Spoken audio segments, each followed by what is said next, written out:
play for Pride combination selection for next week.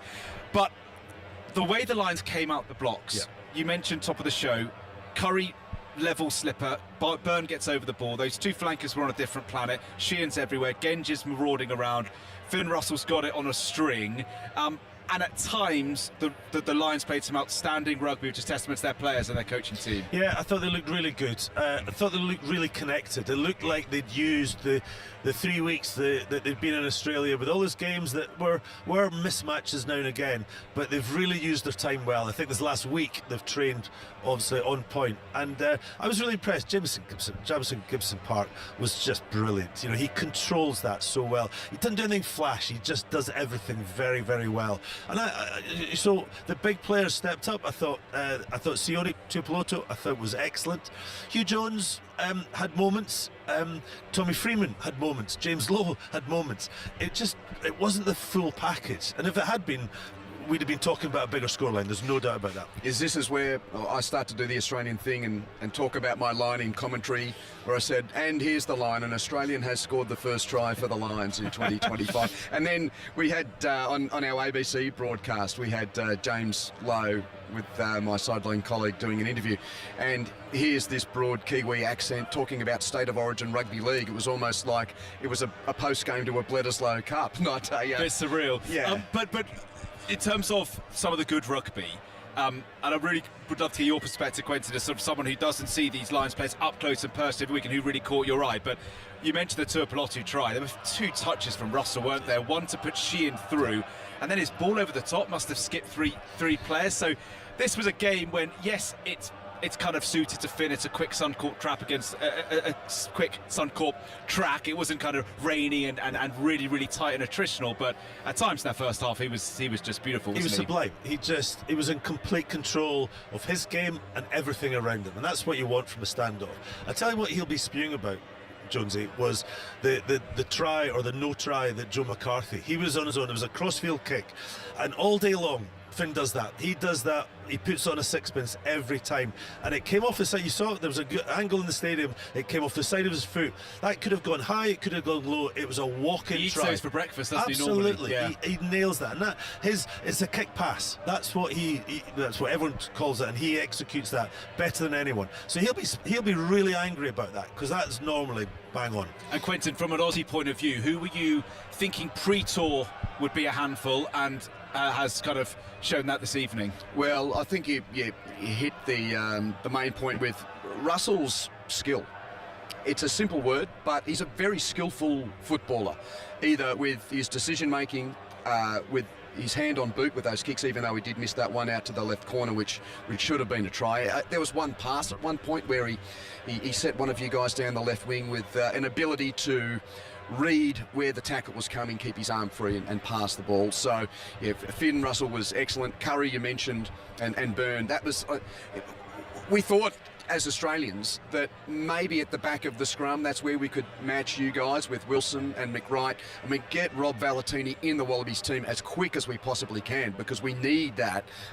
We were beaten in that part of the field, and there is the real possibility that if Valetini is fit for the MCG, the captain of this test for Australia may not even play the second test of the series. And I wonder if that was why there was a delay in confirming who was captain in the side. You know, Undoubtedly, we spoke with Steve Moore a few days ago, and he said, yeah, it'd be nice to have had it nailed down by now, and he put Angus Bell's name into the mix. Bell didn't even start, because then if Valetini plays and you want to play him at number 8, then Harry Wilson misses out. So again, so much for the Wallabies to ponder. And just on the kind of, because I think Andy Farrell, just hearing what he's been speaking about in the presser, Andy, I think he's had a moment to enjoy the back row selection, because look, there was loads of noise, and I think a lot of that noise was emotionally driven from Welsh fans, because they didn't have a Welshman in the team. And look, you're a proud Scot who has had to contend with that as a Scotland fan for a few tours, haven't you? But it's a moment when I think you saw in one little tiny bit of play why Tom Curry is such a test match warrior. Leonard Kitau gets a good carry, he crosses the gain line, Curry stops him, holds him up, wrestles him to the ground, gets involved in the ruck, and turns a good carry and good quick ball into slow, unusable ball. And that is what Tom Curry does time and time again until he can't stand any longer. he must be in your Test match animal top 10. Well, we might have to re-record the episode now. Yeah. No, because he was. Because there was a huge debate, and listen, I agreed with it. I thought Curry was in, but it was a flip of the coin, toss the coin. Jack Morgan could easily have done a job there. Van der Fleer could have done the job there. Ben Earl could probably have done a job there. But what you saw there, Test match animals really step up, and he was just I can't emphasize just how good he was watching him live, because sometimes you don't see the impact he was going. He was smashing players, Jonesy, and that 1 yard that he was going out, and his work, he was getting around the park so much. It wasn't just close quarter play. He was getting out wide, he was smashing people, he was reading. There was a really intricate back row move that Australia did, and he just scanned it and then smashed the scrum half. I'd wonder, Andy, what your read was on the set piece, because I think from an Australian perspective, that was one area where I was pleasantly surprised. With the ball being thrown around in general play, you guys are too big and too skillful. But I think if there's a way for Australia to construct a way back into the series, it might be off astute set piece, because there were times where we looked at home in the line out and the scrum. I think the scrum, undoubtedly the referee, whatever picture Genge, I think it was one Genge's side was portraying to the referee, he didn't like it. I didn't see it. It's hard to see from the stands exactly what's going on there. But the trouble is, scrums are not that dominant these days, Quentin. That's it. You can't really build it is a foundation, of course. It's set pieces. I'm reaching important. here, Andy. Well done. 10 out of 10 for two scrum penalties. That's not yeah. There was a guy next to me. He was more a leaguey that I was sitting next to, and he was saying, "Oh, scrum, we can win it with a scrum." I said, "It doesn't really happen like that these days." Yeah, I think that it's scraps, isn't it, Quentin? It's scraps. But the bit you said there is the lines are too big and too powerful. Now, the one thing I will say, Chris, just sorry to interrupt, the scraps that you have given us, though, which you shouldn't have, you've given us a little bit of belief going to Melbourne. You could have shut us out. You could have crushed our confidence. The scraps we take to Melbourne is the last 20 to 25 minutes where we scored the last 2 tries in the Test match. And you guys know, in any kind of sport, you give your opponent belief. That's the first doorway to them coming back at you. That's the one thing the Wallaby Gold will take to Melbourne. 20 minutes of belief that when we get it right, we can match it with them. So, that's really interesting, because are you confident that that physical mismatch in the first half, that could be down to conditioning, the Wallabies being underprepared, the Wallabies not having the right personnel, maybe the Wallabies not quite having the right game plan or whatever? Or do you just think that man for man, the Lions are going to be too powerful in this Test series? You guys are the combination of 4 Test nations, and look, Australia's only ever won 1 series against the Lions. We don't win very often, so let's have a look now of Australian Test matches. The numbers show that you should come here and win. So that's 24 Test matches played in Australia over the journey, 18 wins for the Lions. And the Australian public, the Australian players, they look at what the Lions bring. Part of the battle for Joe Schmidt and this team, which plays terribly one week, plays well the next, is at least getting consistency above the shoulders. And that's the one big thing that Wallaby fans will take to Melbourne. We know that on pure rugby ability, the Lions should win this Test series 3-0. But you go to the MCG with 100,000 fans and the scraps of belief that they've picked up in the last 20 minutes, that's why we keep turning up at sport, Andy, isn't it? Because sometimes the collective can be better than the individual, but only if they believe. And I think Joe Schmidt's got a bit of belief to sow into them in the next 7 days. Here's another straw that you can clutch at as well, because the Lions have never won in Melbourne. No. So, there's shades of what happened in 2001, 24 years ago. The Lions dominated that the first Test in the Gabba, but Australia came back in with a couple of late tries and got a bit of confidence. The Lions dominated the first half, you remember, back in Melbourne, and Johnny Wilkinson threw the interception and Joe Roth scored, and the Wallabies won it. So, listen, I don't think we're at that stage. I really don't. I think there's a lot got to happen if that's going to play out, but it's just really interesting how Melbourne's. I was always worried about Melbourne than Brisbane. I think MCG 98,000. I think that is was a bigger hurdle for the Lions to overcome. Well, the Lions are now 9-0 at Brisbane, and yeah, we'll finish with a look ahead to Melbourne, Quentin, and seeing not just how the Wallabies going to go about it, but the whole Aussie rugby public. There's 100,000 seats to sell. A word on that in a moment, but the big names keep coming. John Barclay is with us. We've got our own Scottish partnership. You must have been chuffed with the way the Scots went out there.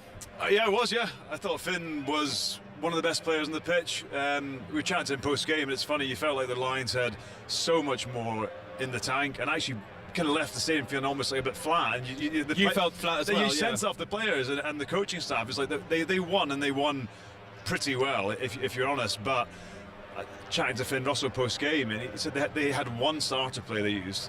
So they just, they didn't really get going either. So I thought there was enough touches of class from Finn and from some of the other Scottish guys, but the difference in class was at 9 and 10. The difference between what Gibson Park and Finn Russell did in putting their team in the right area and putting all the pressure on Australia was just night and day. Who really stuck out for you in the first half? We've already spoken about the back row and Curry and Byrne and some of their involvements. Yeah, I mean, you took the words out of my mouth. I think there was a bit of pressure on those two guys, and Tadhg Beirne admitted that in his post-match interview. Said he understood why some people almost said, well, you're not the form 6 on tour. But the level he got to today, along with Curry as well, and sometimes you don't quite appreciate it live in the moment, but seeing the quality of their involvements after the game and their kind of mini highlights, really, they were stars today.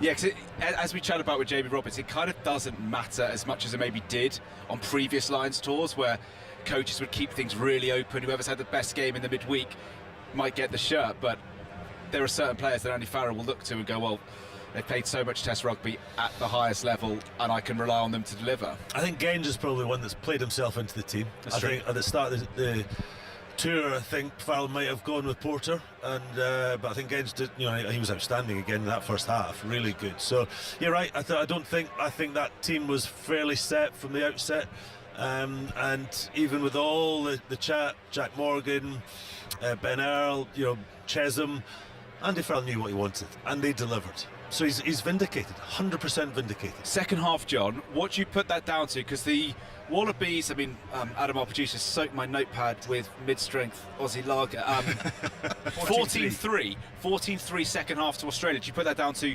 Australia getting into the game, turning up, or the Lions turning off? A bit of both. And equally, it was interesting speaking to Warren Gatland. He said, they made changes early. 56, 57 minutes, Sione Tuipulotu comes off, Finn came off at early 60s, and the flow of the game went away a little bit, and then you throw in, a bit of ill-discipline, a bit of error. Despite that, I still felt like, this is going to sound ridiculous, if Australia had got close, I felt like the Lions would have just gone up a gear and put them away. So I felt like, Australia came into it, and they had a bit of impact off the bat. Angus Bell came off, played well, Tate McDermott brought a bit of energy, but the Lions had so much in the tank. And did you want more of a contest? Because it's been yeah, and this is the thing. Nearly everyone, I've had Lions fans text me going, I was wanting the Wallabies to score. Yeah, it's so weird, but that's I found a myself Lions saying thing, that. isn't it? It's a Lions thing. Because if you're watching Scotland England, you're not going no, like England. No, but I found myself thinking, God, I hope they score after half time. Australia, to just otherwise it'll for the contest. Yeah, because it was fairly comfortable. And Australia will be better next week, but again, we're chatting to Michael Hooper, and he was saying Rob Valentini and Skelton are fit. They were fit this week, and they just weren't picked. And they're not. They don't fit the profile of the player that Joe Schmidt wants with the way he's trying to play the game. But you look at how the game pans out, and they lacked penetration, they lack impact at the gain line, and those are two things that those two players in particular can give you in spades. Lions fans, a great voice all around us in Brisbane. Sweet Caroline, we can hear up here on the balcony as we peer over the pubs of Brisbane next to the Suncorp Stadium. Joe Schmidt, that point John made about how Valentini and Skelton might not fit the mould what he wants. What are the Aussie public thinking about Joe Schmidt? Because we obviously rate him so highly because what he did with Ireland. He helped almost turn New Zealand into World Cup winners at short notice in 2023. But there have been some really informed people in Australian rugby, Quentin, who have just gone, I'm not sure that Joe Schmidt's quite got it right in the build-up. He's not released players, they looked undercooked. He brought James O'Connor in late, doesn't play him in the 23. Rookie at 10, I know Lolaseo is injured. Skelton, Valentini, a few just preparation and selection issues. What do you reckon? And I know he's not in the job for the long haul as well. I just wonder how the Australian rugby public are feeling after today. Well, there's a very blunt way to put it. Anything's better than Eddie. Right. With what he turned out. Because in it the was last so, World because it Cup. was so kind of chaotic. It was horrific. Yeah. It was like he put a bomb underneath the confidence of Australian rugby and also the national sporting psyche around this team, which, let's be frank, with domestic rugby in our country, it doesn't have the week-to-week following of the very legitimate challengers and rivals of the National Rugby League and the AFL. So week-to-week, our domestic rugby isn't very strongly followed. That's why the Wallaby Gold is so important, because rugby in this country lives and dies off the national team. Quentin, can I ask this question? Because this has really bothered me. How did Eddie Jones get away with it? How did he get away with dragging Australian rugby so far down? Well, because we were desperate, and he's a very convincing man, and he had friends in high places that basically gave him the keys to the castle, and he ended up leaving like he was a rock star in Vegas, and there was smashed mirrors and bathrooms needing renovation, and the whole place had to be redone. Astonishing. Is that a fair enough sort of analogy? It just is so, because when he came back, I remember thinking, wow, that's going to light up the Lions series in terms of just the noise and Eddie Jones with his history with England. Now you've got Joe Schmidt, who's just the polar opposite, really. Well, and he's been given a mandate to try and settle things down and win the road back to the World Cup. As much as this is massive, this is with an eye to... So Australian rugby fans accept that Joe Schmidt can't work wonders in a year, 18 months, and if they lose this Lions tour, but it develops players for a home World Cup in 2 years, they take that. We need respect more than anything else, and that's why, as much as everything you've said about the 80 minutes of rugby we've seen is right, it's a great result for the Wallabies that this final scoreline was 27-19, because the broader public will see, oh, okay, there is some hope. We scored the last 2 tries in the test match, and look, it's game 1, there's 2 to go, let's see what happens. And there's a part of me, because I've seen a lot of his career as well, I'd love to ask you guys to sort of, if you were Lions fans and you saw James O'Connor in number 10 at the MCG, would that make you feel more or less comfortable? More comfortable. More comfortable, because we got to do something. O'Connor, but O'Connor's we're reaching here. And that's where we're at. But this is where we're at, and that then does support what Eddie Jones was trying to do in terms of kind of ripping it up, trying to find some stars. And I know it went badly wrong, but as we've seen all the time we've been in Australia, the foundations are a little bit built on sand, with the competitive landscape, with the things that have gone on. James O'Connor wasn't a 10, 12 years ago. He's not a 10 now. He's been closing more for the Crusaders. He's a quality player, but if he was starting at 10 next week, then I don't think that's going to make the Lions feel that the series is in jeopardy. I was pleasantly surprised and impressed with Tom Lynott, because I didn't think he looked small on the pitch, but it's the first time I've seen him. I've known his dad for years, and I love the story of him coming back to Queensland and being because he felt Australian, and his grandfather, Michael's dad, driving him the same routes that his dad drove Michael to Ballymore. I love that story. It's a magic story. But I thought he looked small. But he stuck at it. He's got grit. He's got some. Really, he looks like his dad as well. So, to me, James O'Connor's not the future. It can't be the future. 2 years out from the World Cup, you can't be going down that route, Quentin. You have to stick with the younger players and just find who the best is. I'm not saying Tom Lynott is the absolute answer, but I thought I was impressed with him today. He stuck at it when he could have gone into a shell. Baptism of fire, isn't it? For Lions' first test. So just to finish off, John Barclay, in terms of the series now, and that game in isolation, did that give you more confidence that we're going to have the epic test series that is befitting of the Lions, or was it kind of a little bit of your worst fears realised? The Lions are a little bit too strong, Aussie rugby not really knowing where it is, and nothing huge is going to change between now and next week? But I expected a lot more from Australia. I've been watching them in the autumn against, beating England at home, ran Ireland very close, put 57 points on Wales. So I expected more, and I think that's a fair thought to have. the thing that we're chatting about as well with Joe Schmidt, you know, played against a lot of teams that he's coached, and chatting again to the guys in the studio that have been involved with teams or played against his teams, he always brings a lot of detail to how his players play the game. And actually chatting to Brian Driscoll said the detail was the end of his career at Ireland, because he had so much control.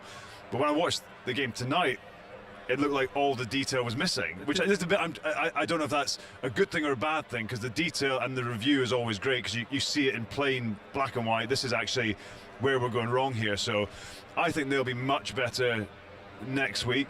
I mean, they have to be. But I still think the Lions will have so many more levels to go up as well. I think if the Lions play for a full 80 minutes next week in Melbourne, there's a 20 to 30 point gap between these two sides. I really do think so. The one thing you gave us is a little bit of belief in the last 20 minutes, and that's got to count for something. And we hope that our collective can be better than your individual group of stars. We need our collective in Melbourne, because we can't beat you otherwise. Yeah, and a big pressure on trying to get that stadium full. You know, when that came out, 100,000 MCG, I think we all thought, wow, amazing. But if the Australian rugby public, Quentin is going to go, do you know what? I'll go and watch the... Melbourne will be awesome. Melbourne's the centre of the sporting world, Chris. You'll have a great time next week. It is going to be great. There's a game on Tuesday as well, which will be fascinating, and we will see through the week what kind of changes the Lions might make, what kind of changes Australia might make. But the Lions are 1-0 up. They've beaten the Wallabies, and all roads now lead to Melbourne. From Quentin, Andy, John, back to Chappers, where Rory McIlroy is just getting underway, isn't he, Chappers? He is. Thank you very much, Chris. And the team success for the Lions then this morning in Australia, and we're getting to the business end of the third round now when it comes to the players teeing off. And in an hour's time, it will be the turn of the final group, the leader Scotty Scheffler on 10 under and Matt Fitzpatrick on 9 under. But just 50-60 yards away to my left, just further up this first fairway here at Royal Portrush, Rory McIlroy in a rust-coloured shirt and dark trousers is standing over his ball for his approach into the first. John Murray. Yes, I thought rust as well, sort of burnt orange and dark trousers. The shock news is McIlroy found the fairway at the first. So from the left side of the fairway, McIlroy's second shot on this third round afternoon at the Open Championship is back right of the green. Now the flag is down front left. It's coming back down. It's rolling back down. Still a long way away from the hole. We're talking probably 35, 40 feet. That's exactly where playing partner Jordan Smith is as well, the 32-year-old Englishman, the world number 89. But as for the world number 2, Graham Storm? Yeah, I mean, he's just played it conservatively. He's hit it to the right-hand side of the green, used the ramp like backstop just on the right-hand side of the green. It's rolled up there, come back down, pin high. The one thing he will get is a perfect read from Jordan Smith. His ball is directly on the same line, so eyes from Rory will definitely be on that one.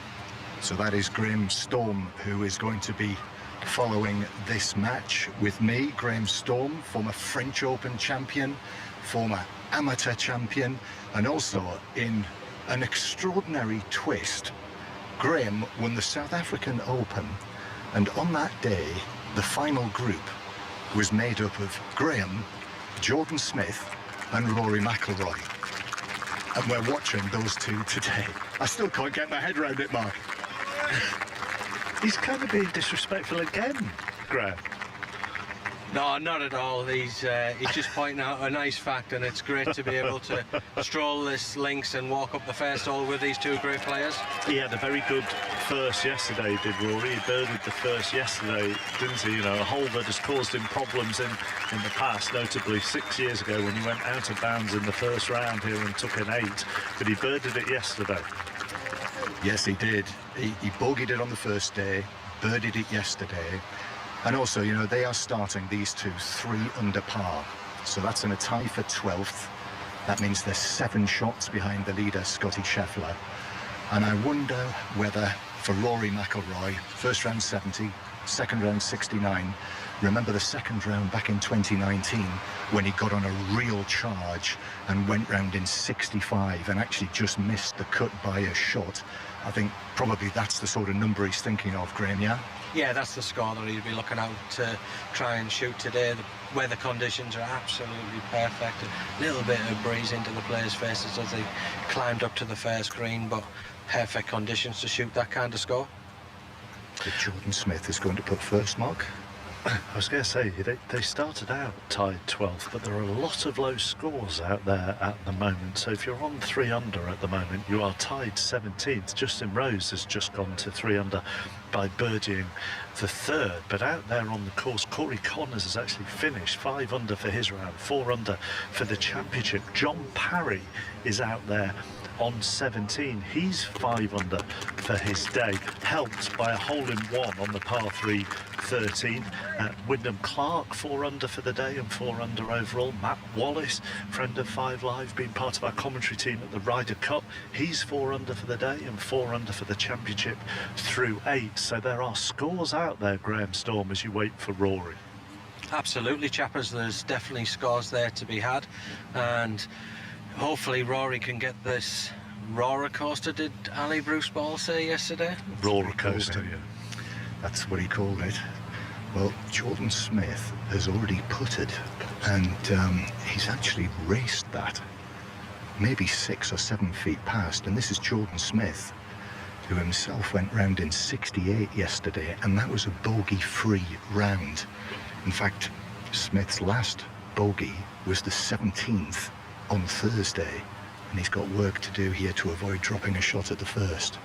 But he's standing to one side, and now Rory McIlroy from 35, 40 feet right across the lower level at the front of this first green. Up the slope it goes, and then down. Seems to gather pace down towards the hole, and in! What a putt from Rory McIlroy! What a start at the first to his 3rd round. That is dynamite.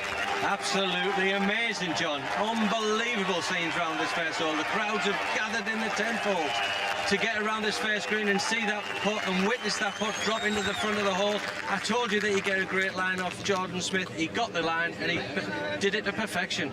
Listen to this buzz.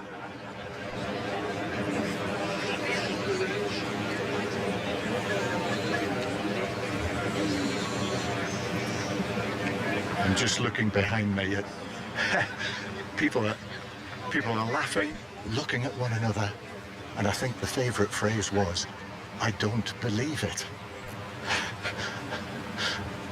So Jordan Smith now has to settle himself, and as you heard there, quite a number of people have just asked everyone else to shush and but they can't. They're still. The buzz is still there behind us, just over the yellow ropes. Jordan Smith has to put that out of his mind, though. Not a single bogey yesterday. He's got to make this. This is a real tester on the first to stay at 3 under. On it goes. He's dropped it in. Well played. Yeah, fantastic putt there from Jordan Smith, but I was just looking at Rory McIlroy while he was watching Jordan Smith putt, and the one thing I could see, he was just trying to control his breathing. You could see the nervous energy after he hauled that putt and the excitement. He was just trying to control that excitement and energy that was going through his veins right there. I didn't see that. So what was he doing?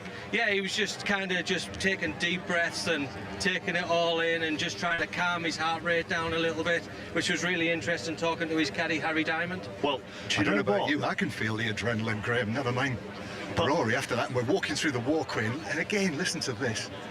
Listen to that excited buzz from these spectators here at Royal Portrush after seeing the local favourite birdie the first and go to 4 under par. Great start for him. The other thing with that, Graham, if memory serves me right yesterday, and we talked about him birdieing the first, he then got himself into trouble on the second yesterday. I think he very nearly went out of bounds on the second yesterday. So there is that kind of, I would imagine there's an element of that in him trying to keep calm as well. Yeah, he'll have that in the back of his mind, chappers. Definitely just thinking about what he can do, get ready for the next tee shot. We know that he made a big mistake yesterday, even though he came out of the hole with a great par. But he'll be looking to try and find the fairway and get this momentum keep going. The other thing as well, Graham, just from a Jordan Smith point of view, this is what he's going to have to cope with on the way round, is waiting for the crowd and the atmosphere to die down if Rory has done something special. Yeah, absolutely. Jordan's been in and around the tour for so many years now, played with so many great players along the way, and no doubt he'll be really looking forward to the day ahead. But these crowds are absolutely incredible, absolutely tenfold down the left, not so many down the right. Maybe they don't want to see Rory hit it over there, but you know, they're just looking for watching Rory McIlroy have a great day. So news of Rory as he goes down, the second to come. Let's go to Lord's, second women's ODI between England and India. Melissa Story. Well, we finally got some sunshine here at Lord's. England, they've won the toss and elected to bowl first. It's going to be a 3 o'clock start provided there is no more rain. That means it's 29 overs per team with a 6-over power play for England. 3 changes for them, with Lauren Filer, Sophia Dunkley and Alice Davison-Richards out of the side. Maya Boucher, Em Arlott and Lindsay Smith in for England. And for India, who are 1 up in the series so far, Arundhati Reddy comes in for Amanjot Kaur. A big game for England here to keep the series alive going into that final game at Chester Street next week.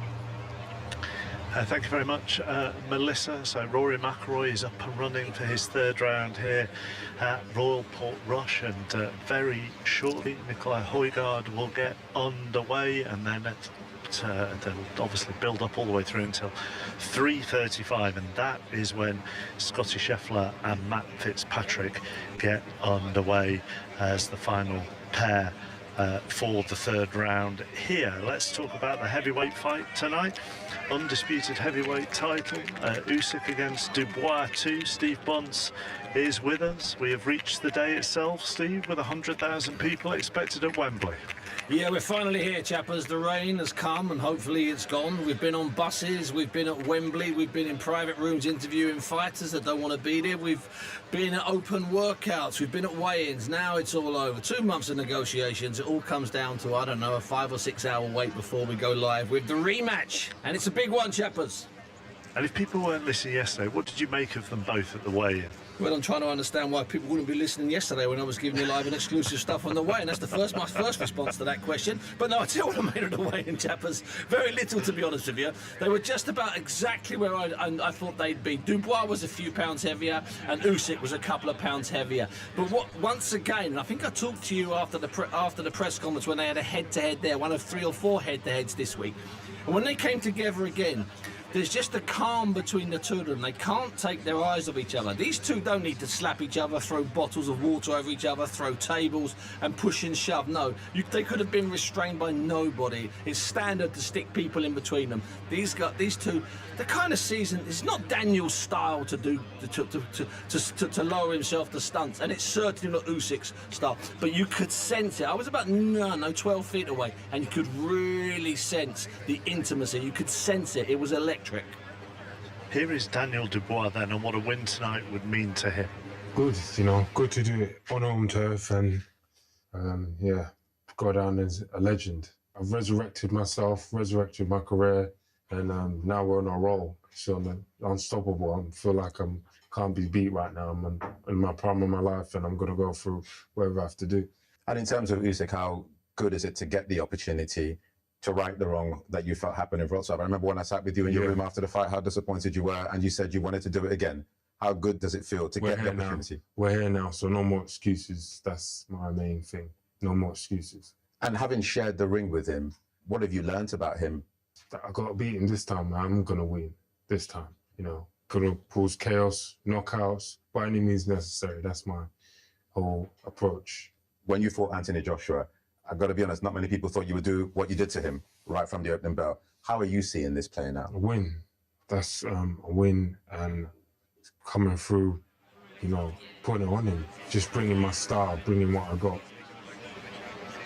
Daniel Dubois there, do you think the historical side of tonight, undisputed heavyweight title fight with all 4 belts on the line on British soil, do you think that weighs on him? I think I probably know what the answer is. Yeah, I think it does weigh on him. I mean, I think he'll try and say it's just about me winning, but I think there is that sense of history, Chappers. We've had an awful lot of British boxers in heavyweight title fights. In the 60s, for instance, we had Muhammad Ali make 2 defences in the summer of 1966, one in Highbury and one at Earl's Court, but it was only for one of the 2 belts that were recognised at the time. Similarly, Lennox Lewis in world title fights, Frank Bruno in world title fights, even Tyson Fury, Anthony Joshua in world title fights at Wembley, outdoors, enormous events, but never in the 4-belt era, and even in the 2-belt or the 3-belt era, did we have a man in the ring, a British man, fighting to become the undisputed heavyweight champion. And if it doesn't seem that important to people tonight,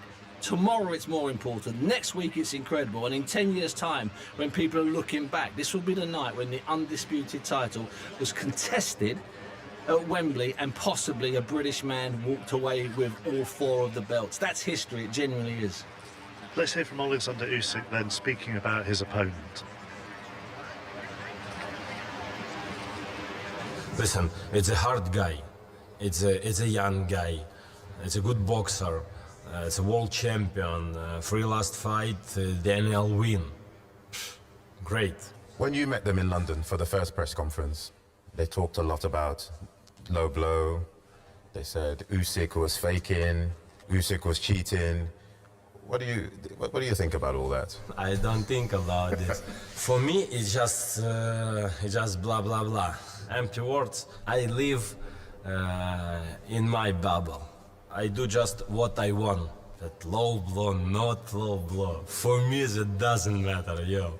Everybody says if Usyk has one weakness, it's body punch. This is not true. Oh my God. Does it annoy you? Is it? No. No? It is very unusual to find someone who is not from England who can sell out a stadium in England. Why do you think you're so popular? I not think about popular. I very respect for UK and UK fans. Liverpool 2008, a lot of people who was in competition, amateur competition, support me. Usyk, Usyk. It's not Ukrainian people, it's just UK people. Usyk, Usyk. I think, what's going on? I'm not UK guy.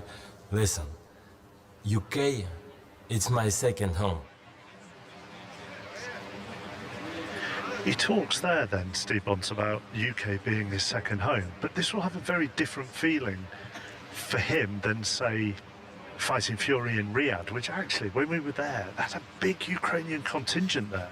Yeah, the massive following he had when he was in Saudi, and of course when he fought in Poland, it was quite close to the Ukraine border, and the entire stadium was full of exiled Ukrainians. Right now, Chappers, I think it might be split tonight. Even if there's pantomime boos, this kid, people love him. He says the right things. He's just something about Usyk. He's adored by the global boxing market, and that's why I think we get those fans in there tonight. Daniel Dubois can leave with the cheers, but I'm not necessarily convinced he'll arrive with all the cheers. Steve, thank you. More from Steve later on. Full coverage of the fight later. We're expecting the ring walk at around 9:45. You can hear the fight in full with us here on 5 Live. Let's go to the London Diamond League meeting. Alison Kirbishley and Catherine Merry watching the women's 800 metres. The rain has stopped here at the London Stadium. 60,000 fans are eagerly anticipating this women's 800 metres. Olympic 1500 metre bronze medalist Georgia Hunter-Bell goes in 6. The gun goes, it's a busy field. Laura Muir's in this one, but she's coming back from injury. Gemma Reekie, the British athlete who won this event in 2023, starts out of lane number 5. But Georgia Hunter-Bell hasn't decided yet, Alison Kirbishley, what event to do in this World Championship year as she settles into the middle of the pack down the back straight. Yeah, she's having a cracking season, Kath, and as you said, she's really been mixing it up between the short to middle distance of 800 metres and her preferred distance of 15. She's 6th all-time on the world this year, and really looking impressive. Gemma Reekie too, she's the one who's wanting to go with the pacemaker here. Addie Wiley is the one to watch, the young 21-year-old from America. She's the quickest in the field, and as you mentioned, Laura Muir coming back from injury, just testing out where she's at. De Wit of the Netherlands lead as they come round the first 400 metres here in London. They wanted 56.5 seconds at the bell. Bang on by the pacemaker. Reekie leads the race proper. Maloney, the 4th placer at the Olympic Games, is a metre behind Reekie in 3rd. Georgia Bell currently in 5th. They go down the back straight. The roar's getting louder from the fans here in London. The pacemaker's dropped out. Reekie leads by a metre. Yeah, and you've got Nakai there, world champion back in 2019. She's sandwiched in between the two Brits. Gemma Reekie making the long run for home. Just up to the 200-metre mark to go. Georgia Hunter-Bell has got no racing room, but she's pushing her way through. 150 metres to go here in London. The crowd respond. Nakai of Uganda is on the shoulder of Gemma Reekie. She won here 2 years ago. She set her stall out here, but Nakai, the Ugandan, has gone past. But here comes Georgia Hunter-Bell on the shoulder of Nakai. She's taken the lead. The Olympic bronze medalist over 1,500 metres is going to win here in London. Let's keep an eye on the clock. 1:56.74 for Georgia Hunter-Bell, just outside her lifetime best she set here in London last year. Wiley of the USA was in 2nd place, but a brilliant win for Hunter-Bell over the 2-lap distance. And I wonder whether that's going to make her decision for her. We've got a couple of weeks till the British Trials, where we will see Keely Hodgkinson, her training partner, back from injury. Does Georgia stick with this event? Georgia Hunter-Bell sends the crowd wild, Mark, with a win here in the women's 800 metres. Thank you very much, both of you. The men's 400 metres next up for us. That's just after 3 o'clock. So Rory McIlroy birdied the first a few moments ago to go to 4 under. He's on the second. John Murray and Graham Storm. Yes, I'm just crouching down at the back of the par 5 second. I'm peering between the two shoulders of spectators in front of me, and I'm watching Jordan Smith, who missed the green with his approach shot. His tee shot actually ended up against the lip of a fairway bunker. But Rory McIlroy, middle of the green, and then there's an eagle opportunity to come for McIlroy from 25 feet or so. But first it's Jordan Smith who's going to play from the long choppy grass at the back left of this second green. He gives it plenty of air and lands it over the top of the hole, and it rolls on towards the back right. So he's got that for his par 5, and that is a good 22 feet or so. Yeah, it was a very difficult shot below the putting surface for Jordan, especially coming out of the thick, heavy rough down the left-hand side. But all eyes are on McIlroy. He's hit a wonderful iron shot into this second hole. I mean, just absolutely incredible. And not only that, he got the bounce just from the front right-hand side off the knuckle of the bunker, and it ran up to the middle of the green. 25 feet, great chance of eagle. Yes, when we walked up past it, we were able to look right down the line of it, and even though there are many slopes and undulations on this green, actually there's it's almost like there's a channel for it. Yeah, there is. It kind of breaks from right to left, and then it'll come back from left to right, so the majority of the raid will be quite a straight putt. It'll be a slow putt up the slope, but like I say, it's just a great chance to get this round even better than it was when it started on the first. So he's already rolled in from 35 feet at the first for birdie. Rory McIlroy now in the middle of the second green just wipes the putt ahead, as we were discussing earlier in 5 Live Sport. Yet to have an eagle at this Open Championship wouldn't now be a good time. But this is from 25 feet or more, rolling towards the hole. He's given it enough, you know. Oh no, it just pulled up short, and he leans forward. Listen to this. The support for Rory McIlroy is so warm. Another huge Irish cheer for a birdie at the second. McIlroy begins birdie, and has gone from 3 under to 4 under to now 5 under. Yeah, it was very much nearly that first eagle for Rory for this week. Absolutely perfect line, but unfortunately just ran out of gas to get to the hole. So birdie for McIlroy, but his English playing partner Jordan Smith, born in Bath, grew up in Wiltshire, world number 89. He's really got a struggle on his hands here to make his par 5 and therefore avoid dropping a shot for the first time since the 17th in the first round. And again, he's got to contend with still a vibrant atmosphere up here on the slopes overlooking this green. So here he goes. 22, 24 feet. No, not this time. Misses on the right-hand side. He'll walk round behind it and just knock it in for a bogey 6. So back to 2 under goes Jordan Smith. But Rory McIlroy, well, the charge is on, Graham. Yeah, absolutely, John. He's set the gauntlet down here, hasn't he? He's set out his intentions to get this round going. Birdie start. Could have quite easily been an eagle.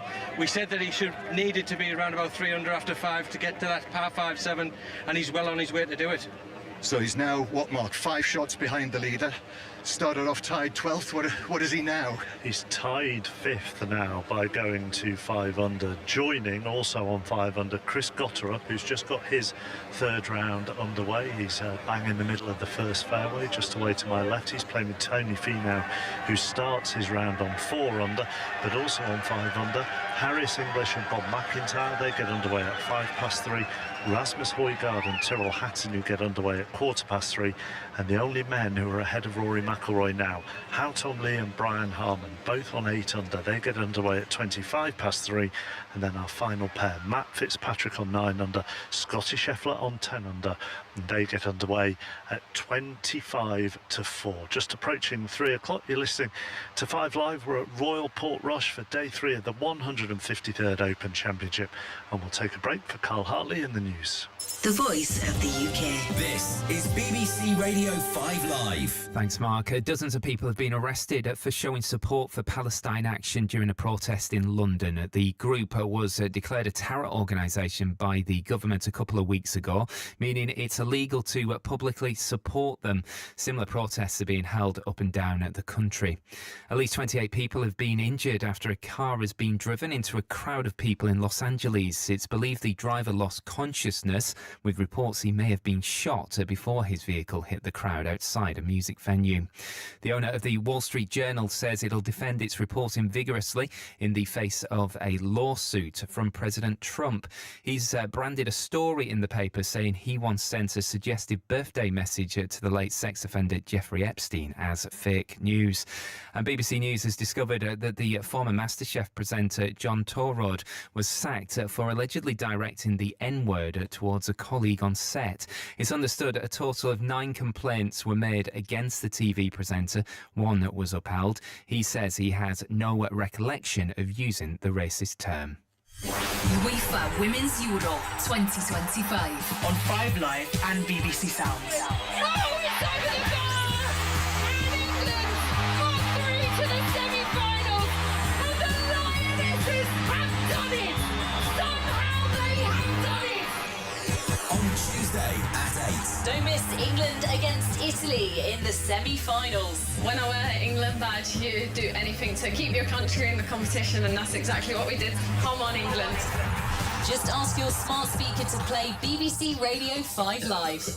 The 153rd Open 2025 with Mark Chapman on 5 Live Sport. We've got such a choice of listening for you throughout the course of the afternoon and into the evening with the golf and then the heavyweight boxing here on 5 Live. You've got the women's ODI at Lords between England and India, which is about to get underway and will be a 29-over per side contest on Sports Extra. On Sports Extra 2, if you fancy a bit of Super League, it's Wigan against Hull. Just got underway. Jack Conlon. We have just got underway, yeah, really interesting contest on the way here. 2 sides chasing different things at the minute, really. Wigan still in the midst of that battle for top spot. The second to Hull KR at the moment. They could go level on points with the win today, albeit until this evening when Rovers take on Catalans at least. Hull FC, meanwhile, one of a few teams involved in what's becoming a really exciting race for the playoffs. Plenty on the line then for both sides. Thank you, Jack. So Sports Extra 2, if you want to listen to that, we're waiting for Bob McIntyre to get his third round underway in 3 minutes' time. So let's head back to the London Stadium, the men's 400 metres with Catherine Merry. They've been introduced to the crowd. The rain has stopped, the track is drying out, and being brought to their marks are the athletes in the men's 400 metres. European record holder, Olympic silver medalist Matt Hudson-Smith goes in 5. World leader Zak Nene of South Africa goes in 6. Charlie Dobson, the second fastest Briton of all time, goes in 7.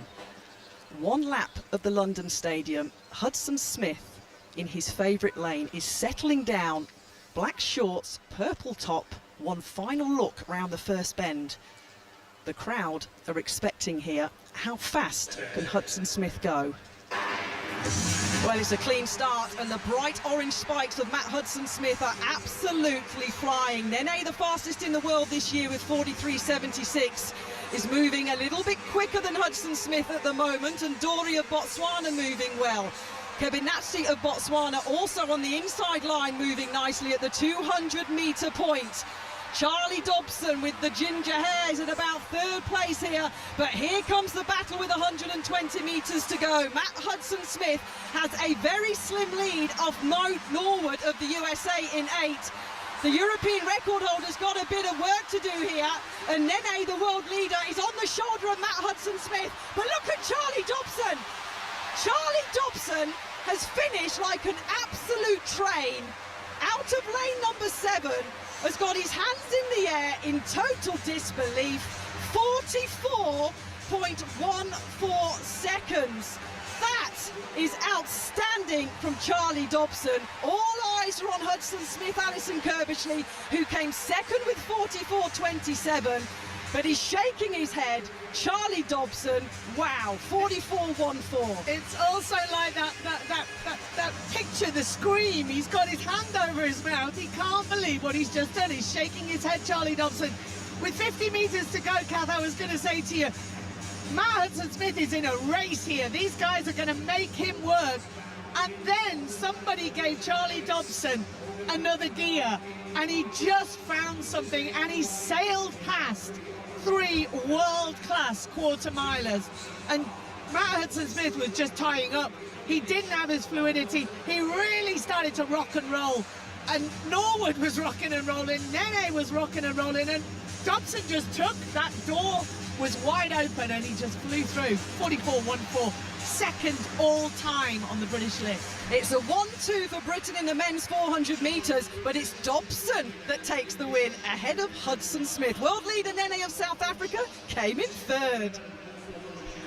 Men's 100 metres will go at just before 3:30, and we will bring that to you in Noah Lyles in that. John Murray. Yes, just as we were listening to Kath there, Rory McIlroy went for a 3rd consecutive birdie, this time at the par 3 3rd, but it was a real outside chance. In fact, Graham Storm next to me said he'll do well to hole this in 2. It was right at the front of the green, and also the hole at the back of the green, it really fell away after that, but he judged it perfectly across the 45 feet of the 3rd green, right to the hole side. He has marked it, so he's not yet got his par 3. But next, Jordan Smith, from somewhat closer range, this will be between 25 and 30 feet.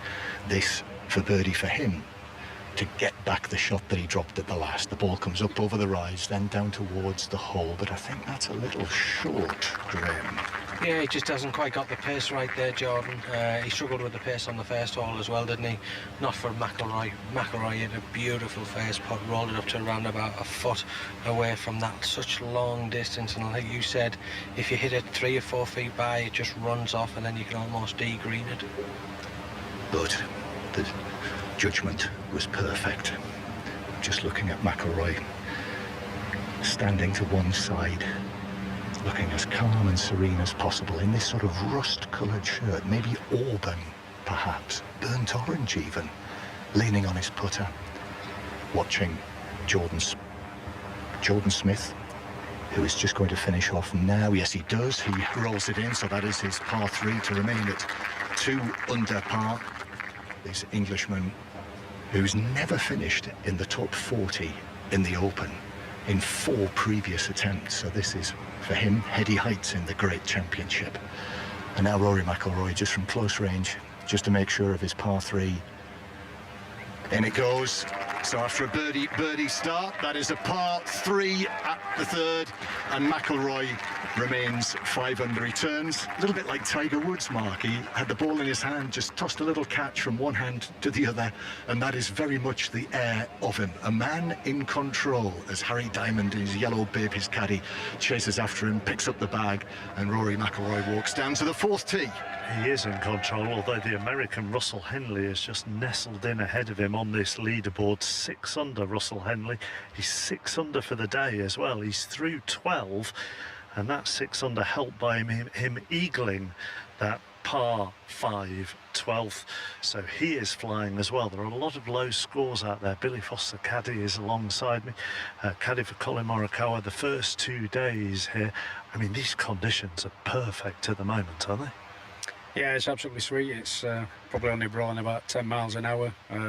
Pin positions look fairly accessible. A couple of dodgy ones as always, but yeah, it looks like the course is there for the taking today for sure. There's been so much discussion about the pin positions, particularly on the first day. Have you found them balanced in the main, or has there been discussion amongst caddies and players that some of them are not in the best of positions? Well, I'm staying with Ricky Ellett, who caddies for Brooks Koepka, who's a member here, and he said he's never seen some of the pins that he's seen this week ever, and he's been a member here for 30 years. So yeah, a couple of them have been really close to the slopes. Severe to say the least, unfair possibly, but yeah, it tests the best golfers, and you know where they are, and you need to leave it on the right side of the pins. Do you think they accept that they have to be tested? Absolutely. You know, it's the Open Championship, and you know they're not going to make the pins accessible for birdies. So you have to think on your feet and know exactly where to hit the ball at the right time. You know, and put it in the right spots. And yeah, there's 1 or 2 that have been dodgy to say the least, but the players know what they're dealing with, and it's fine. Like. Billy with us for a little while this afternoon here on 5 Live. Up ahead on the first fairway, Bob McIntyre and Harris English, who are playing at the moment, James Gregg, what is known as sociable golf. Very sociable golf, Mark, isn't it? Good afternoon to you. Yeah, just a few yards apart, their opening tee shots on the fairway, and it's going to be Bob McIntyre, the pride of Oban, Scotland, who's first to hit out of the pair of them, dressed in all black apart from the white cap today. And just talking about hole locations, this one tucked away right in the front left-hand corner at this first green today. Bob McIntyre tugging that approach shot. It might just sneak down onto that first green, but it was not what he was after. You can see he's not overly thrilled with that one. Both of these players will feel like they are right in the thick of the action, won't they? Despite the fact that Bob McIntyre starts the day 5 strokes back. He played beautifully yesterday, just 1 bogey in his opening round. In his second round of 66 after an opening round of 71. Now here is the 35-year-old American from Georgia, a winner this season on the PGA Tour at the famous Torrey Pines golf courses up there in San Diego. He has major pedigree. He had a runner-up finish just this season behind Scotty Scheffler at the PGA Championship. An unknown entity to many, but maybe that is the week that changes. His approach shot on the way to the first, and it's just going to creep up there somewhere near pin high, and that ripple of applause is that huge gallery around the back of the first up atop this first hill, showing their appreciation for a nicely struck approach shot. So they're off and running, both of the players at 5 under par in this 4th from last group here on Open Championship Saturday. I'll be with them all the way round, Mark. Thank you, James. Yeah, it is a decent gallery up there on the first, although it's about half the size that it was a little bit earlier when Rory McIlroy was on that first green. And in fact, his 36-foot birdie putt that he drained on that first, the longest putt that he has sunk this week. He is on the 4th, and he is safely on the fairway. Over the first couple of days then, Billy, and particularly yesterday, and you were caught in the thick of this, when the rain comes down like it did yesterday, what are the biggest challenges for you as the caddy? Listen, it's absolutely brutal. I mean, when it first kicked off, we were on the first hole, and when I walked off the first green, my underpants were wet, and it's like, this is going to be a long day. This is going to be a long day. But it's all like brightened up a bit in the middle, and then again on 11, one of the most challenging holes. It was an absolute monsoon. You know, your drives from hitting it 300 probably went 250. and you're hitting a wood in as opposed to probably hitting a 8-iron earlier in the day. So it was challenging to say the least, but it's a good test, and that's the Open Championship for you right there. Makes a massive difference, that, doesn't it? You know, you obviously used to caddy for Matt Fitzpatrick. We'll talk about Matt a little bit later on, but he was on the 14th when that downpour came, and the commentary team that were following him had seen the previous group maybe be 30 yards, 40 yards ahead than where Matt ended up with his, simply because of the amount of rain that came down in between.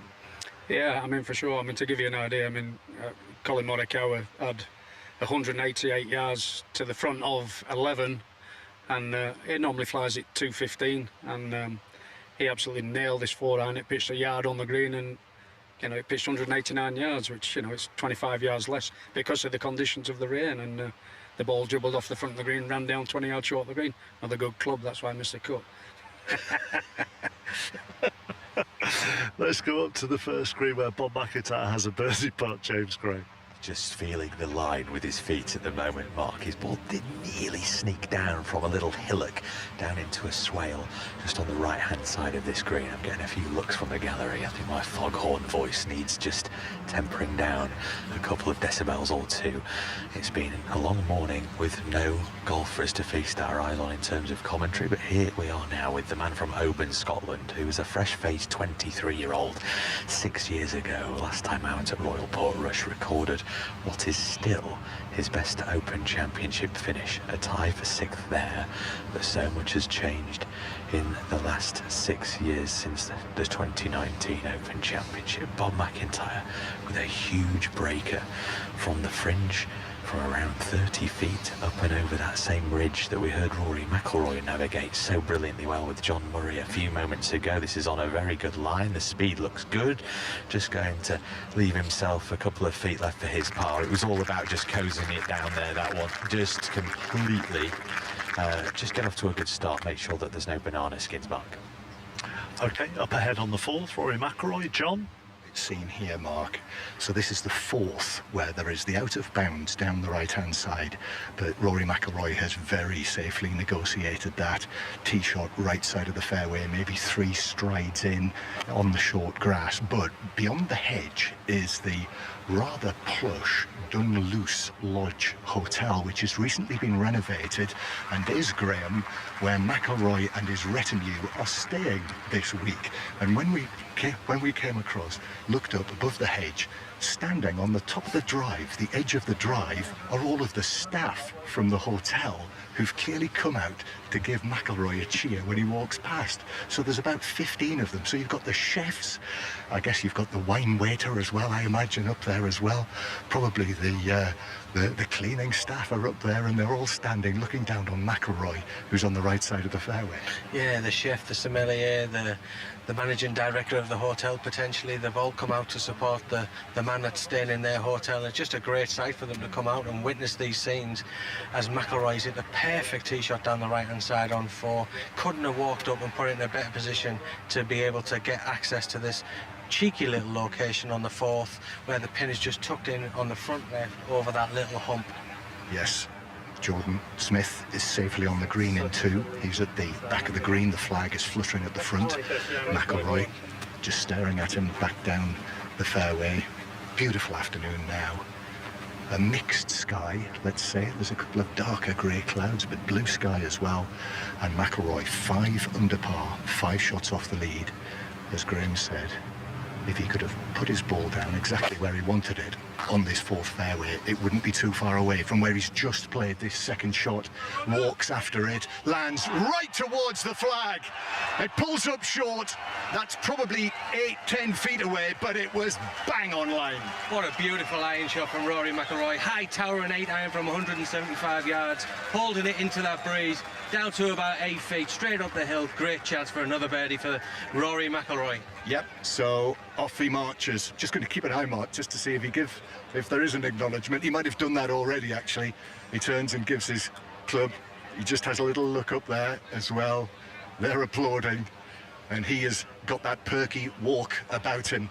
The white cap on his head, the peak slightly tilted up and he's got a determined look as he gets closer to us as well on his face. Yeah, we know that Rory likes to strut down the fairways. He always has a nice bounce in his step, and he's definitely doing that as he walks down the fourth. Just an incredible shot that he's just hit in here to the fourth with this crowded gallery. I mean, how that anybody's getting any chance to see from the back is absolutely impossible. And listen to that crowd as he approaches the green. I think it's closer than I thought, isn't it? It's probably 6 feet as we just come round the edge here.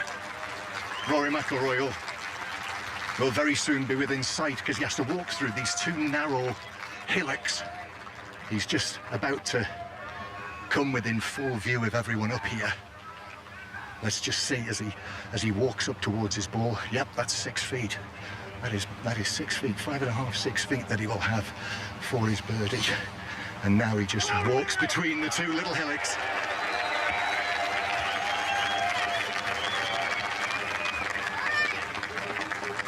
And very soon he'll be going for a 3rd birdie of the day.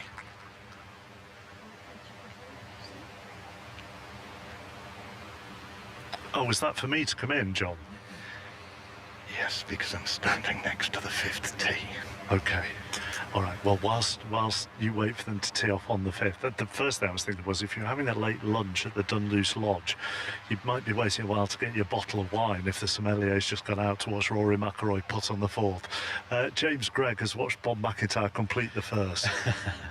Yes, I have, Mark. He made a solid par 4, and I'm just looking at the leaderboard because Harris English has moved up it courtesy of a birdie. He converted that lovely approach shot, so he's moved himself to 6 under par alongside another American, Russell Henley, who's going along rather nicely on his day. He's through 12 holes and also 6 under for the championship show. So they're sharing 5th spot at the moment. Still 2 back of that 2-way tie of 3rd with another American in Brian Harman, a fellow Georgian indeed to Harris English. But yeah, really nice birdie for him. Bob McIntyre, nice solid start for him really. It wasn't the opening approach shot that he was after, but a brilliant applause as he walked through that little spectator walkway towards this par 5 2nd tee. Everyone cheering, go on Bob, and he's just ripped one down this 2nd hole, the par 5. So in glorious sunshine, I'm going to have a little walk down here and see if he can set up an opening birdie of his own here.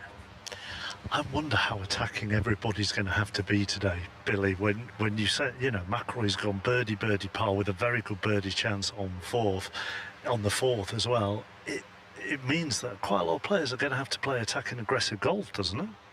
Yeah, there's certainly, you know, there's chances out there today. Obviously the scoring's quite good, certain players. But like this first hole, just watching Tyrrell Hatton, his 2nd shot in there, he's probably got 170 yards.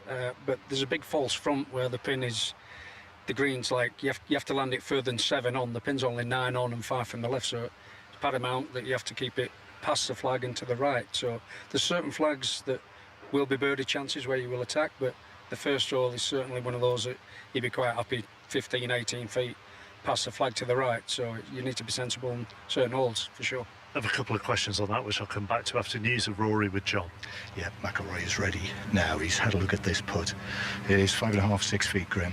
Yeah, it's very close, and like we said, a great chance. I mean, this will not break an awful lot. It might break a fraction from left to right, just off that slope that's left to the green. Playing partner Jordan Smith has already putted up from 28, 30 feet. He's by the whole side, should remain at 2 under. But this, to keep the momentum going early in this 3rd round here at Royal Portrush. You're listening to it with us here on 5 Live from the BBC. Listen as well via BBC Sounds if you're on the move, or indeed if you're on the course.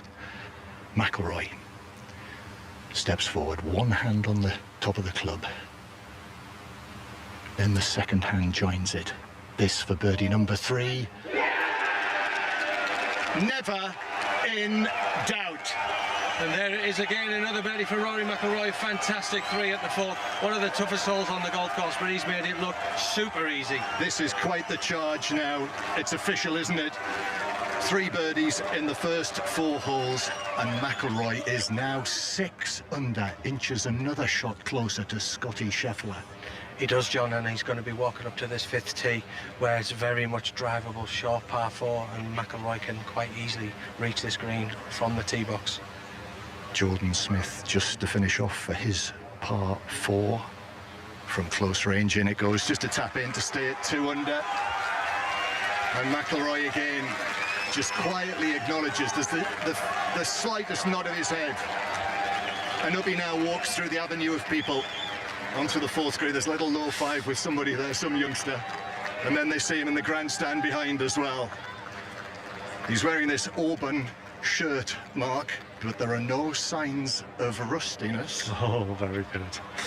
Very good. No matter where you are on this golf course, you will be aware that McIlroy is on the charge, because those cheers that are coming through your radio or your smart speaker are rolling across this links course on the Causeway Coast. Interestingly, up ahead, Tyrrell Hatton and Rasmus Højgaard have both played their seconds into that green, and that's exactly where Rory was when he sunk his 36-foot putt for birdie that started this charge some half an hour ago here at Royal Portrush.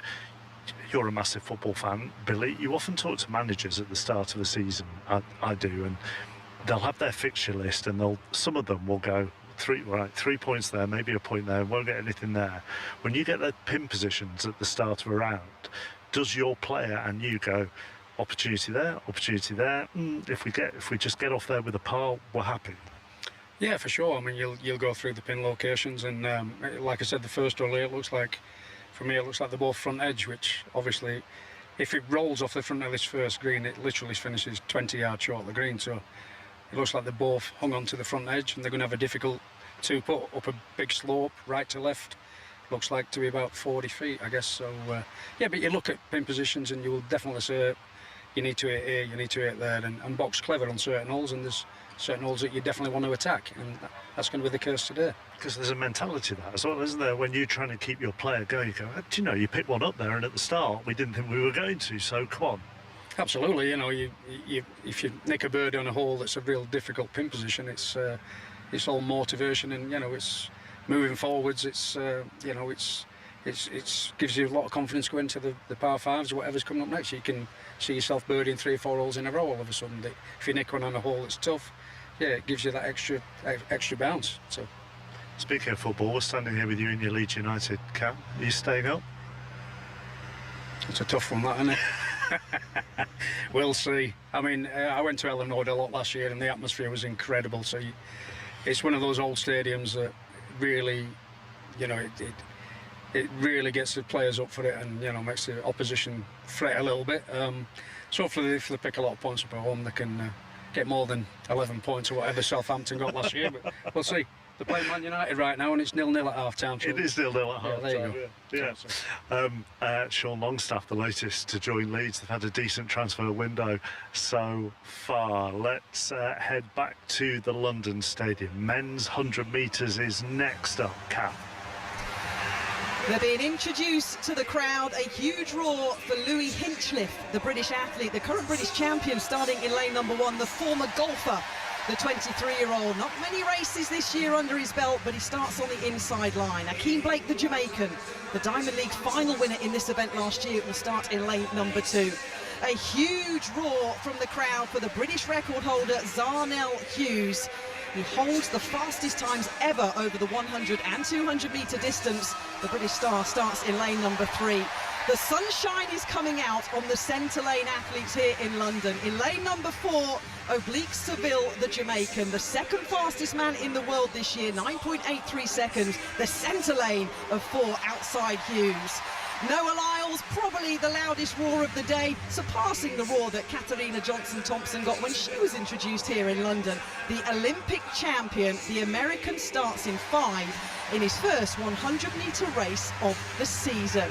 Letsile Tebogo of Botswana, the Olympic champion over 200 metres, starts in lane number 6. Akani Simbine of South Africa starts in 7, 4th placer in the Olympics in Paris last year.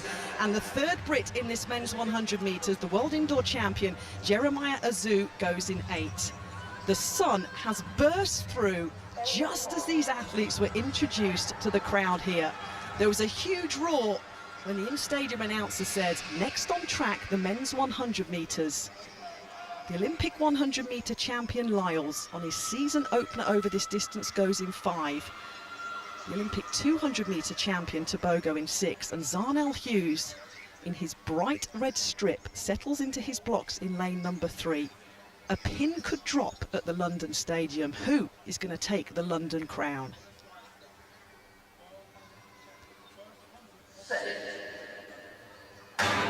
It's a clean start in a men's 100 metres. Seville gets out well in lane number 4. Blake of Jamaica going well in lane number 2.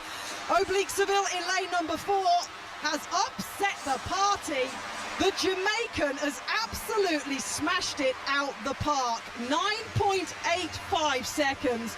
The second fastest man in the world this year. The black, green and gold of Jamaica and Oblique Seville. 9.86 seconds. Noah Lyles in second at 10 seconds exactly, just ahead of Zarnell Hughes in 10.02 seconds. Alison Kirbishley, a men's 100 metres is a very, very short race, but that was dominant from the Jamaican. Yeah, and I think Noah Lyles is thinking, what happened there? Because Oblique Seville got out of the blocks. He reacted, and that gap that he got on Noah Lyles never, ever got smaller. If anything, it got larger. I asked Noah Lyles yesterday, that good run that he had in Monaco over 200 metres, did that give him a sense of where he was at with the 100? And he said, absolutely not. He said, I don't know why, but there's never any correlation. Well, there wasn't today. He did not react. The only man breaking the 10-second barrier today was the Jamaican. Well, I mean, what does that say come Tokyo? Well, Jamaica have waited for a 100-metre star mark since the retirement of Usain Bolt. Is this the year that Oblique Seville shocks the world and takes the world title? We'll find out that in a couple of months. But a winner here today in 9.86 seconds. Zarnell Hughes in third. Thank you, Catherine Merry and Alison Kirbishley. It is a glorious afternoon here at Royal Portrush. The clouds are dispersing. There is plenty of blue sky. There is a real warmth in the air. What an afternoon to enjoy Rory McIlroy, John Murray. Staring back up this winding 5th hole up towards the hotel that we were mentioning earlier, the slightly pale yellow and the grey slate roof through the pine trees, and just to the left as we look, standing up there, can clearly pick him out with the white hat and the rust-coloured shirt. McIlroy with his tee shot. Well, he says this is going left. He says it's going left, and where's it gone? It's just to our left, landed in the on the top of one of the humps and bumps in the longer grass. Yeah, it's just gone into a little bit of a hollow on the top of this bump. It's about 3 or 4 yards just left of us, so it was quite close on its way to us, but he did signal to say that it was going to go left, and all the crowd started to hide because we know how far Rory can hit it. But it's actually not that bad a location to be able to get to this pin that's tucked in on the right hand side. Yeah, about 40 yards, 50 yards mark to pitch out from there onto the green up towards the flag for McIlroy in due course. Okay, all but the final pair are out on the course now. Rasmus Højgaard, Tyrrell Hatton, Bob McIntyre, all parring the first. Justin Rose has had a very fast start as well. Not quite as fast as Rory McIlroy, but he is also 3 under for the day through 6 and 5 under for the championship. Brian Harman and Hao Tong Lee are just playing their seconds into the first up ahead, and that just leaves us with Matt Fitzpatrick and Scotty Scheffler to go in 4 minutes time. Glorious afternoon here. Wasn't a glorious morning at Lord's. It's taken a while for play to get underway in the second women's ODI between England and India, but it has done so now. Dan Norcross. Slow start from India. Initially 25 in the 6-over power play. It's been reduced because we've only got 29 overs per side, but the weather's cleared and India is starting to get motoring. They're 36 for 1 now in the end of the 7th over. Smriti Mandan has hit a few boundaries. She's on 17. Diol has 10. M. Arlott with a wicket, a beautiful Yorker to get rid of, and Pratika Rawal. Jack Conlon next, watching Super League, Wigan Hull. And it's Hull who lead by 12 points to 0. A brace from Jed Cartwright. His first coming from an Aidan Caesar kick. His second coming from an Aidan Caesar break. Both on the back of some beautiful attack from Hull FC. Jack Charles on target with both conversions. Wigan without any answers as of yet. We're 13 minutes away from half-time. It's Wigan 0, Hull FC 12.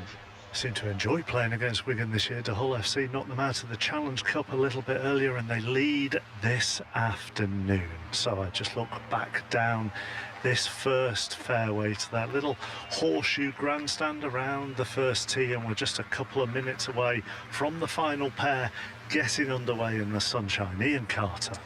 Yes, that final pair of Matt Fitzpatrick of Great Britain and the American Scotty Scheffler, the world number one, the undisputed world number one at that, the man who has dominated this game, won the US PGA. Really looking forward to seeing how he goes today after Ollie Wilson, with whom I'll be walking all 18 holes with this group. The man who won the US PGA already this year and must be hot favourite to add a second major here. Yeah, it's pretty ominous with him being in the lead right now at 10 under par. I think all the other players have, it kind of makes it awkward because they assume that he's going to go out there and go low, and it puts a little bit of extra pressure on those guys to go low too. So it's going to be interesting to see. It's really important for Scotty to get off to a good start, but obviously, as we've seen Rory out on the course, he's making a charge, so maybe give him something to think about. Will these two feel a pressure to keep making progress on the leaderboard, keep getting further and further under par? Because it is obvious that there are birdies out there, as McIlroy is proving. Yeah, I think given the weather, I mean, obviously Scotty's 10 under par right now. I don't think, well, he certainly wouldn't be thinking that 10 under is going to be the winning mark. Whether he actually has a number in mind, I'm not sure, but with the conditions right now, I imagine he's trying to get to 14 or 15 under after today's round to give himself a great chance tomorrow. And how's Matt Fitzpatrick feeling right now? Because he's not been in one of these groups for a while. Yeah, it's been a while, but he's feeling pretty good. Obviously, I walked with him earlier in the week. He looked like he was in great form, playing great golf, swinging it well, and he knows how to win. He's a major champion. He's comfortable in these positions. Whilst it's been a while, I think he'll be loving the fact that he's last out with a world number one. Absolutely. So here we are.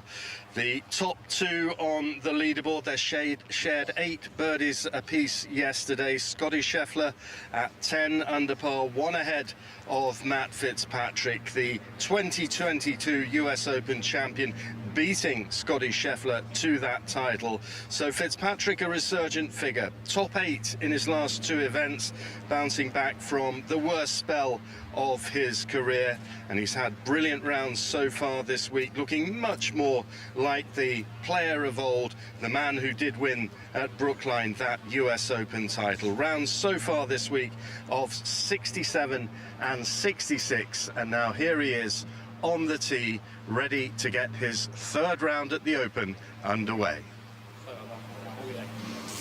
This is game number 35. On the tee from England, Matt Fitzpatrick. And a dark outfit with a white cap for the relatively diminutive figure from Sheffield. He's teed the ball up. Looks like he's got a long iron, potentially a hybrid in hand here. This demanding first hole, uphill for the second shot. Bunker down the left, 290 yards away. Bunker down the right, 270 yards away. And of course, out of bounds left and right as well. And there goes the tee shot of Matt Fitzpatrick, and it comes to rest on the left side of the fairway. Absolutely spot on. From the USA, Scotty Scheffler. Yes, now the leader, the man on top here, who reigns supreme in the game in general. Rounds so far this week of 68 and 64, the lowest score of this Open Championship so far. And with light trousers and a dark top and a white cap, he comes up in that very familiar way of his, as if he's not got a care in the world, and gets himself ready for his opening tee shot of this 3rd round. There it goes on a lower trajectory and heading down towards the fairway, just a little bit left, and it just scampers into the left semi-rough and nestles down into that grass. So fairway for Fitzpatrick and left semi-rough for the leader, Scotty Scheffler. Ollie Wilson. Yeah, both be pretty happy with that. I know Scotty has jumped into that first cut, but this first hole, it's certainly no problem from there. And so we're underway, Mark, and we're underway with the leaders glancing at their wing mirrors and seeing an ever-chasing Rory McIlroy just coming into view. Well, there are a few chasing, actually. Russell Henley, 6 under for the day, 6 under for the championship through 14. And another man who's really making a charge, well, two Englishmen actually. Justin Rose, 4 under through 7 today, 6 under for the championship, and Matt Wallace, 5 under for the day and 5 under for the championship through 12. So there are some players going low behind the leaders. What news of Rory, John Murray? Well, last you heard, Rory McIlroy off the tee on the par 4 5th was at the top of a grassy bank. His ball was in the rough, but only about 50 yards short of the green. It is the drivable green, this, in the right conditions, and he's pitched it out. Graham, he's got a chance 10 feet for another birdie. Yeah, he was very fortunate with the lie. The grass was lying with him, so when he was playing the shot, he was always going to be able to get a little bit of release up the slope, but he played it to absolute perfection, landed it just short of the slope, let it release up to around about 10 feet, and another great opportunity for birdie. Yep, so another birdie chance coming. Mark Jordan Smith likewise, but from much further.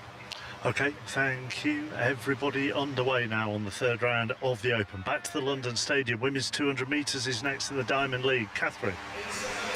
Yeah, a couple of events left here. The weather has turned up at the back end of this London Diamond League meeting, the biggest one-day athletics meeting in the world. 60,000 fans roaring and cheering every single athlete that's been introduced in the sunshine here in the women's 200 metres. Tori Lewis of Australia will start in lane number 1. Ashanti Moore, the Jamaican, in good form this year, the national champion, will start in 2. João Bestu of Spain will start in lane number 3. Daryl Nita of Great Britain will go in 4, the 3rd fastest ever in the UK, one of 3 Brits in this women's 200 metres. And Nita lines up inside Amy Hunt, the 4th fastest British athlete of all time and the fastest British woman in 2025. She's got the centre lane of 5. The roar was big, as you'd expect, for one of Britain's finest ever. Dina Asher-Smith, the former world champion, the UK record holder, goes in lane number 6. 1 lane inside her training partner from St Lucia, Julian Alfred, the Olympic champion over 100 metres. The 24-year-old is the world leader with 21.88 seconds. She starts in 7, and Rashida Adeleke, the 400-metre specialist who was 4th at the Olympic Games in Paris, the Irish star, starts in lane number 8. We've had 3 British winners so far here today in London. Hunter Bell in the 800, Dobson in the 400. Morgan Lake won the high jump with a clearance of 196. Can anybody stop St Lucia's first ever Olympic gold medalist, Julian Alfred, in 7? The sun goes in. The spotlights are on here at the London Stadium. Not needed anymore now the weather has got better. The women's 200 metres, 3 Brits and an Olympic champion. They settle into their blocks. The penultimate event of a brilliant one-day meeting. And it's a clean start in the women's 200 metres. Asher-Smith out well as expected in lane number 6. Alfred, though, in lane number 7 is going to come into the straight in the lead. The yellow top of the Olympic champion, Alfred from Asher-Smith. Amy Hunt coming up into 2nd place, but Julian Alfred's going to win by 4 metres. Here she goes, 21.71 seconds. Dina Asher-Smith passing Amy Hunt in the final 30 metres to finish 2nd here in London. But Julian Alfred is continuing to be on a roll. It's the fastest time in the world this year, 21.71 seconds, faster than her 21.88 clocking earlier in the season. Asher-Smith in 2nd and Amy Hunt in 3rd. Let's just tell you a few scores, and we'll get the details of some of these people in just a moment, because we do have teams following them. Harris English has got a birdie in his opening 2 holes. He's gone to 6 under. Perhaps the most astonishing score so far, Brian Harman double bogeyed the first, so we'll get details on that. And he's dropped from 8 under to 6 under. McIlroy first, though, with John. So that means he is alongside Rory McIlroy, who was not able to convert that 10-foot birdie putt on the 5th. It was clearly a ticklish one, because he spent a long time having a look at it from every conceivable angle, but it didn't drop. He bent his knees, crouched right down. It's a par 4 for him then on the 5th. So 3 birdies, 2 pars in his first 5 holes, and McIlroy is 6 under for the championship. Ian Carter watching the final pair.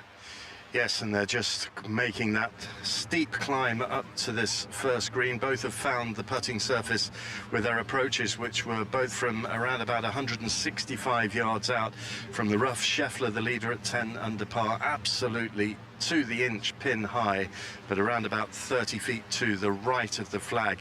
And Fitzpatrick going a little longer, and he's now found the upper tier of the green. So a very delicate putt coming for the Englishman. Yeah, it was a great shot in. He was staring it down. Looked like that's exactly where he was aiming, which is a positive sign for early on in the round. Just unfortunately just missed that slope. But Scottish Scheffler pin high, which is something we expect to see quite a lot today. And missing on the right side, which is again just one of those sort of clues to the efficiency of his golf. Yeah, around this golf course, as many, you're not always aiming at the flags, you're trying to pick out a target, and it looked like Scotty hit his target, and Matt almost hit his, just flew a little bit further than he was planning, but 2 good shots into the first. What do we think, 30 feet for Scheffler, 35 feet for Fitzpatrick?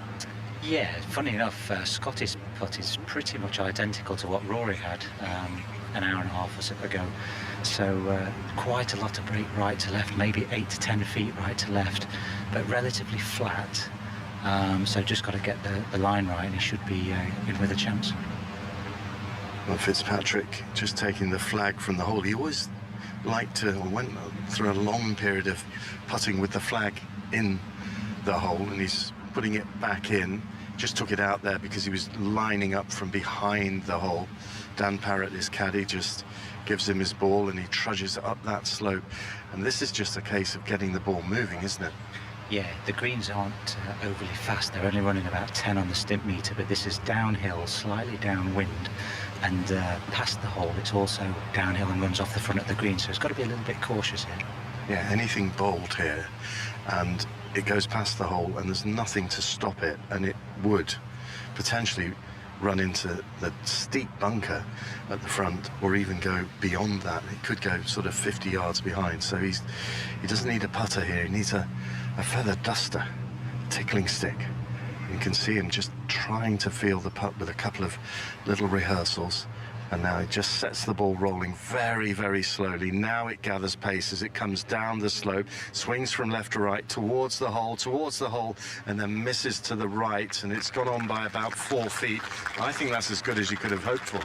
Yeah, that's pretty good on the first hole. You're always a little bit unsure of what the pace is going to be, and when you've got to hit it so softly on the first hole, that's not a bad effort, 4 feet just past. By contrast, the world number one, this 29-year-old born in New Jersey, lives in Dallas, moved there to Texas at the age of 6. Scotty Scheffler, he can be very positive with this putt. Yeah, from his angle, there's probably a slight upslope behind the hole. So like I said earlier, there's just mainly a lot of right to left on it, but pace-wise, nothing really to worry about. Both of these players birdied this hole yesterday. Fitzpatrick currently at 9 under. And after that 64 yesterday, Scheffler, tall man, bearded figure, broad shoulders. He is at 10 under par, leading the Open by 1 in brilliant afternoon sunshine, packed grandstand behind this green. And they're all watching now as he addresses the ball. Upright stance and a nice positive swing of the putter. The ball travelling towards the hole, swinging from right to left, and coming to rest. Well, not quite sure how far that is from the cup. Muted applause from those with the more elevated view from the grandstand. And just as Matt Fitzpatrick surveys his par putt, let's get the latest on McIlroy with John. Just watching Rory McIlroy marching towards us, up towards the green of the par 3 6th, and with the flag fluttering right at the back of the green today. He's left himself 40 feet or so, but he's on the left side of the green, and I can clearly see the undulations that he's going to have to deal with. But with this sort of support, Ian, it makes you feel that almost anything is possible. What an atmosphere, what an atmosphere. We've managed to get a slightly better view here on the first now, and we know that trundled on a bit more than Scotty Scheffler would have wanted. He's actually outside Matt Fitzpatrick, not lost his turn. Yeah, I think he's got about 4 feet. It just moved a little bit more right to left than he allowed for. Now he's putting back up, slightly left to right, into the wind, but can be quite aggressive with this one. Pressure on at the first for the leader to save par. 4 feet. Sends it forward and into the hole. Minimum of fuss. Well, that will now act as a settler, won't it? But it could have gone badly the other way. You don't really want to leave yourself too many of those early on in the round, but he dealt with it perfectly, and it is calming, as you say. It's nice to knock something in, feel like you're stroking the ball well, and move on to the second. And he just sort of lopes off with a kind of bashful expression. The bearded world number one. Looks like he hasn't got a care in the world, just gets his notebook out, consults his notes for the upcoming par 5 second. Looks back down the first fairway, which has thinned out completely now in terms of spectators surrounding it. This is the last pair on the course. And now Fitzpatrick needs to make sure he doesn't make any mistake here. This will go down as an excellent 2-putt here for the 30-year-old from Sheffield. Putt ahead behind the ball, sends it forward. Oh, he's missed it. Slipped out, and it's a 3-putt bogey at the first for Matt Fitzpatrick. And that is not what he wanted. No, that's an unforced error. He had a pretty good first putt. Obviously ran a little bit past, but probably that's more to do with nerves than anything else, especially given it's on a similar read to what Scotty had. So a very disappointing start, Mark, for Matt Fitzpatrick. 3-putt bogey. He slips back to 8 under, now 2 behind the leader, Scotty Scheffler. Yeah, he bogeyed the first. Brian Harman, remember, double bogeyed the first. We'll get details on that shortly after John. So a chance for Rory McIlroy perhaps to go to 7 under. Mind you, Graham, 40 feet. And that lump that is there between his ball and the hole. Yeah, this is a really difficult putt, but he played the tee shot really conservative because the flag location right in the back tongue of this green is so impossible to get anywhere near. So he's looking to just make his 3 and get out. So a 2-putt would do him, says Graham Storm.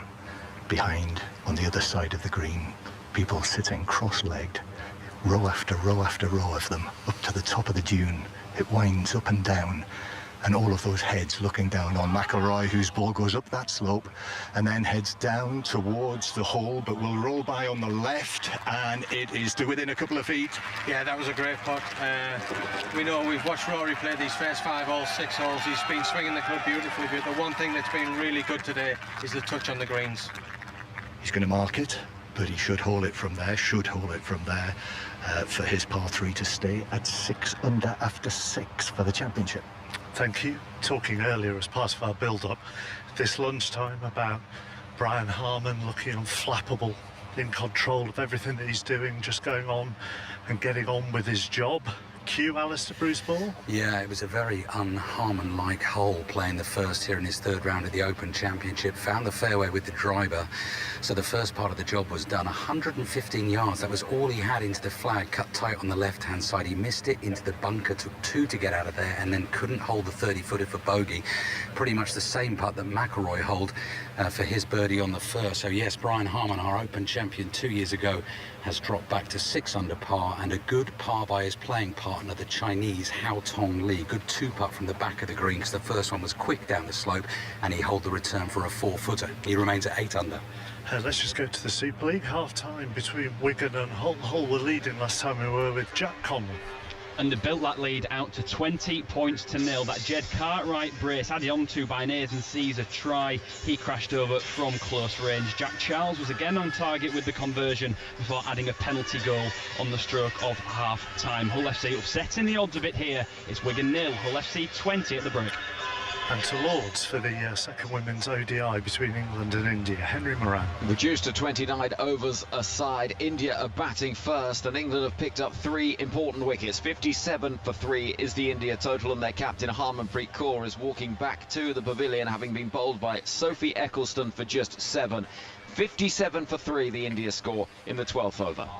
Sports Extra if you want to listen to the cricket, Sports Extra 2 if you want to listen to the rugby league and golf and boxing, all the way here on 5 Live until the end of Dubois Usyk 2, with the ring walk expected sometime around 9:45 in Carter. Both of our players in the final pairing have found the fairway off the tee here, and it's Scheffler who is probably 15, 16 yards longer, well over 300 yards into a stiff breeze. Brilliant tee shot Well, from both players, but especially Scheffler, and so they'll be eyeing this par 5 green in 2 from the fairway. Remember, a par at the first for the leader. Scheffler remains at 10 under par, a 3-putt bogey for Matt Fitzpatrick, so he slips back to 8 under. And let's tidy up Rory's par with John Murray. Yes, he hauled out from 2 feet, maybe a little bit more than that, but no worries, into the bottom of the hole, and that means that Rory McIlroy remains 6 under par, walking right next to the young man who's carrying the sign with the scores on it. Red number 6, -6 for McIlroy. I'm afraid Jordan Smith dropped another shot there. He's back to 1 under. But McIlroy 3 under for his round today and 6 under for the championship. And here he is walking now up towards the tee in amongst all of the dunes for the par 5 7th. Well, I was told 20 seconds ago that the men's 200 metres was underway, so I'm guessing it's finished. Catherine. Final event here in London is the men's 1500 metres. The race proper is being led by George Mills, the British athlete, in 3rd at the moment with the shaven head. 1 stride ahead of the current world champion Josh Kerr with the shades on. This men's 1500 metres could be one for the ages. It's strung out Alison Kirbishley in single file as they go round the first bend, down the back straight in the sunshine. Yeah, they were asking for 55 seconds for that first 400 and pretty much even pace to take them to British record. Well, Josh Kerr has just a train in front of him leading the way. George Mills has decided to take this to the reigning world champion Josh Kerr, silver medalist from Paris Olympic Games last year. Jake Whiteman, former world champion, is well down the field at the moment. But now the pacemakers step out, Kath. George Mills has a long run for home as they come into the straight for the penultimate time with 500 metres to go. We are bang on British record pace, and that British record belongs to the current world champion Josh Kerr. Mills leads, Kerr in 2nd, the 18-year-old Koech of Kenya is in 3rd. The bell goes in the men's 1500 metres. George Mills took 7 seconds off Mo Farah's 5,000 metres British record this year already. Josh Kerr trying to make a move. Alison coming onto the shoulder potentially of George Mills down the back straight. This is going to have to be a lap of his life, George Mills, but Josh Kerr now passes George Mills with Koech coming inside. George Mills is now falling backwards. You've got Jake Whiteman only about 2 metres down. 200 metres and there's a faller. Koech now takes the lead with Josh Kerr on his heels. It looks like George Mills has fallen. Koech, the 18-year-old Kenyan, could upset the party here. But here comes Josh Kerr, roared on by 60,000 in the sunshine at the London Stadium. He's gritting his teeth, he's throwing his head back, but he's not going to catch Fenel Koech of Kenya. He throws his arms out wide, a new meet record of 3:28 for the Kenyan. Josh Kerr in 2nd. Jake Whiteman has come up to 4th place in this men's 1500 metres. But there were fallers, Mark, and that includes George Mills, who's coming around the track at 150 metres to go. Well, I tell you what, he got a lot further than he got last year, where he fell 20 metres into the race. That was because I think George Mills was tiring. He definitely was tiring, and tired legs mean that you've just got nowhere to go, and bumping and barging as all of the guys were surging with 200 metres. Real shame as George Mills now jogs over the line. But right up front, we were promised an attack on the British record, and I think these guys just got into each other's heads. George Mills maybe just took it on too early for him. Josh Kerr just beaten by the world leader of Kenya, Koech, in the final stages. But great to see Jake Whiteman back. A season's best for him in 3:31. Josh Kerr confirmed sub-30, 3:29.37. The final winner then, Mark, of the day, well, it was Fenel Koech of Kenya. No British winner in the men's 1500 metres, but 3 British winners in total as the crowd leave here in the sunshine on quite simply a brilliant day at the London Diamond League. Thank you very much. Men's 1500, not 200, so we did have plenty of time to get to it. Thank you to Catherine and to Ali, just walking past the 14th fairway.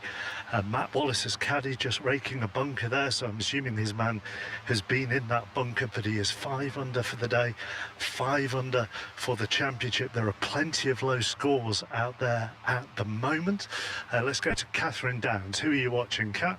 Good afternoon, Mark, from the sunshine on the 4th fairway. We are out walking with Tyrrell Hatton and Rasmus Højgaard. So the daily reminder to listeners on 5 Live and BBC Sounds that there's been no English winner of the Open since Nick Faldo in 1992. But at the start of play today, 6 Englishmen in the top 20. One of them, Tyrrell Hatton, at 5 under par. And if you think 6 Englishmen in the top 20 is a good return, how about 2 Højgaards in the top 10? There's never been a Danish winner, and twins Nikolai and Rasmus are hoping to be the first. Nikolai already out on the course, Rasmus alongside Tyrrell Hatton with myself and Andrew Murray.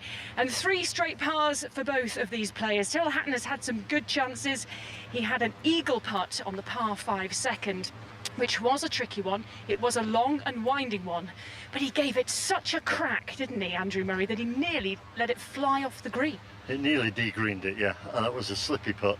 There was a big break in the first quarter of it, and he just hit it straight through the break and up the hill and over the other side, and it was gone. It was very, very close to embarrassing, but he missed the return, so a straightforward par 5. And then on the par 3 third, a 15-foot birdie chance went begging. Just slid by the hole on the low side, actually, but very slippy putt. These greens look like they're getting a little bit more shiny, which will be interesting to see how everybody copes with all that. As links greens dry out, they get a little bit slippy, so not quite so easy as it has been the last 2 days to hole out. 2 stunning tee shots from the pair of them, though, down the centre of the fairway here on the 4th. And since 1970, 89% of Open champions have been within 4 shots of the lead after round 2. These 2 will be hoping to emulate the 11% who've come from just 1 further back at 5 under par. So standing in the middle of the fairway, both of them 5 under par, 5 shots off the lead. Tyrrell Hatton and Rasmus Højgaard with me and Andrew Murray for the day. Thank you very much. Just walking through all the crowd. We've gone from the 1st to just standing behind the 9th and the 11th green at the moment. What is noticeable when you walk through the crowds is the number of Lions shirts that people are wearing today. British and Irish Lions shirts and training tops. They of course beat Australia earlier this morning in what was quite a comfortable first test for them in Brisbane. All the reaction on the Rugby Union Weekly pod with Chris Jones and the team. Alistair Bruce Ball. Yeah, there were some Scottish men who played a very important part in that Lions win, and I'm walking with the penultimate pairing this afternoon with a Scottish golfer who has won the Women's British Open. I was there to report on it at Lytham back in 2009. I have Katrina Matthew for company walking the links this afternoon. Katrina, Brian Harman double bogeyed the first. You almost knew he was immediately going to fight back and bounce back with a birdie on the second. Wasn't the prettiest, but he did it. No, it wasn't the prettiest. Kind of had a squirrely 3-wood for his second shot into the greenside bunker, but a great bunker shot, holed up probably 12-footer for birdie, so nice to bounce back. Yeah, you knew the putt was heading right for the middle of the hole. So Brian Harman is 1 over for the day mark. He is 7 under par for the championship, and his playing partner Hao Tong Lee from China is level par for today. He's parred the first 2. He's 8 under. I'm going to hand it to Ian Carter.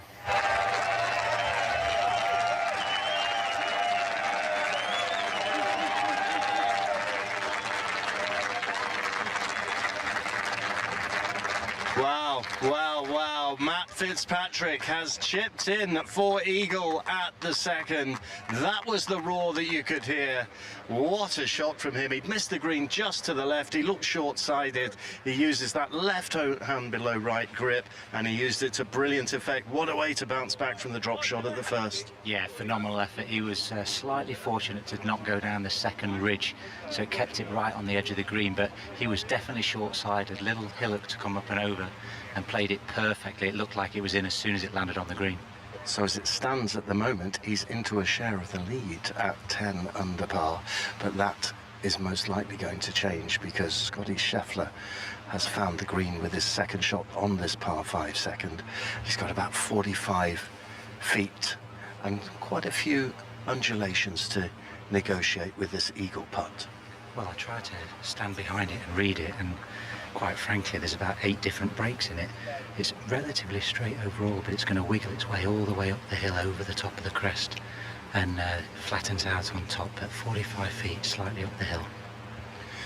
And he sends the ball up that hill, and it climbs towards the hole, and it turns towards the hole, and then it scoots past the hole, and now he's got around about 4.5, 5 feet coming back for his birdie to reassume the outright lead. Yeah, a little aggressive, but again, early days, just trying to get the pace of those greens, which is always tricky when there's so many little mounds in the greens. But this has left him a relatively straight 4-footer, pretty flat. I expect him to be feeling pretty good about it and roll it in. The din that accompanied that chip in from Matt Fitzpatrick, I mean, you just couldn't hear anything else. It's incredible, and it's such a nice way for him to settle himself down. That 3-putt on the first is now completely out of his memory, and he's moving forward feeling good again. Yeah, you can see it in his body language. He's moving nicely and briskly. He was just applying some sunscreen to his bare arms now because he's taken his sweater off. It's a muggy afternoon here. Very, very pleasant for golf. It really is. Just a hint of breeze, which was into their faces here. They were hitting from 277 yards out, Fitzpatrick was, and for Scheffler probably around about 250 yards in. Found the green, but that eagle putt was a little bold, and that's why he's taking every care over this putt. Yeah, he's even though it's a relatively simple putt out on these greens in these conditions, this situation, you have to go through your routine, execute it as normal, and try and put the situation out of your mind. This for birdie to reassume the outright lead, and he's missed it. He has missed it. It caught the left edge of the hole, spun round, and it's 3 putts for Scotty Scheffler. And we now have joint leaders at the Open Championship because a chip-in eagle 3 for Matt Fitzpatrick has propelled him to 10 under par, and he joins Scotty Scheffler on that mark because the American world #1 couldn't make the birdie, and he remains at 10 under. So joint leaders at the Open. Goodness me, it changes with every shot, doesn't it, John Murray? Yes, on the par 5 7th with Rory McIlroy. He was in the first cut of rough off the tee down the left-hand side on this long hole, the longest hole on the course here at Royal Portrush. His second shot is short and left of the green, but he is chipping now up towards the flag, which flutters away. This for eagle, bounces, rolls, and rolls by on the left-hand side. You had me going there, Graham. You had a bend of the knees. I thought it was going in for a second, but it's rolled by maybe 5 feet or so, maybe more. Yeah, it was a great effort though. He took the slope out of the equation and lofted it high into the breeze, onto the green, onto the putting surface, and it just skimmed the left-hand side of the hole. I thought it was going to hit the flag as it was rolling towards there, but McIlroy's reduced this par 5, 600 yards to a drive and an ace iron. John, what did we say yesterday when, and regular listeners to 5 Live golf coverage will know this, we often get sent out to a player who's making a charge, and then as soon as you get there, that charge seems to have faltered. I've just done that. I've jumped all the way to the 9th. Justin Rose had 5 birdies in 6 holes. By the time I get here to the 9th, he's bogeyed the 8th, and he's just got off the back of the green here on 9. That is one of the absolute certainties, absolute guarantees of our golf coverage. We're like the harbingers of doom. Let me go to Kat. And yeah, very similar here actually, Mark. Not that anyone has faltered, but no one has burst forward out of Tyrrell Hatton and Rasmus Højgaard. 4 straight pars now for Tyrrell Hatton. He had a good go at a 30-footer on the green here at the 4th, just cozying up to the left side of the hole. But now Rasmus Højgaard has a chance for the first birdie of the day from this group. The 24-year-old, younger by just a couple of minutes than his twin brother Nicolai, 5-time DP World winner, and on his first season on the PGA Tour hasn't been the easiest of transitions for the tall Dane in his navy blue trousers, green striped t-shirt. He's missed the cut on his last couple of starts, but has found some form here on the Emerald Isle. Birdie putt from 18 feet on its way towards the hole for the Dane. And that one tickles the left-hand edge. Pars for Højgaard and a par for Hutton as well. John. Back to the 7th, Rory McIlroy now, facing this, you reckon, round about 10 feet, Graham. From the angle that we're at, it's beyond the hole, so the flag has been removed. McIlroy, a couple of practice strokes from behind it. He's parred the last 2. He'll be thinking, at the par 5, it's time for birdie again, but this is not straightforward. He gets over it but backs away. Yeah, he's backed away as the wind starts to whistle up this par 5, and it's just put him off for a slight second, so he's back over it now. Just flapping those grey trousers of his, head over the ball. McIlroy for birdie at the 7th. Big curl from left to right. No, he swishes the club head. He knew it wasn't going to drop, and there was a big break on that from left to right. Yeah, absolutely. He'll be really disappointed not to make a birdie on this par 5. That is probably the first mistake of the day, missing the green with an 8-iron for his second shot. But you can't do that when the course is so accessible, especially this par 5, reachable into with that sort of club in your hand. You can't afford not to make a birdie. So he still has to finish off for his par 5 mark, but that is, well, birdied the 1st, the 2nd and the 4th, but that, as long as he holds this, that is now 3 pars in a row. However, at 6 under, 3 under for his round today, he is just 4 shots off the lead. Well, that is consistent. Brian Harman has gone double bogey, birdie, bogey so far, so he's gone back to 6 under as the former champion. Let's go to our joint leaders, Fitzpatrick and Scheffler, both on 10 under. Ian.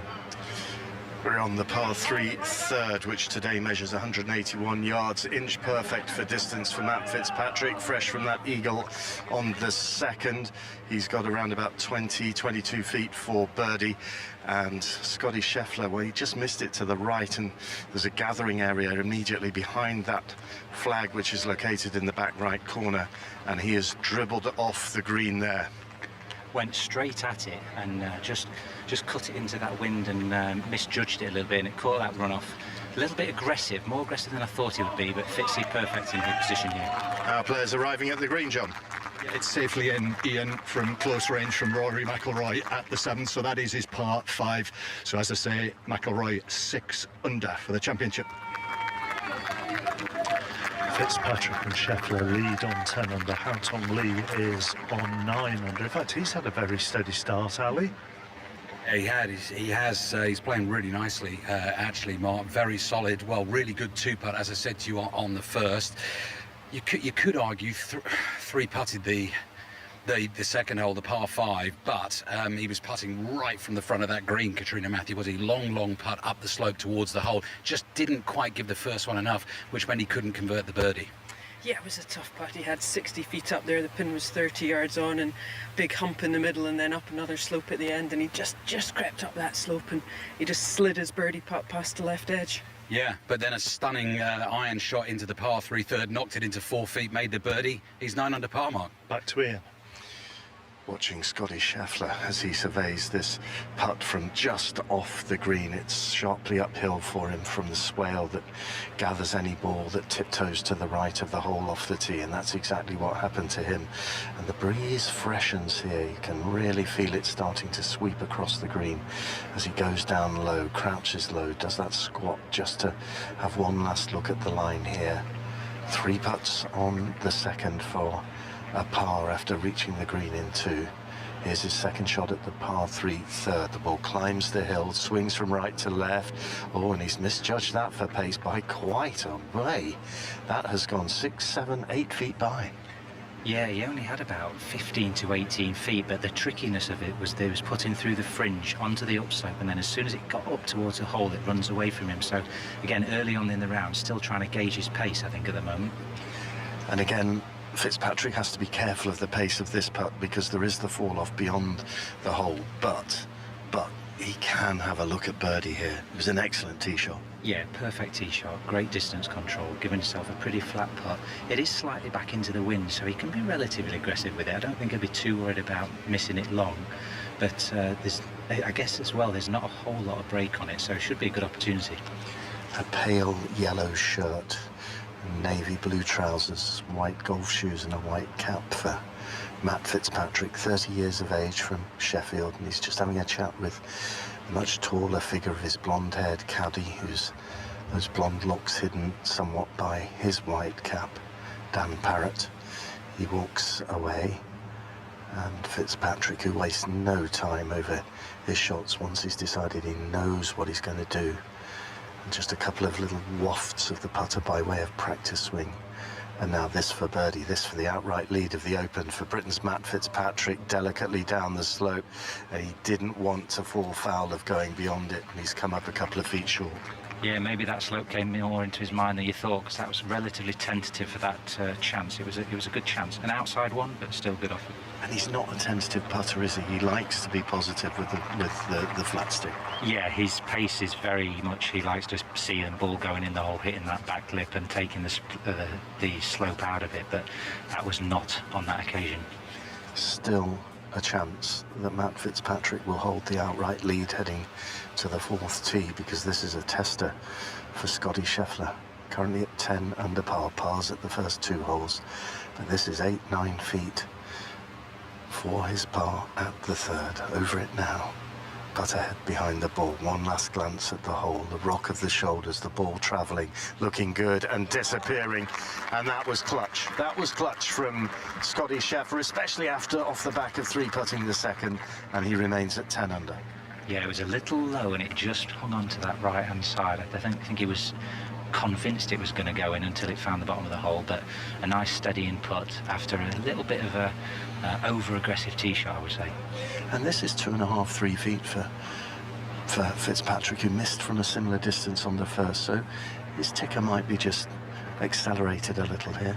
I would say it definitely feels longer than it actually is in reality, but this is really important for him to put a nice stroke on it, feel the ball coming off the putter face nice and solidly, and he does. Dead centre, dead weight, nicely done. Yeah, into the cup, so we still have joint leaders here in the shape of Scotty Scheffler and Matt Fitzpatrick, both at 10 under par after securing their pars here at the par 3 third. And it's very early in this round, Ollie Wilson, but that putt from Scheffler there just highlights he very, very rarely opens the door for someone else. Yeah, I think that's what he does so well. You know, he made a bit of a mistake, a little bit over-aggressive on the tee shot and found a really awkward position, but it's not easy to just tidy those up, but he seems to do so well. He's so good at scoring, and when he is slightly off it, he seems to just manage to get out of there with a par, kind of plod his way around and suddenly firing a few birdies, and then he's up in the top of the leaderboard. He's fantastic at it, and I expect that to be the case today. There's a little bit of a gap between the top 3 and everybody else. So you have Fitzpatrick and Scheffler on 10 under and Haotong Li on 9 under.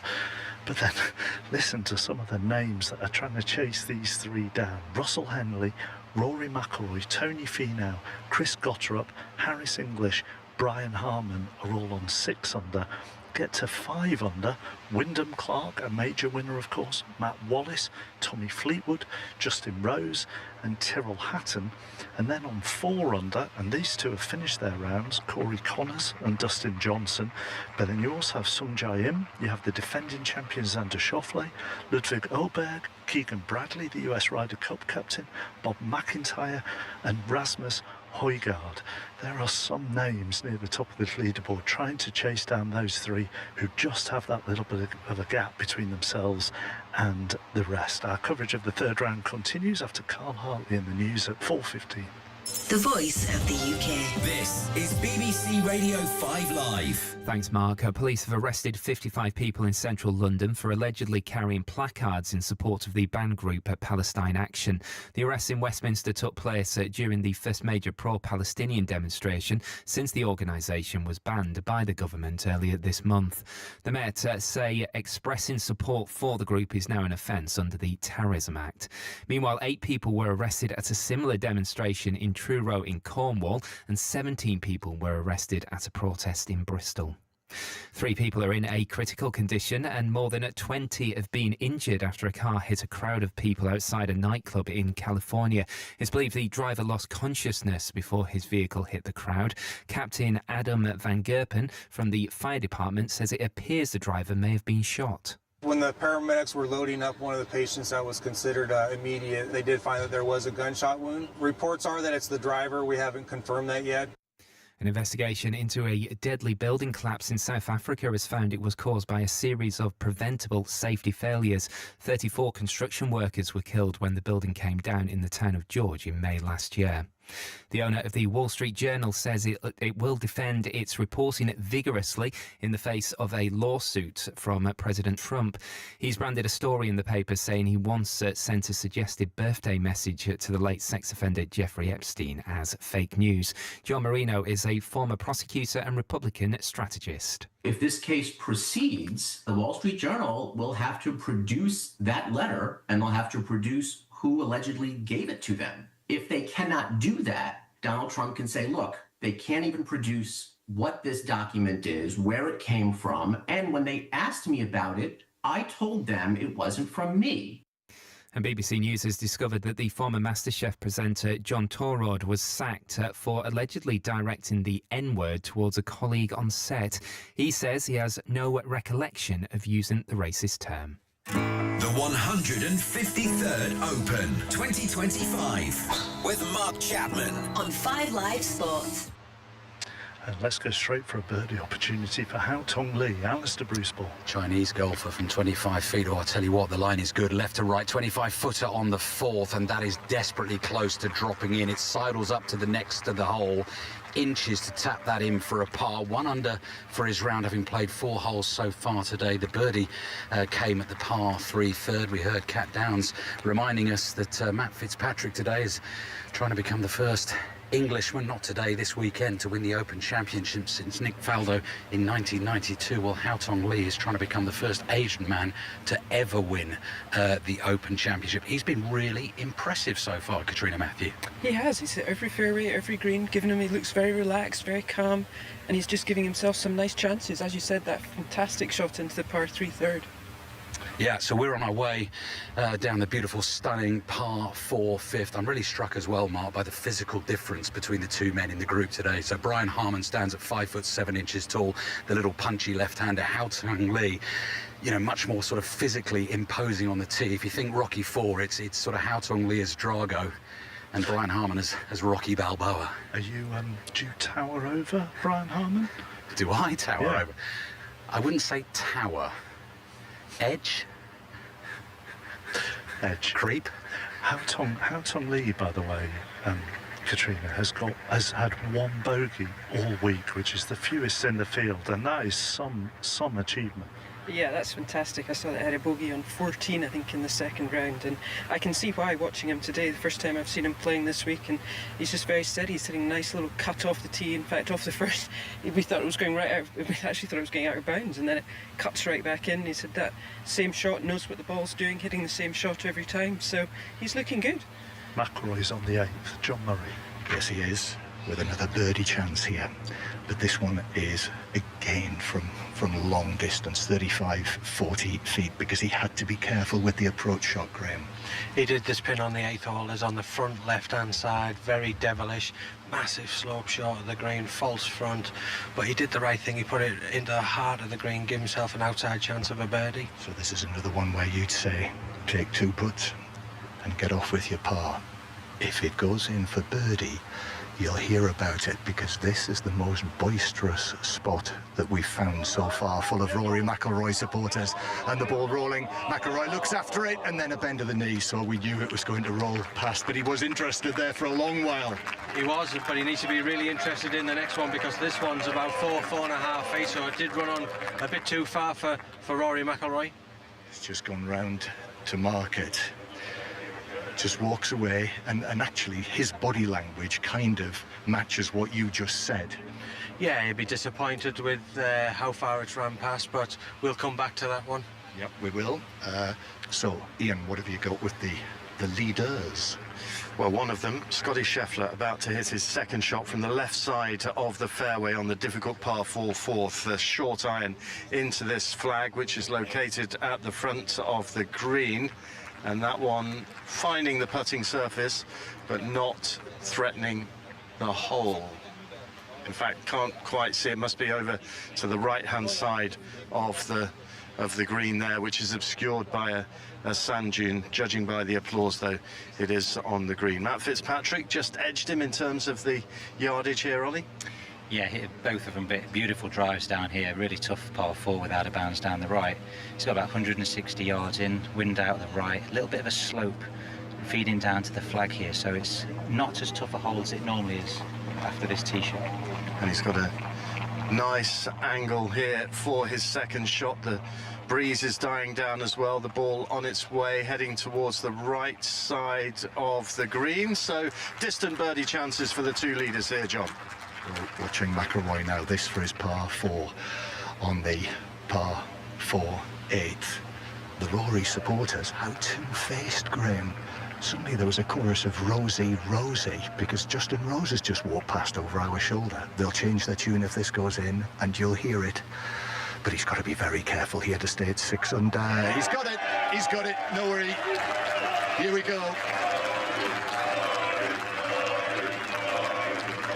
He stays 6 under after 8. 6 under for the championship. Now, Kat, what have you got?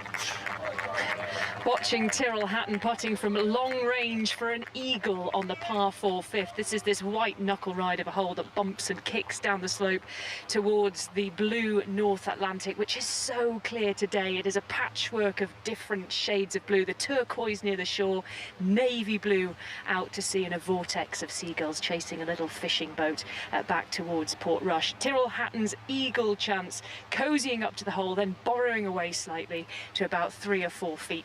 Great effort from the Englishman. He's at 5 under par. That's a terrific tee shot. It's obviously drivable par 4, and he got it right in the front left corner, so he was at least 22 cricket pitch length away, 22 yards, and cozied it up, certainly within 3 feet, I'd say, Kat, and up the ramp. It was a really good pace putt. And Rasmus Højgaard has a chance for a birdie here. He's made it a bit of a meal of this one, though. His tee shot finding the bunker, which is short of the green here. You've got to carry that bunker. You've got to carry a massive kicker in the middle of the fairway, a huge pudding pie bump in the middle of the fairway, and then, as Tyrrell Hatton's ball did, it rolls onto the green, but Højgaard's was swallowed up by the gaping bunker on the right-hand side. He's hit it out and into the heart of the green. A really good effort from the sand. This one curving round from right to left, heading up towards the hole, but it is not going to drop for the Dane, who 3-putted the par 3 third, so he's dropped to 4 under par, 6 shots off the lead. Legendary caddy Billy Foster has joined us. Don't roll your eyes at me when I call you that, Billy. You've still got your pencil tucked into your cap. Tricks of the trade. Yeah, absolutely. Yeah, I mean, Rasmus there's left himself a really difficult second shot there. You know, there's a dead elephant in between his bunker shot on the flag, and he was quite fortunate that it stayed halfway up the slope. Somehow he beat Usain Bolt up there to mark his ball before it dribbled back down another 15 feet. But yeah, difficult putt, 25 foot with about 4 foot of break on it, and has rolled up to about 3 feet. Yeah. He's just going to tap it in for a par. Then Tyrrell Hatton will have a little tickler from about 3 feet away for a birdie, but come back to me for that, Ian. On the 4th green, where Scotty Scheffler is just popping his ball down, picking up the marker. He's had a good look at this putt. Around about 30 feet for birdie. Both players erring on the side of caution, missing the hole to the right. Fitzpatrick's about 20 feet away. These two locked at the top of the leaderboard at 10 under par. So this potentially momentarily for the outright lead down the hill. The ball on its way for Scotty Scheffler, swinging. Oh, and he's overcooked it, and oh, goodness gracious me. Half an inch more and that would have been rolling off the green. Birdie putt for Fitzpatrick to come. Kat. First birdie of the day for Tyrrell Hatton, and it was an easy one. A beautiful stroke from the tee down the hill on the par 4 fifth, finding the front of the green. Ace effort with the eagle putt to give him just 3 feet to tap it in. Easiest birdie he'll have.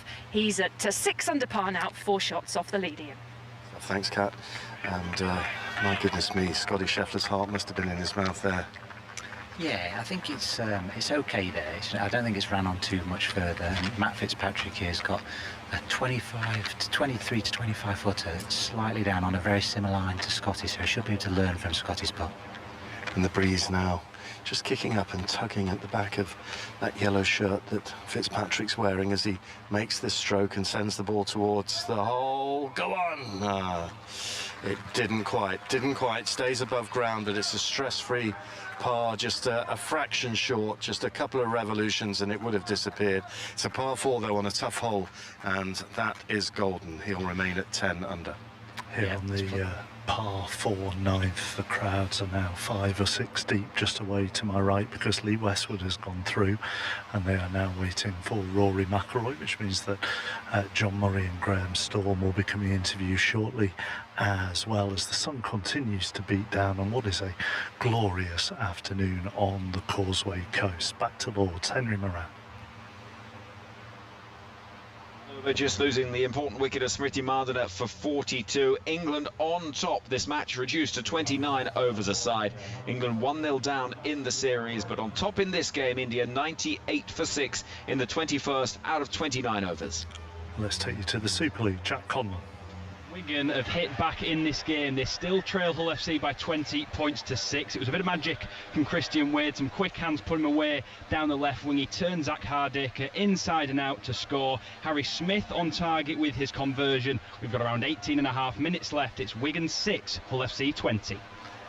Back to the leaders, Ian. Scotty Scheffler, this for his par save at the 4th to remain in a share of the lead at 10 under par. Over it now, sends it forward. It's just a couple of feet and in it goes for the world number 1, and he does make his par, and so we remain, as you were, at the top of the leaderboard with these two locked at 10 under par. Close the door again, Ollie. Yeah, I tell you what, he that ran a couple of feet past, but he'd take a lot of time over that. I don't know if he was maybe just feeling a little unnerved after the 3-putt on the second, but definitely not as quick as he normally would have been on that.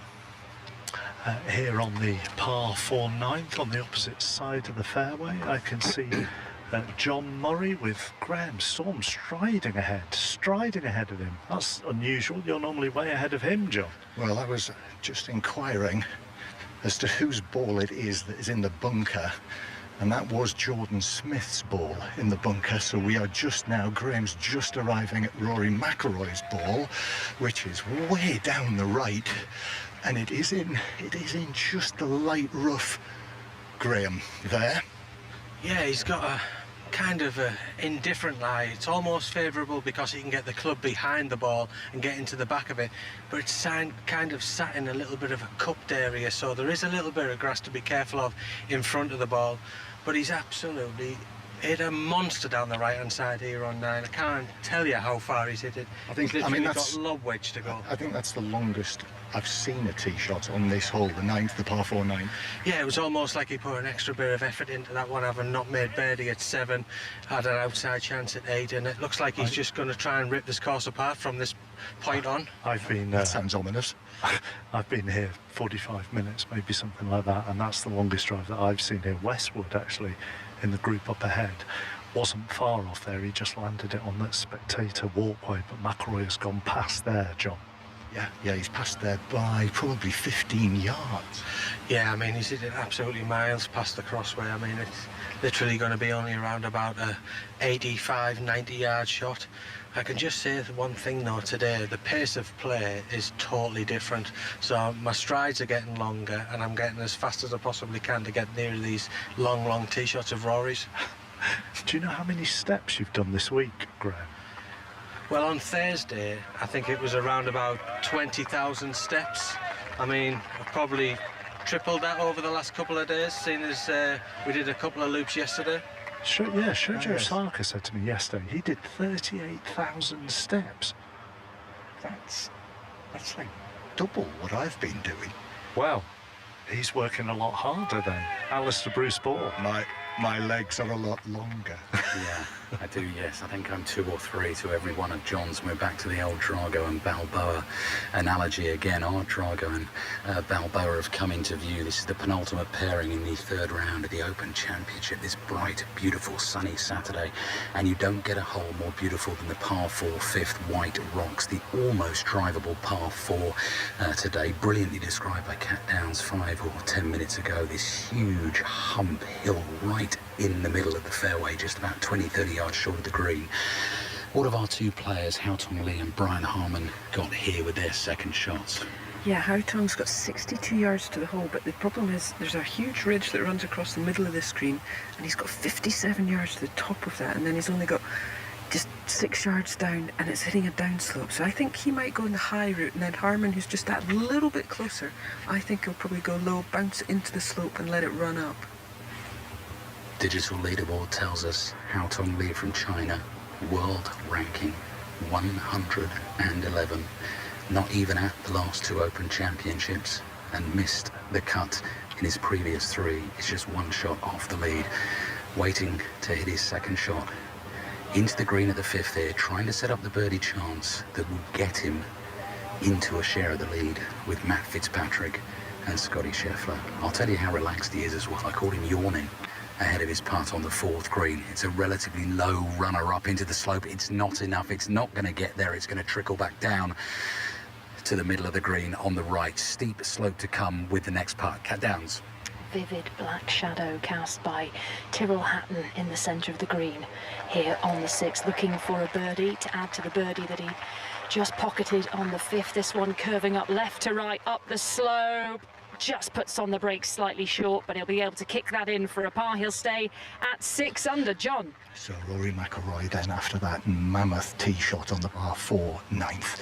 He's just over the other side of a grassy mound from us, and he is in the longer grass here as Graham described to you. So he's looking to chop this out from 45 yards short of the green.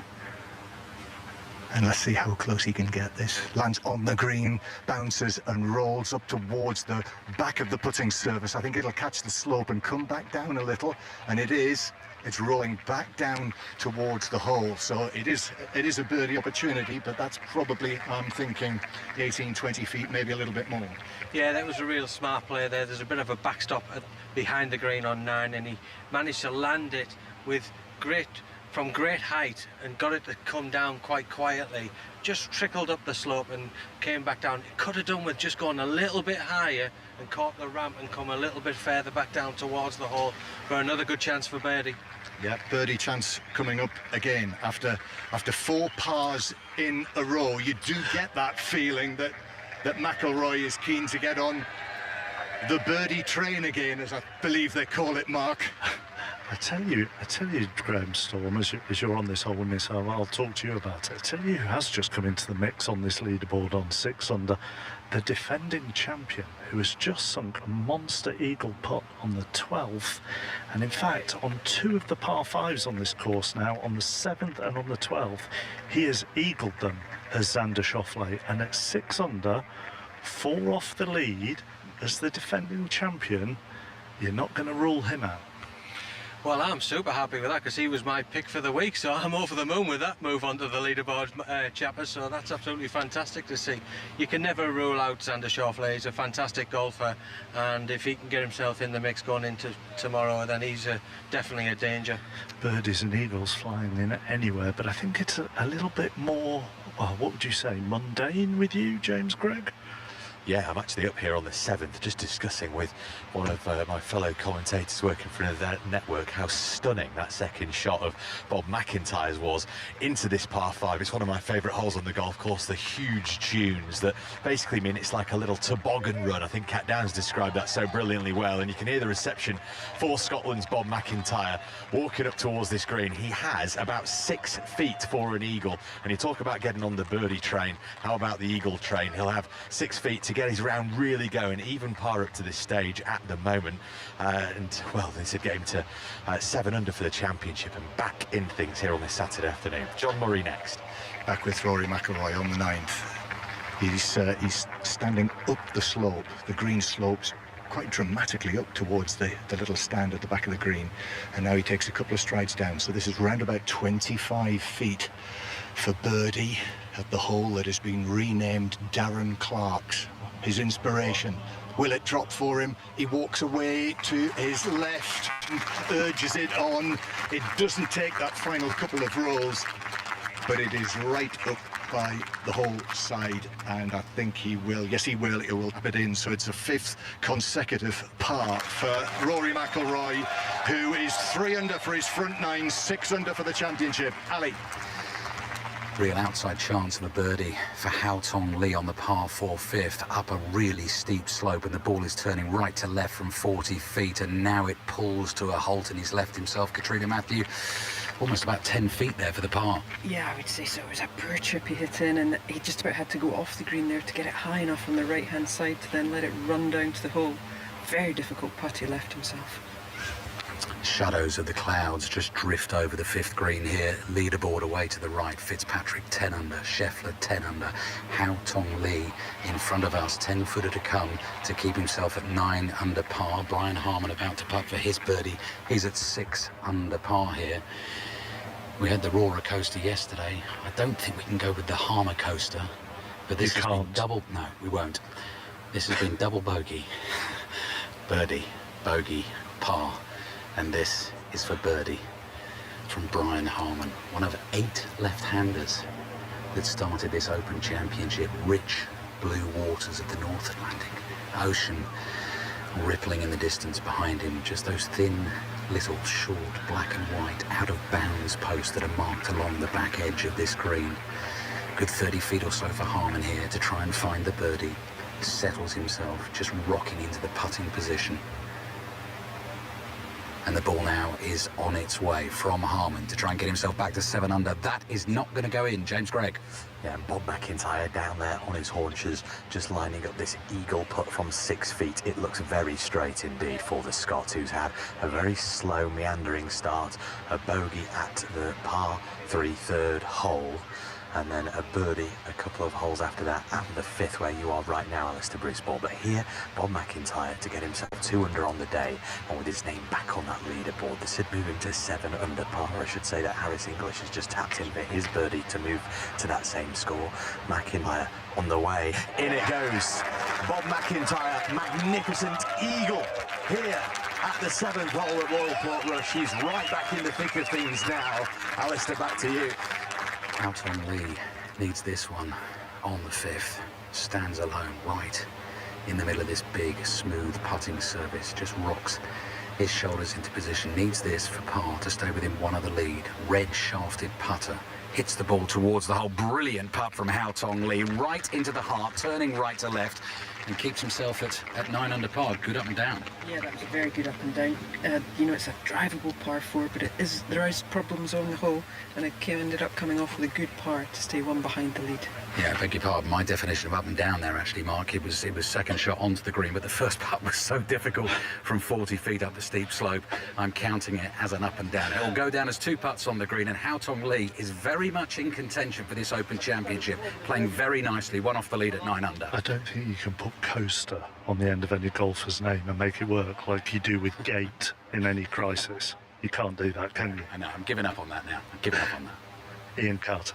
Here comes Matt Fitzpatrick with his tee shot on the short par 4 5th.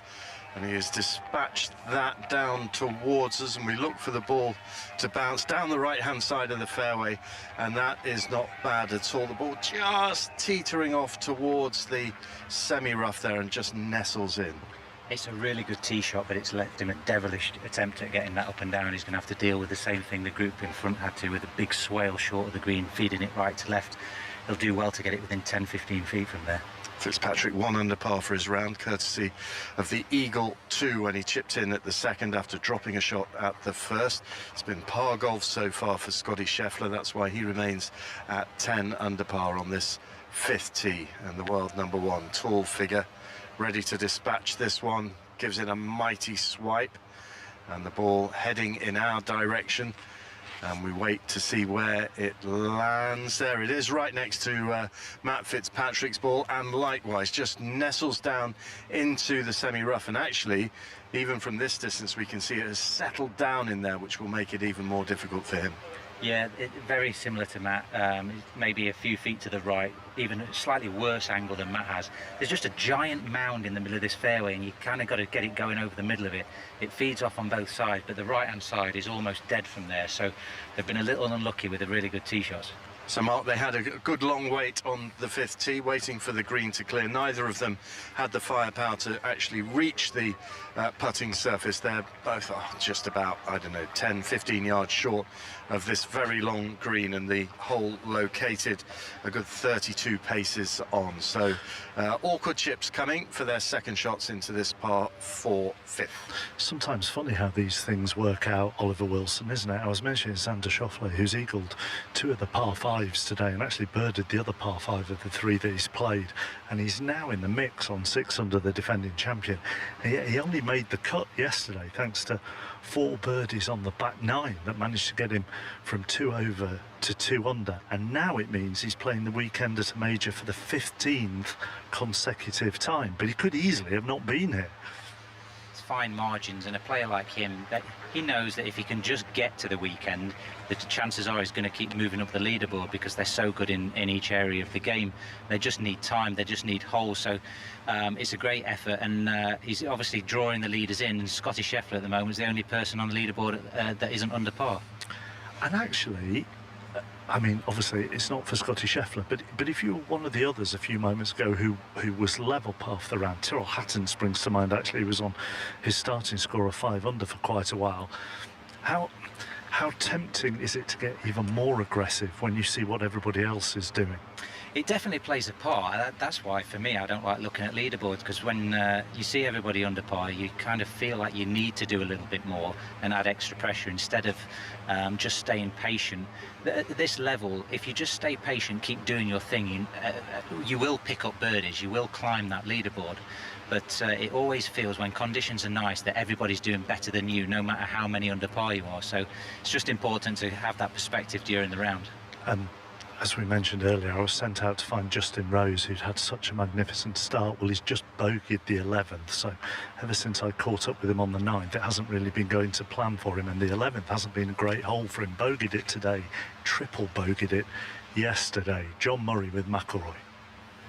On the 10th, where Rory McIlroy is standing to the left of the fairway, but he is safely on the short grass. And actually, that's something we should point out. I think it was mentioned earlier on in the afternoon, but Cat Downs was pointing out that in terms of the driving accuracy statistics of those who made the cut, Rory McIlroy was at the bottom of the list. Today, much, much better. Yeah, you wouldn't quite believe that, would you? I mean, Rory McIlroy is renowned for driving the ball superbly well and hitting fairways with humongous tee shots. But, you know, these fairways, they kind of bend round corners and this, that, the other, and you can run through the other side. And he also might have hit tee shots that have just ran into the semi-rough, but this tee shot is absolutely in prime position in the mayor's office. Perfect angle into this pin on the 10th, and a great opportunity to stick one in close. McIlroy, who has made 5 pars in a row. We're up here on a grassy dune. We've not been up here this week, have we? It's a new position for us, down the right-hand side of the 10th. Fantastic view. The sun just glinting off the rooftops of Portrush in the distance. And what a mixed sky we've got above as well. Sun just disappears for a moment. McIlroy, white cap, staring at the green, then back to the ball.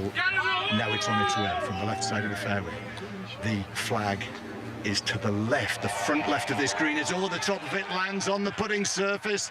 Super approach shot right over the top of the flag, and it's landed 12 feet away. Yeah, he was eyeing that one up and down. He hit it high into the blue sky. Beautiful iron shot. Perfect control with the trajectory.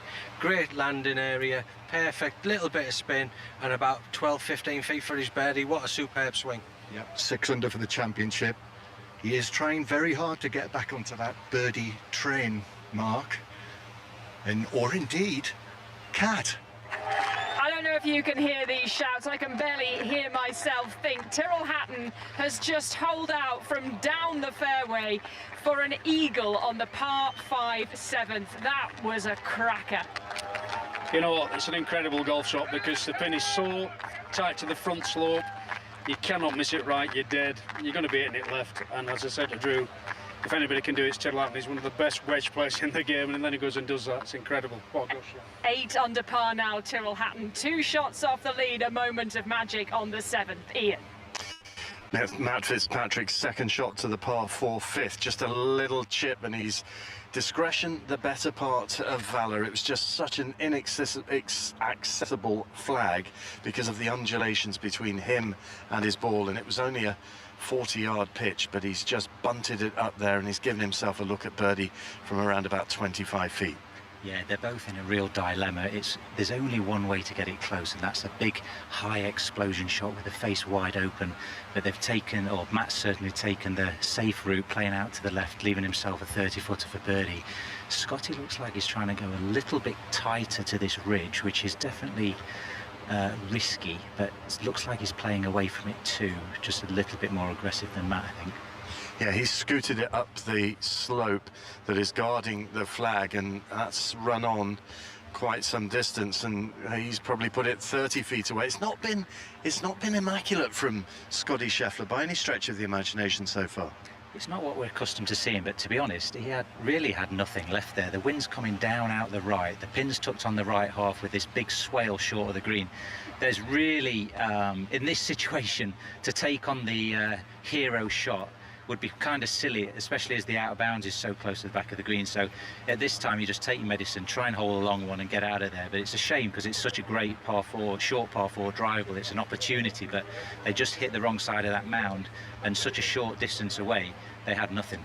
I've never been, Mark, more grateful for a pause in proceedings in the golf, because the scene down here at the fifth, it takes your breath away. The cliffs glinting in this magnificent afternoon sunshine, and the sea just the deepest blue. It really is absolutely magnificent. And also it does depend, Ian, doesn't it, on which group is passing through, how much you get to appreciate the scenery. I'm not saying you don't have a big gallery with the leading group, but certainly when McIlroy came through here, I couldn't see out to the coast by any means because they were far too deep on the opposite side on the little mound of the walkway across the 9th. But now, and really, with Tony Finau and Chris Gotterup, actually, Gotterup is 7 under coming down 9, and Tony Finau is in the mix as well. He's on 6 under, so maybe they deserve slightly bigger galleries, but it is so peaceful, and when the sun is shining in such a beautiful setting, you can just enjoy that peace, can't you?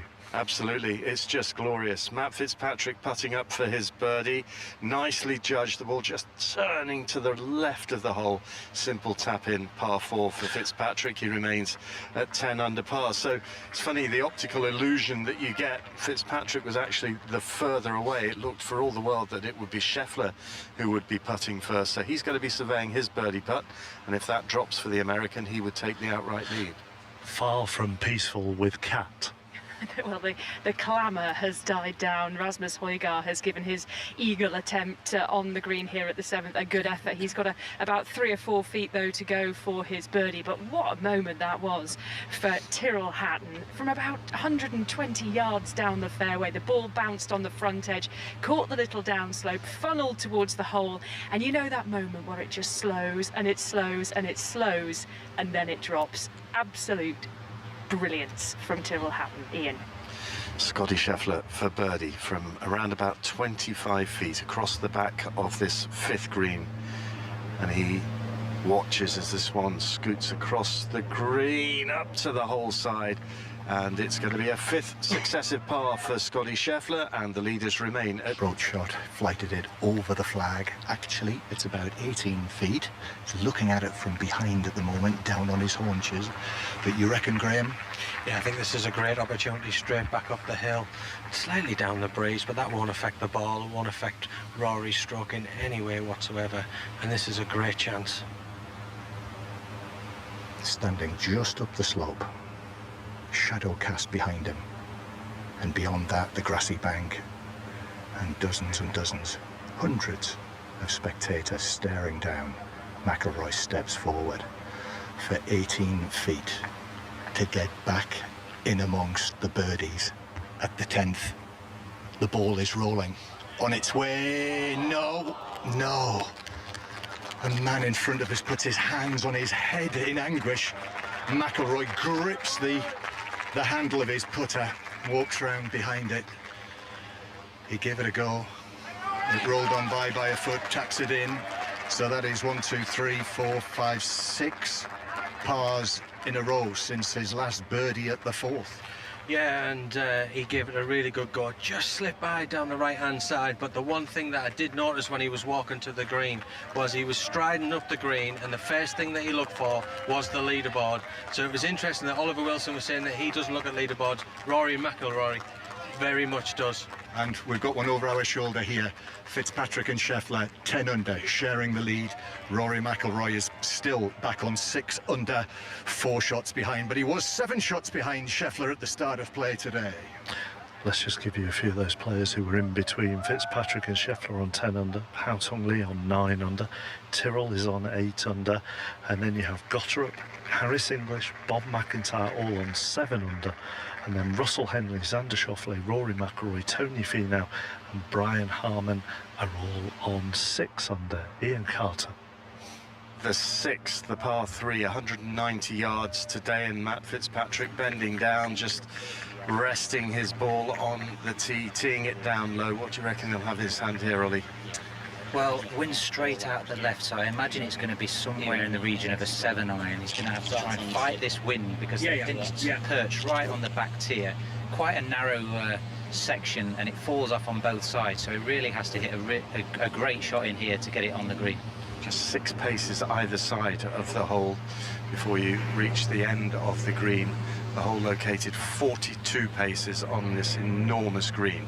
And Fitzpatrick, with his tee shot, climbs high into the sky, and now it begins its descent. Now it lands on the green, it scoots up, it will take that borrow, it will come round and towards the hole, and that is a simply brilliant tee shot from Matt Fitzpatrick. Real chance of birdie here at 6. That is a fantastic tee shot. He's clung to that left side, and he'll be absolutely delighted with the way that's finished. So what do you got, Scotty Scheffler? As we were saying before, he's played steady par golf, but just hasn't fired in the way that you kind of expect Scheffler, but he hasn't done any damage to himself. Yeah, it's typical Scotty Scheffler. He's not been quite with it yet, but he's just hanging in there, and his bad golf is level par, which is always a good sign. He's just teeing it up on the left side of the teeing ground. Lower trajectory from the world number 1. This one lands on the front portion of the green, skips forward. Now it climbs up the hill towards the flag, and that is superb as well. Absolutely brilliant. Running up towards the back of the green. Both of these players with a real good look at birdie. That was awesome shot making there. The trajectory was so much lower than Fitzpatrick. Fitzpatrick tried to hold it against the wind. Scotty Scheffler's hit one in low, pitched it well short of the tier and just skipped it up using the contours of the green. Fantastic shot making. What a treat to watch those 2 tee shots, and who knows, maybe these 2 are moving to 11 under par. Currently locked at the top of the leaderboard at 10 under. And actually they could both do with it, couldn't they, Ollie? I mean, I know they have a lead, but given the sort of mayhem behind them at the moment, they could both do with it. A little shot in the arm. I think that start is not easy, and they've got through it relatively well. Fitzpatrick obviously picked some shots up there. Now they're into a little bit of a scoreable place after those tee shots. They've got chances here. They've got a par 5 playing downwind, so this is where they'll be looking to pick something up and get some momentum going. Let's go back to Kat and Drew and Billy Foster, who are all watching Tyrrell Hatton. Rich pickings on the 7th for these two, Rasmus Højgaard and Tyrrell Hatton. Rasmus Højgaard managing to tidy up for a birdie on the par 5 7th, but could not match the fireworks of Tyrrell Hatton, could he, Andrew? Well, that was an unbelievable noise, wasn't it, around that amphitheatre of green. It was Ryder Cup-esque, wasn't it? Yeah, fantastic. The sand dunes 50 foot high on the right and behind the green, and the noise was absolutely fantastic. And Billy just said to me, watch this fellow, he's a great wedge player. 120 yards down the breeze. Flag was really tight to the bunker on the right hand side, and he pitched it right between the flag and the bunker, checked up once, checked up twice, went sideways into the hole. But adrenaline flowing through both of their systems, and now Tyrrell Hatton is in a bit of bother off the tee here on the 8th, Billy.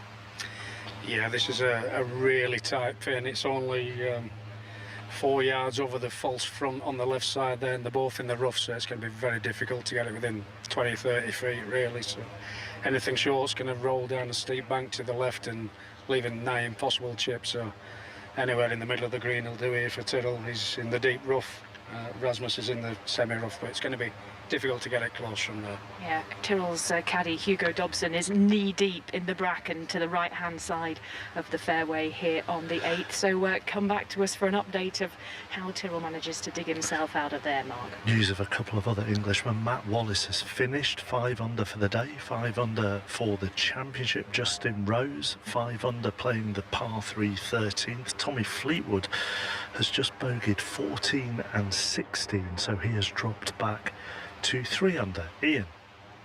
Our players have arrived to tumultuous applause from the crowds that are just packed on the sand dunes that surround this long, lengthy 6th green, and the action all located in the very back 8th of that. Well, it's a vast area. It must be almost an acre, this green. One way or another, I'm not very good on the size of sort of landscapes, but feels enormous, and it's going to be Scotty Scheffler who will be playing first here. A little bit downhill, this one. Yeah, a little bit downhill, a little bit right to left, but relatively flat. Lovely attempt at a 2 here.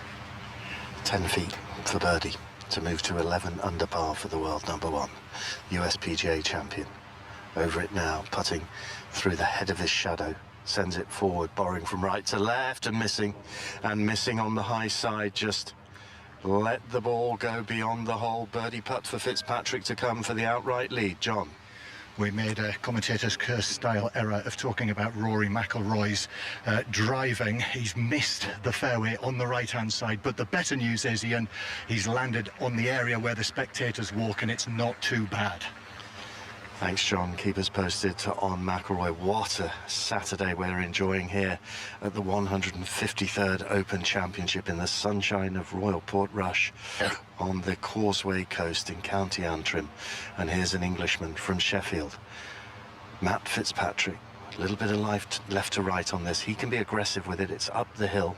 And this for the outright lead for Fitzpatrick. Sends it forward, heading towards the hole, turning towards the hole, and then going across the face of the hole and staying above ground. 2 good chances, and both missed by the 2 leaders. Into the hole from Fitzpatrick to par 3. Unfortunate, 2 really good opportunities there, but there was probably a little bit more slope than I thought coming across the hole, a little bit more break, and just didn't quite match up the line and the pace. But 3s to this back pin position is no harm. And for Scheffler, yeah, this is a little tester because there's a bit of movement potentially on this. I would say there's definitely a little bit, but I think it will be inside the hole from there, slightly back up the hill. But I tell you what, he's definitely taken his time over those shorter ones. I don't know whether that one on the second is still ringing in his ears, but it should be pretty straightforward, this. It should. It's inside 2 feet. It should be very straightforward, but he's taking every care. Here he is to retain a share of the lead. In it goes, no messing at all. So par 3s, then both players will feel a little disappointed with that as they walk to the 7th tee. They remain at 10 under par at the top of the leaderboard by a single stroke. We see this many times, don't we, in golf, Ollie? It's sort of the difference between chasing and being chased. Yeah, it's always, when you come out as a leader, it's always tricky to get the putts in and stretch it out, because you know everyone's coming after you and you know what position you're in. But these guys are more than used to it, and they'll be just trying to get a little bit of momentum, build a little bit of confidence, and they'll be in good shape. But they'll be pretty pleased walking to this 7th tee, par 5, downhill, downwind. They're in decent shape after the first 5 holes, 6 holes of this round. So they'll be looking forward to start making a move. Just in a lovely spot here at Royal Portrush with the sun beating down. Very few clouds in the sky now. I've got Bob McIntyre coming down 9. If I just turn to my left, Rory McIlroy will be coming down 11. These 2 greens very close to each other, just separated by a pedestrian pathway. I can see John Murray and Graham Storm on one side of the fairway. I can see James Gregg on the other side of the fairway now, who's looking very confused because he can't see where I am. So whilst he tries to work that out, let's go to the Super League. Jack?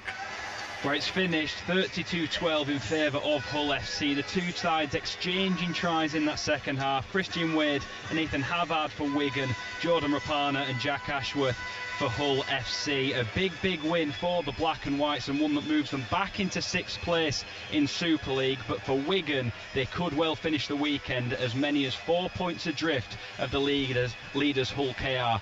Full time here, it's finished Wigan 12, Hull FC 32. As I said earlier, they do have some record against Wigan this season, do Hull FC, having knocked them out of the Challenge Cup as well. It's exactly 5 live. It's exactly 5 live. It is exactly 5 live, of course, but it's exactly 5 o'clock, and you're listening to 5 Live on a Saturday afternoon. We're at Royal Portrush at the moment, and then later on, full commentary of the undisputed heavyweight title fight between Alexander Usyk and Daniel Dubois. Ring walk expected around 9:45. Here's the latest news. The voice of the UK. This is BBC Radio 5 Live. Thanks, Mark. With the headlines, I'm Carl Hartley. At least 80 people have been arrested during protests against the decision to declare Palestine Action as a terror group.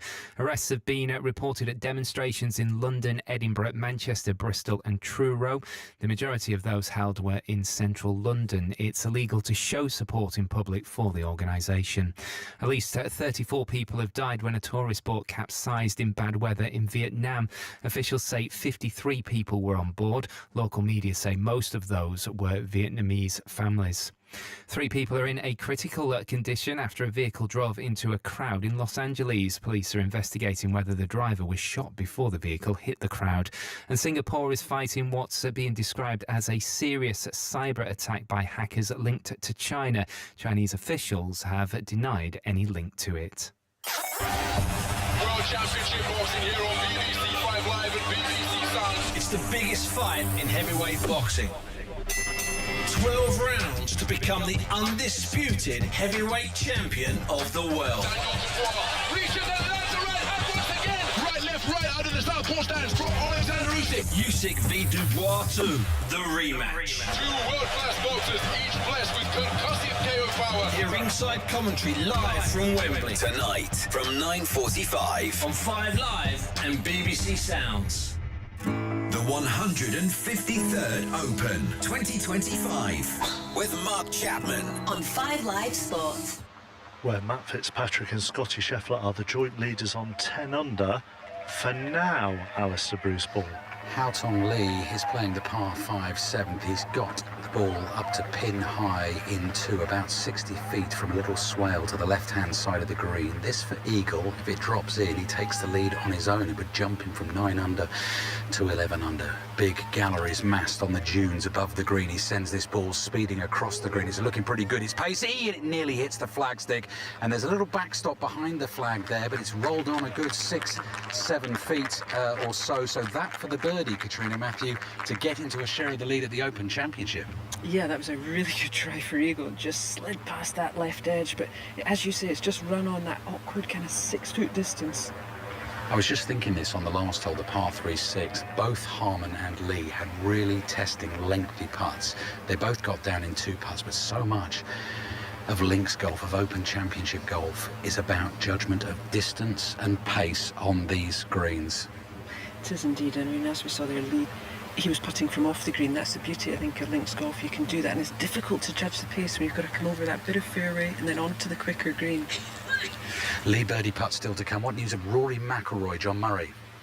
Well, Rory McIlroy, there's a tale to tell here, Ali, so if you need it back, just tell me. We mentioned the fact that McIlroy missed the fairway down the right here at the par 4 11th. It was on the spectator walkway area. Now, there was quite a delay before he played it, and then he chopped it out. So his ball has landed short of the green in 2, so he has got to get up and down here for his par 4 to remain at 6 under, and that's a challenge in itself. But there was a twist, and I'll tell you that in a moment. But McIlroy plays this up now, needs this to roll on, lands it on the front of the green, and he's left it short. That's 25 feet away, and he needs that. He needs to hold that to avoid his first bogey of the day. I'll tell you more, Ali, in a moment. Oh, it's an absolute cliffhanger. Thank you, John. The sun is shining brightly on the glorious Dunluce links.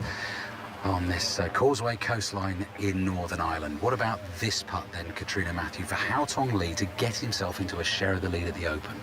Yeah, the one good thing is he got his eagle putt past the hole, so we've seen the line here in this one coming back. But it's a tricky one down the hill, just not much break in it either way, but you can see him, he's down his haunches, trying to line it up, get his line lined up to where he thinks it's going to go. But he's played, as we said, some really steady golf so far.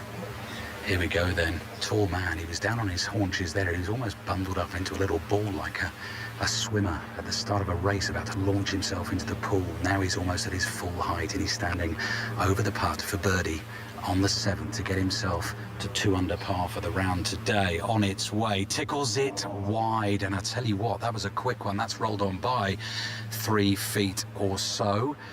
So still some work to do for his par, Mark. But the cliffhanger will have to stay as a cliffhanger for now. Back to Ian. Here we are on the 7th, and we've had a really good view of that putt missed by Hao Tong Lee, but we also had a fantastic view of 2 magnificent tee shots. Excellent tee shot from Matt Fitzpatrick, but my goodness me, Ollie Wilson, what a shot off the tee from Scotty Scheffler. Well, Scotty's just managed to move it 400 yards down the 7th, downhill. Ali? Hao Tong Lee, yep, bobbles the ball into the hole from 3 feet away, so just up ahead of you on that big green, the par 5 7th. He'll be disappointed though, he was pin high in 2, and it's taken him 3 putts to get down from 60 feet. Still very much in contention though, 9 under par for the championship, 1 shot off the lead, Ian. Thanks, Ali. Sorry, Ollie, you were just describing Scotty Scheffler's tee shot, which has gone 400 yards. Yeah, I was watching it in the air and lost it, and I was waiting for it to come down. It landed about 20 to 30 yards past where I expected and bounded on another 30 or 40 yards, 400 yards down the centre of the fairway. Prime position into this front right flag on the par 5, so both of them looking at great opportunities to move forward. There was a group of spectators down the left-hand side who'd clearly seen a number of tee shots on this 7th, and the sound of their approval when they saw how far Scheffler's had gone kind of told its own story. John, what's the latest with you?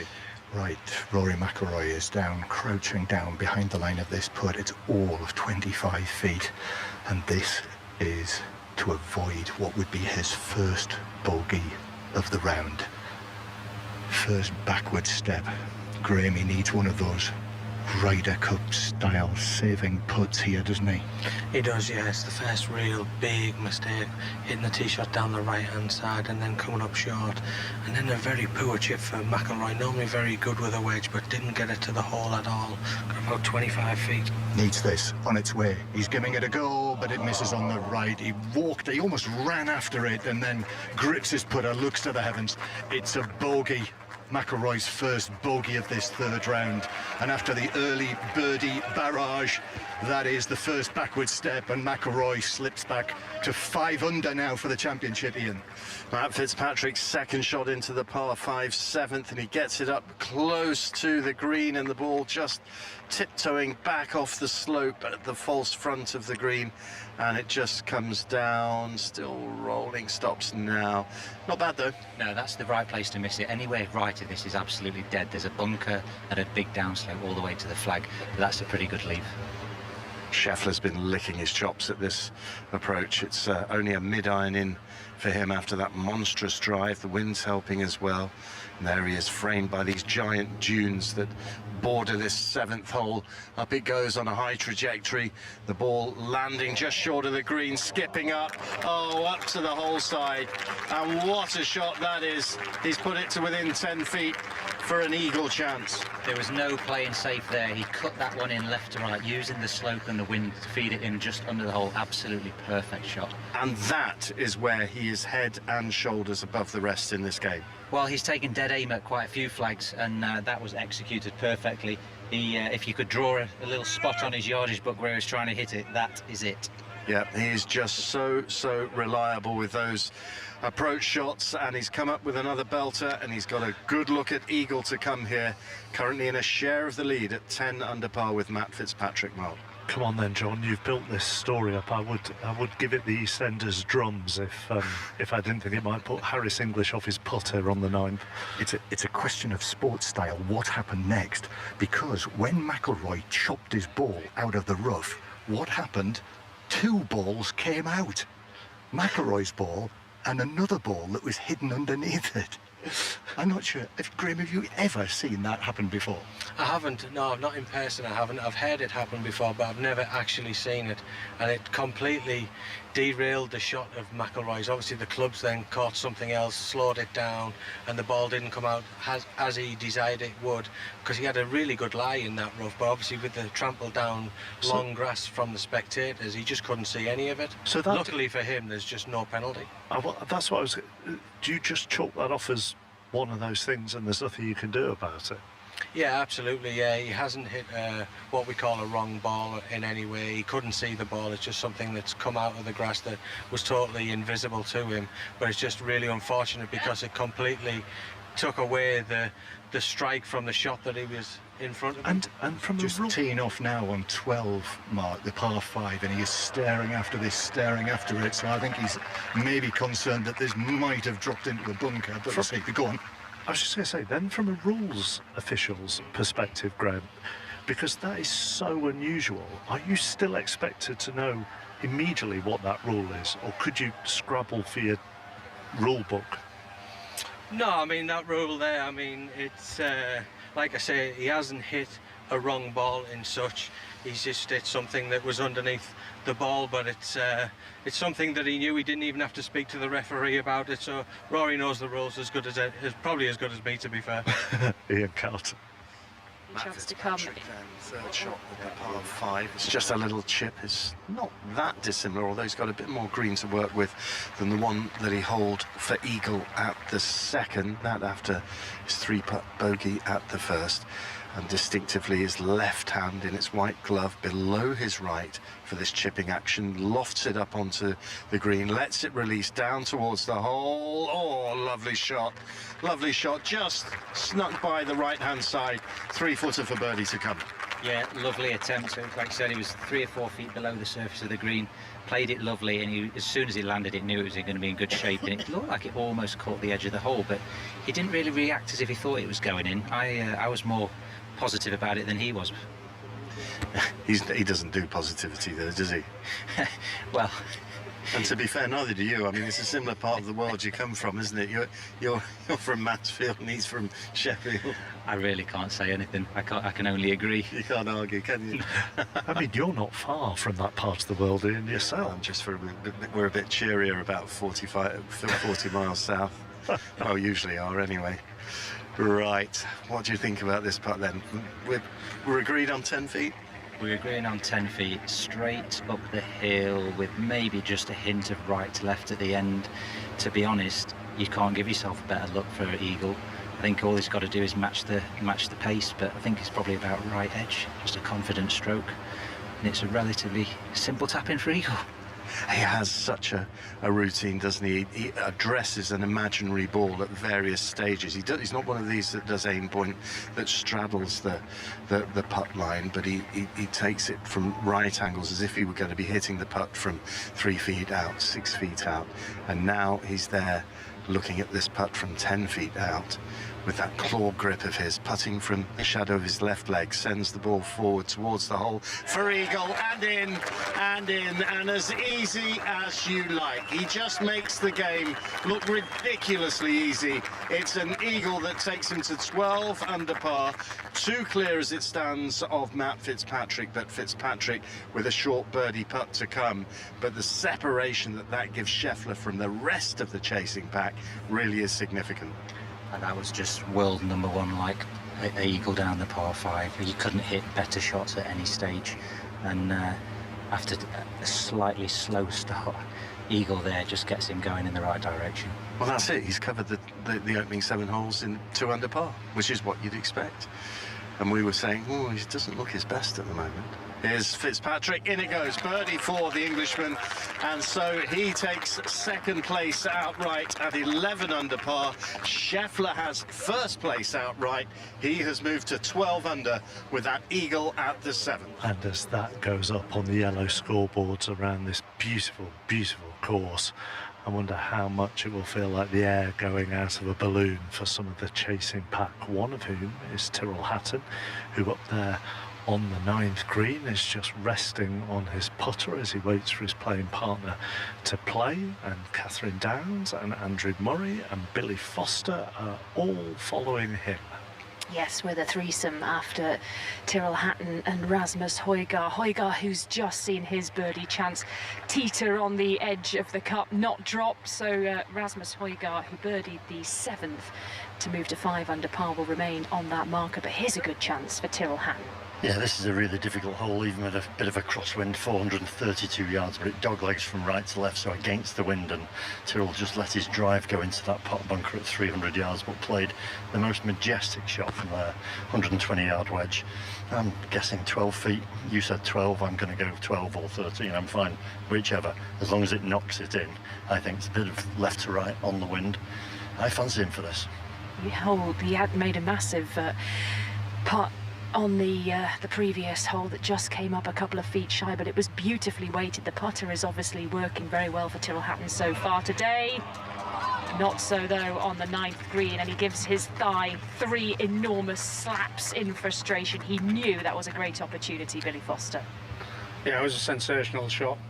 You know, I was stood right opposite him playing that second shot. From the bunker? From the bunker, 9 on a wedge, whatever it was, but it literally cleared the face by 2 inches, and it was a great shot onto 15 feet or so, but he's looking solid too. I tell you what, I wouldn't want to be Darren Clarke later on today. This is the hole, the 9th, that's been newly named after Darren Clarke, and one of his bunkers gobbled up Tyrrell's tee shot, and then it's denied him the birdie. Yeah, I think there's a few Guinness tents on the left here with it being Clarkie's hole. But Tyrrell Hatton furious here on the 9th green, Mark. Scotty Scheffler 12 under, Matt Fitzpatrick 11 under, Haotong Li 9 under, Tyrrell Hatton 8 under. Xander Schauffele has now gone to 7 under. He's through 15.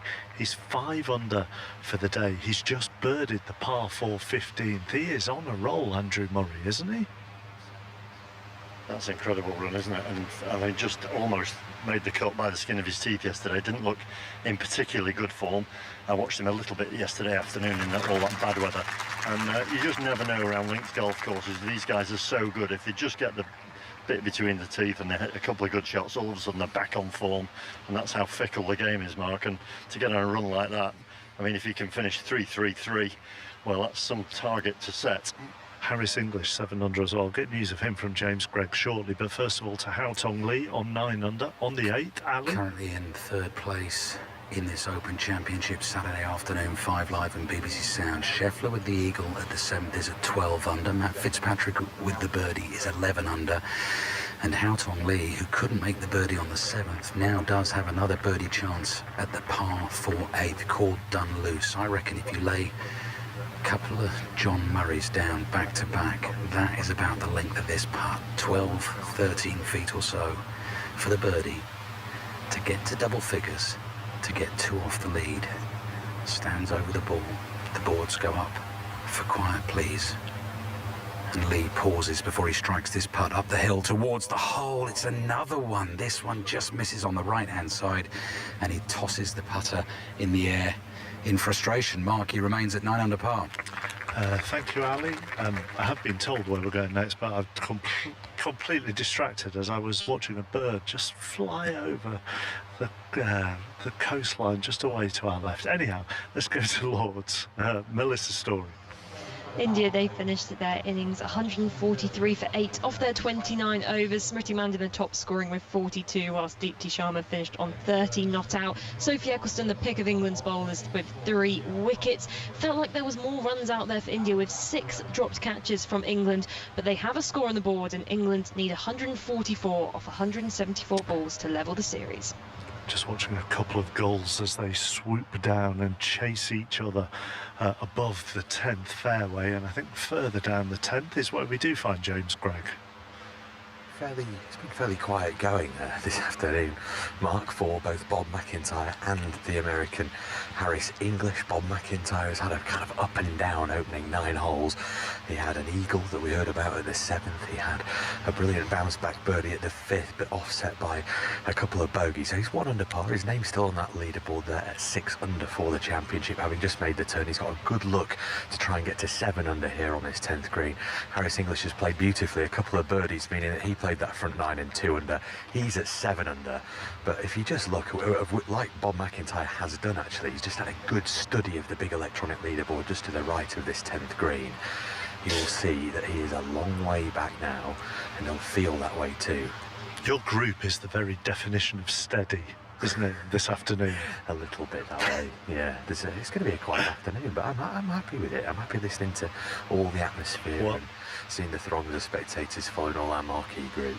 Xander Schauffele has had an amazing time today on the par 5s. Rory McIlroy this week on the par 5s, just 3 under. That currently ranks him 44th. Maybe he's about to change that. John Murray. Yes, he's not had an eagle yet this week, but at this hole, this long straight hole, the 12th, he hit an absolutely massive tee shot, 370 yards. Second shot onto the back of the green. That means this now, even though it's 45 feet, this is an eagle chance to get the shot back that he dropped at the last hole, rolls it down, it catches the slope, it's rolling down towards the hole, still going, ah, it's in! What a way to do it!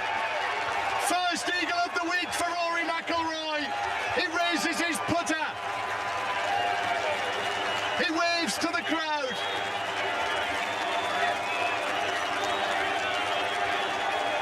Hands in the air. What a cheer as he plucks the ball out. That's the way to do it. Eagles the 12th. Goes back to 7 under par now, so still 5 shots behind Scheffler.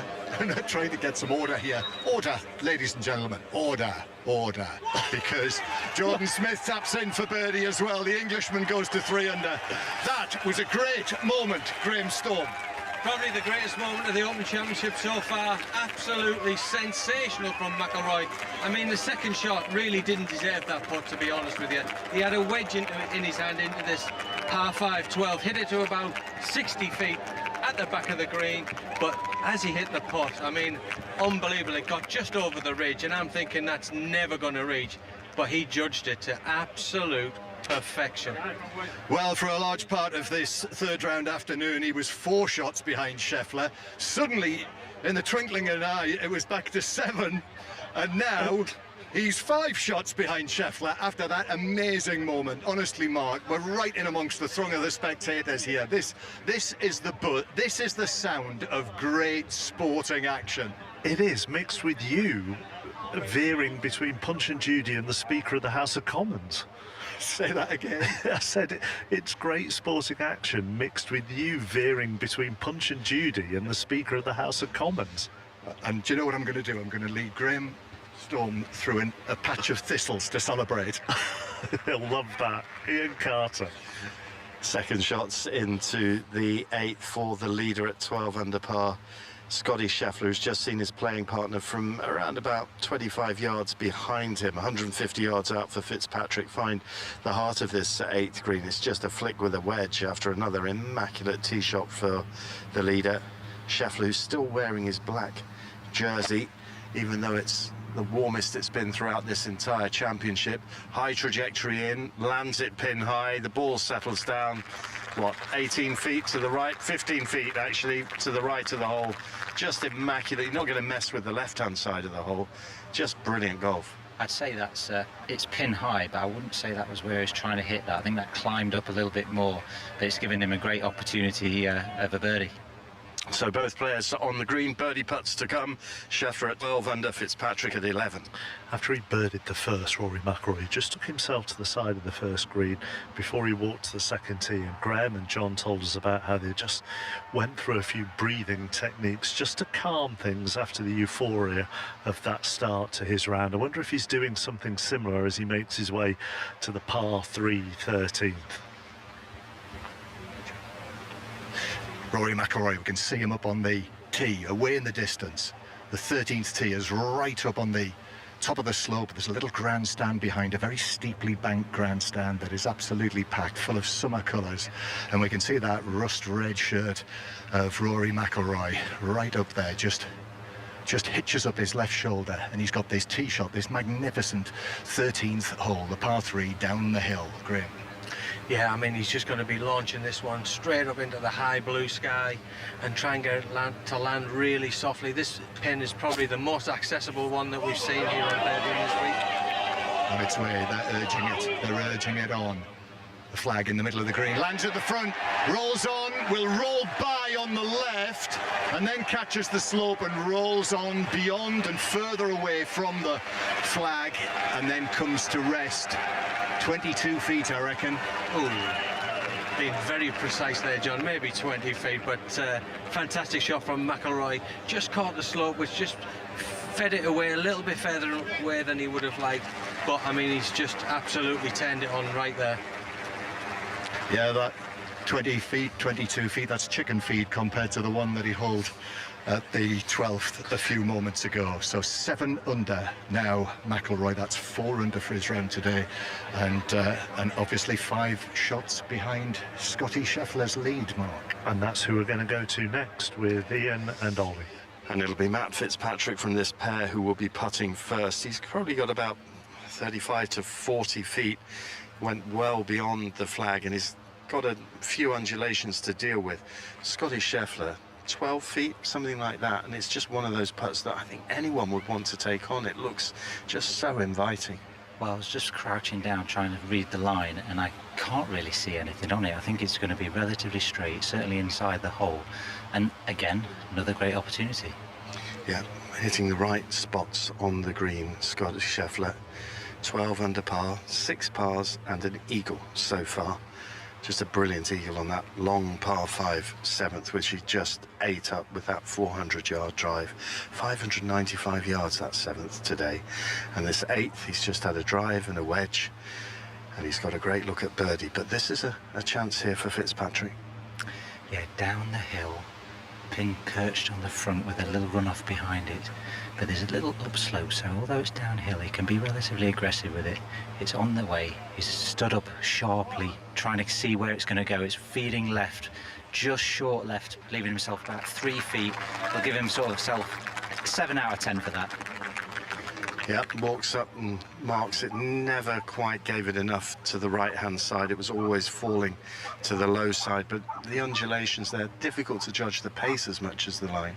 Yeah, it's one of those, it's downhill and you can feel the wind just coming over your left shoulder, so you're never quite sure how much it's going to play a part in the roll.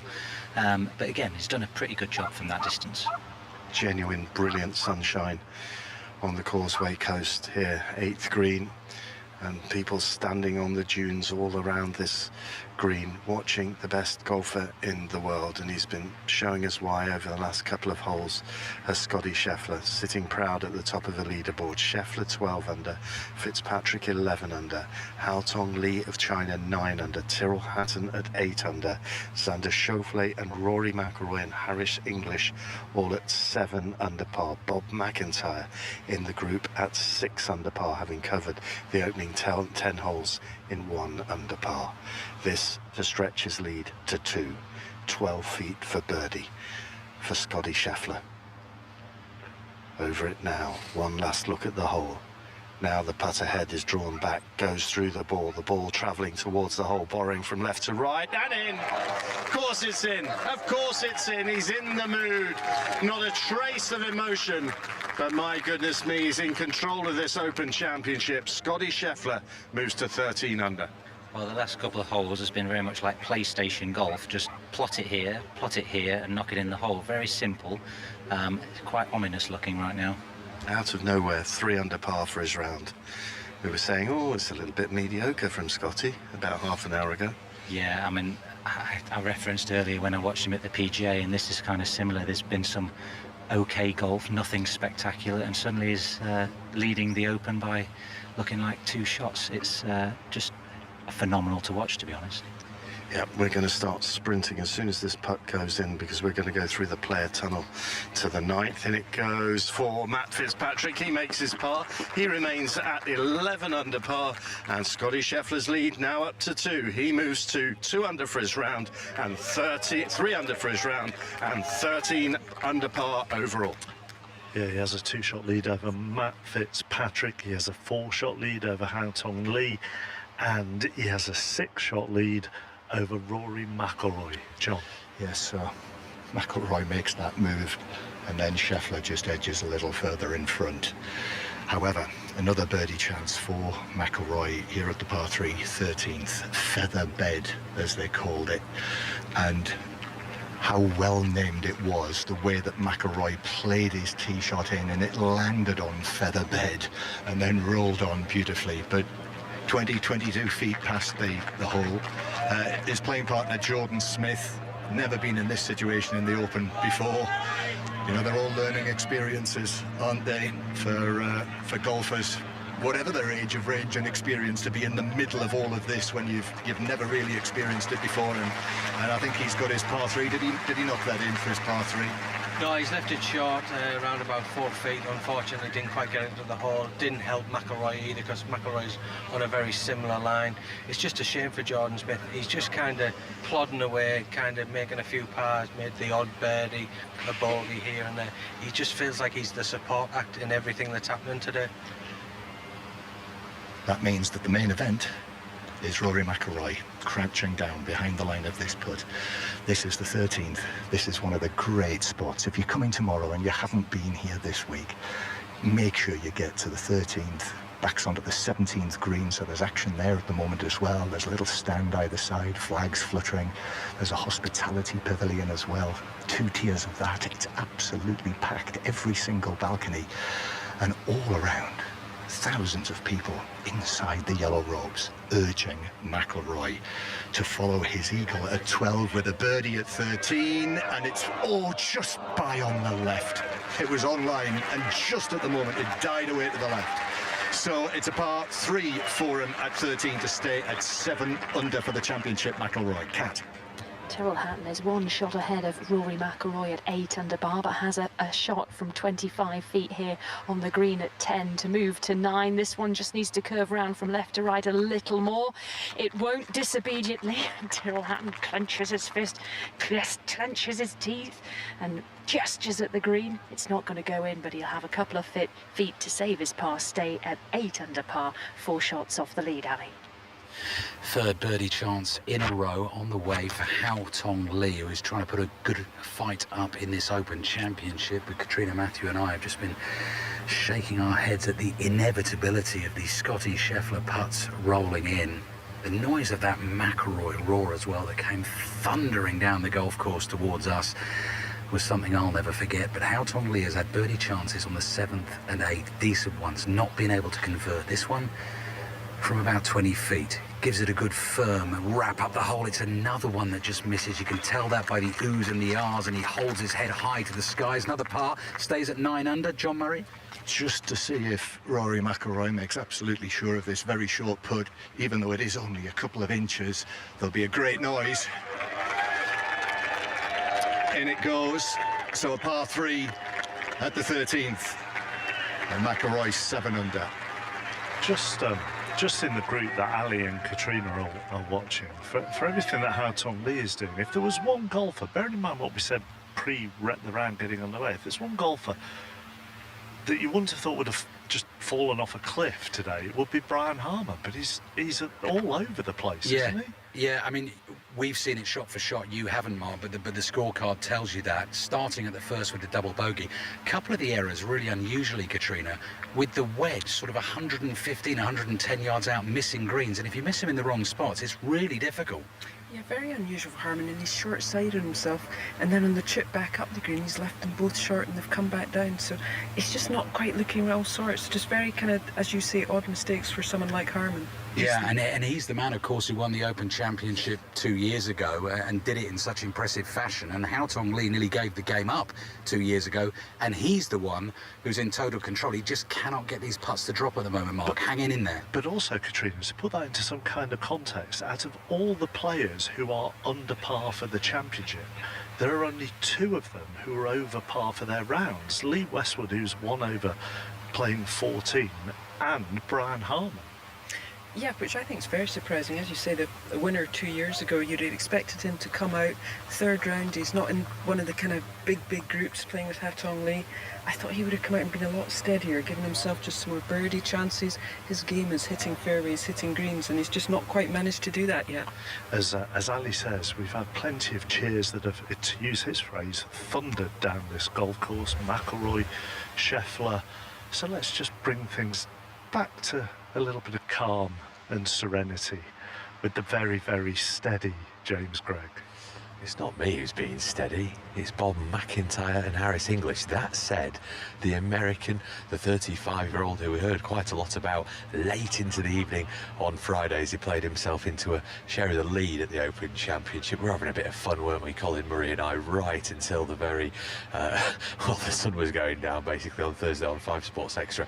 He's 7 under for the championship, but he's going to be racking up a bit of a telephone number here at number 11, the hardest hole on the golf course here last time around, and looking that way this time at this 2025 Open Championship. I'm just looking at the left-handed Bob McIntyre, who will definitely be seeing as part of Luke Donald's European Ryder Cup team, sending his second shot high into the sky here and just trying to claw himself back into this Open Championship.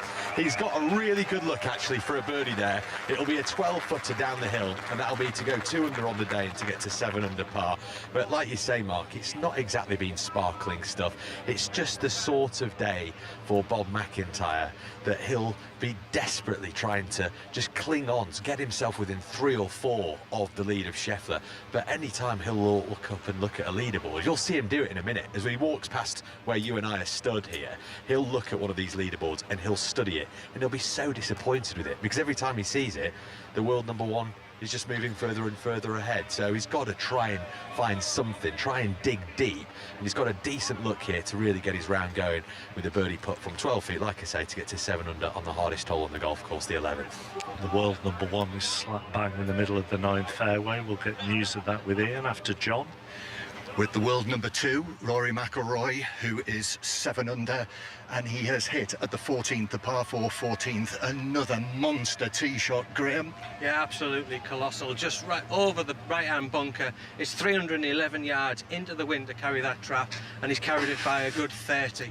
I mean, it's just unbelievable how far he can hit it. And James mentioned about the players looking at leaderboards. About 20 minutes ago, you said McIlroy was keeping an eye on the leaderboards. Sure, it's not unconnected, is it, that he knows that Scheffler is stretching his lead, and it feels like McIlroy is having to force the issue. Yeah, that's what it felt like, especially when he wasn't making those birdies either. It looked like he was trying to force it a little bit, wasn't hitting it as close as he normally would with those shorter irons.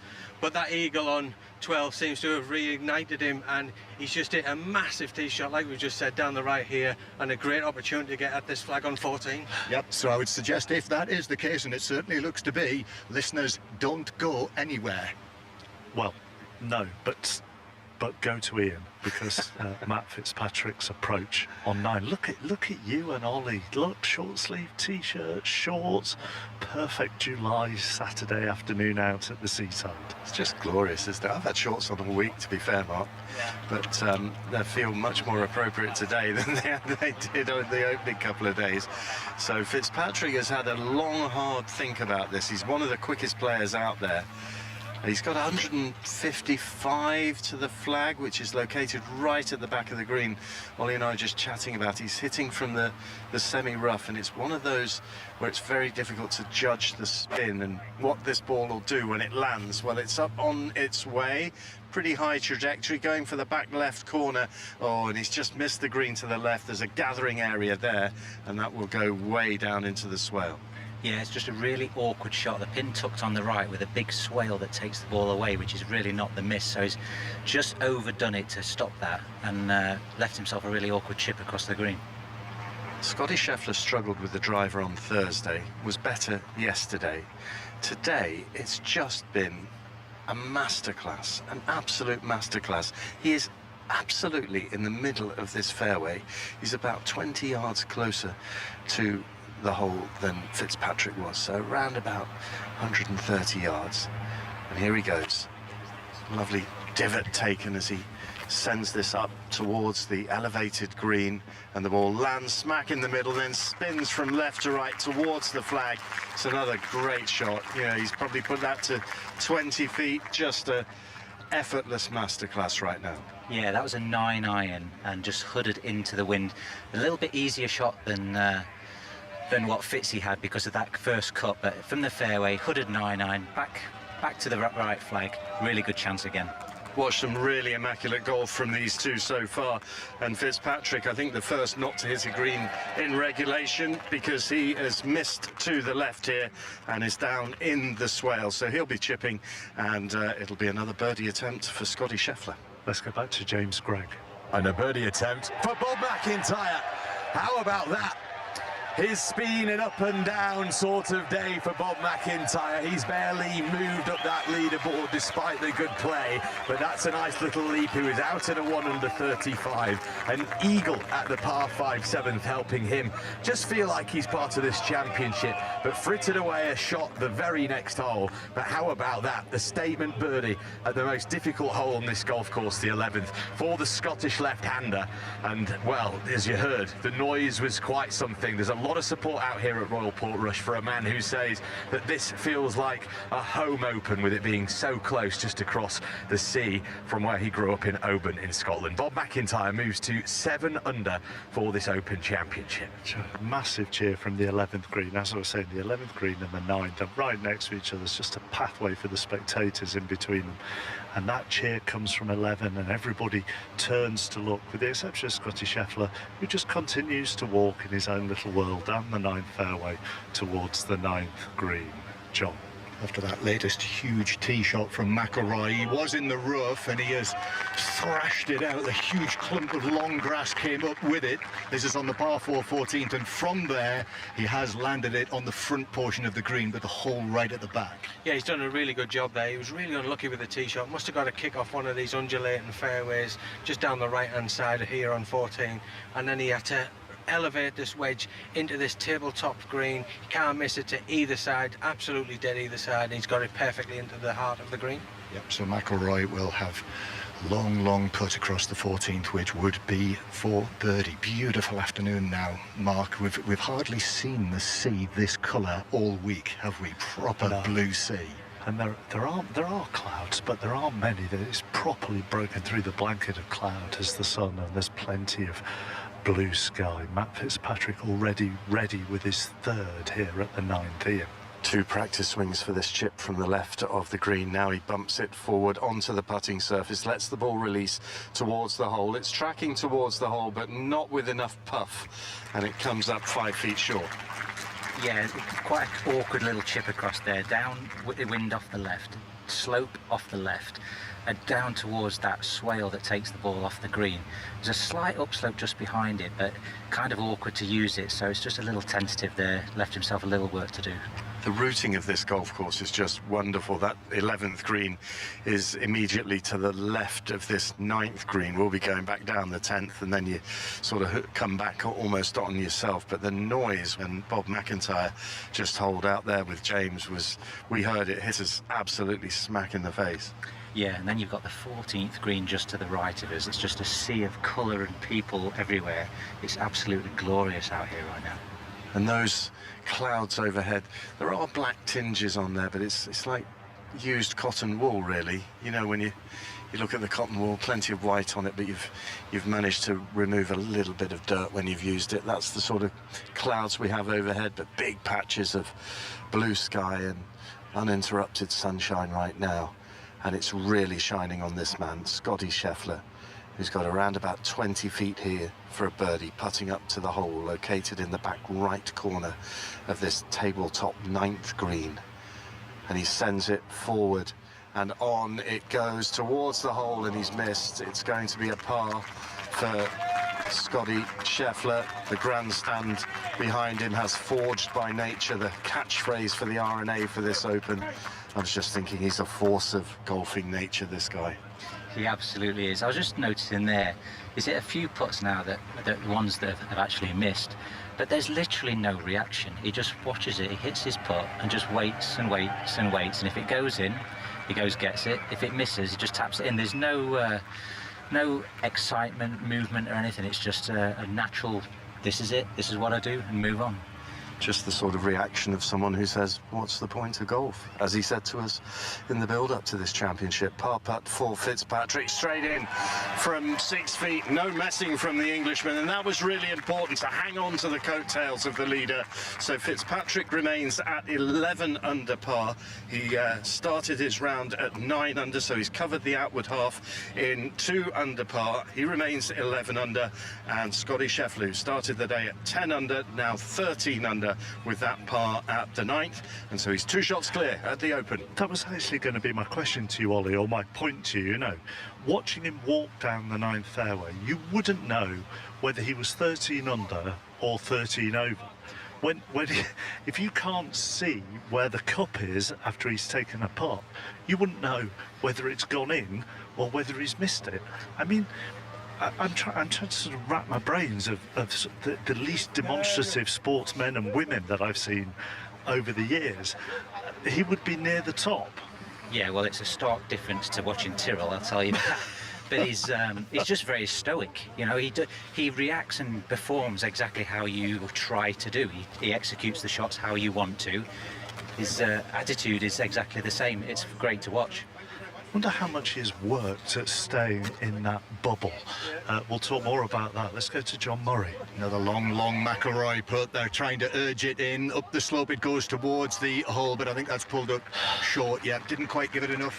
No, it was difficult, obviously, back up the hill, slower green, this 14th as it goes up the hill and back into the wind, but it looks like he's left it around about 4 feet short, so yeah, he's going to need to do all his best to make a par here. Yes, he'll mark that mark, and we will have to wait to see him pop it in for his par 4 to remain at 7 under. Scheffler 13 under, Fitzpatrick 11 under, Haotong Li 9 under. Chris Gotterup has gone to 8 under. He's 3 under for the day, the Scottish Open champion, and he is playing the par 3 13th, which is where we're going to head to, or where I'm going to go and head to. Xander Schauffele on 7 under, McIlroy, McIntyre on 7 under as well. Ollie, do you think he works at being in that bubble then, Scheffler? And the reason I ask that is because I mentioned, you know, that cheer comes from the 11th for Bob McIntyre. That it's very hard not to react when you hear a cheer and turn your head, and he didn't. Yeah, he absolutely has worked on that. I remember reading, and his long-term coach Randy Smith from Dallas, they've worked on that kind of stuff for many a year. There was somebody else who, the name escapes me, that he worked with it as well, and he's exactly a model pro. From every aspect of his game is exactly what you would aspire to do and how you would execute it, and it's very hard to do, but he's focused so hard on that. He's mastered it, I would say. Kat, watching Tyrrell Hatton. And Tyrrell Hatton just watching his playing partner Rasmus Højgaard miss a birdie chance here on the 11th. The ball just petering out to the right-hand side. Højgaard, who dropped a shot on the 9th, is at 4 under par now, so his race falling away slightly. But Hatton has a good chance here for a birdie. He's blemish-free so far. He's got 1 birdie and an eagle on the card. So this would feel good for Tyrrell Hatton to get this back 9 going. This would be a terrific 3 as well, Kat, because this is... we played the most difficult hole, certainly played the most difficult hole last time we were here, and it's no easier this year. It's 475 yards, big dogleg to the right, but the wind really whistling left to right, so it's a difficult tee shot, and they both played brilliantly from the tee, and this is a glorious opportunity, although it is above the hole, so it's a slightly slippy and down the hill, quite a swing off his right. So we're standing on the 12th tee looking down at the 11th green. Beyond that, another step. There's the 9th fairway.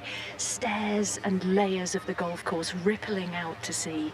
You can see those skerries, those little flat rocks poking out of the sea in the distance. Beautiful blue sky matching the trousers of Tyrrell Hatton. He's about to send this birdie putt up across the first cut of rough and then onto the green. He's looking after it now, getting better, just sliding by on the left-hand side. It's going to be another par for Tyrrell Hatton. He'll stay at 8 under par, John. Simultaneously, Rory McIlroy was hauling that tiddler for his par 4 on the 14th, so McIlroy remains at 7 under with 4 holes of his third round to play now. And off he goes, away past us, Harry Diamond carrying the black, green and red golf bag with the maker's name splashed up the side, and they go left and we go right, a little bit like when I travel on aeroplanes with Mark Chapman. I could see that coming. I could see that coming a mile off. I also would go right with you, John, purely for the company, Ian. We have seen the tee shots here at the 10th, which is a uphill dogleg left to right, and both players missing the fairway down the left-hand side, both in decent shape. Matt Fitzpatrick will be hitting in from a little under 120 yards from the front of the green. Once again, the whole location is on a little slopey bit, which will mean that any putt that's more than 18 inches is going to demand quite a bit of attention. But as we walk down here, Mark, really interesting conversation with Ollie. Just as a touring professional as you are, Ollie, you know, you said to me, watching these guys is fascinating. It makes me want to go out there now and get playing. It is, yeah. I would definitely say I'm inspired.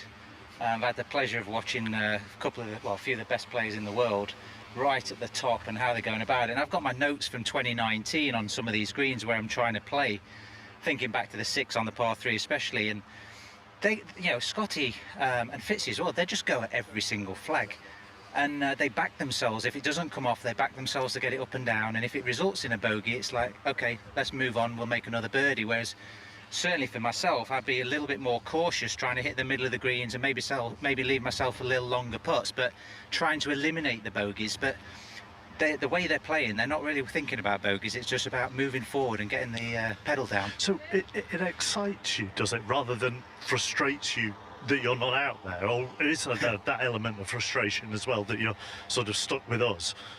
Just before Ollie answers that question, Scotty Scheffler is going to be playing his second shot in here, Mark, and just as he was about to pull the trigger, he thought about going with another club, but he's not far from hitting. Shall we wait for...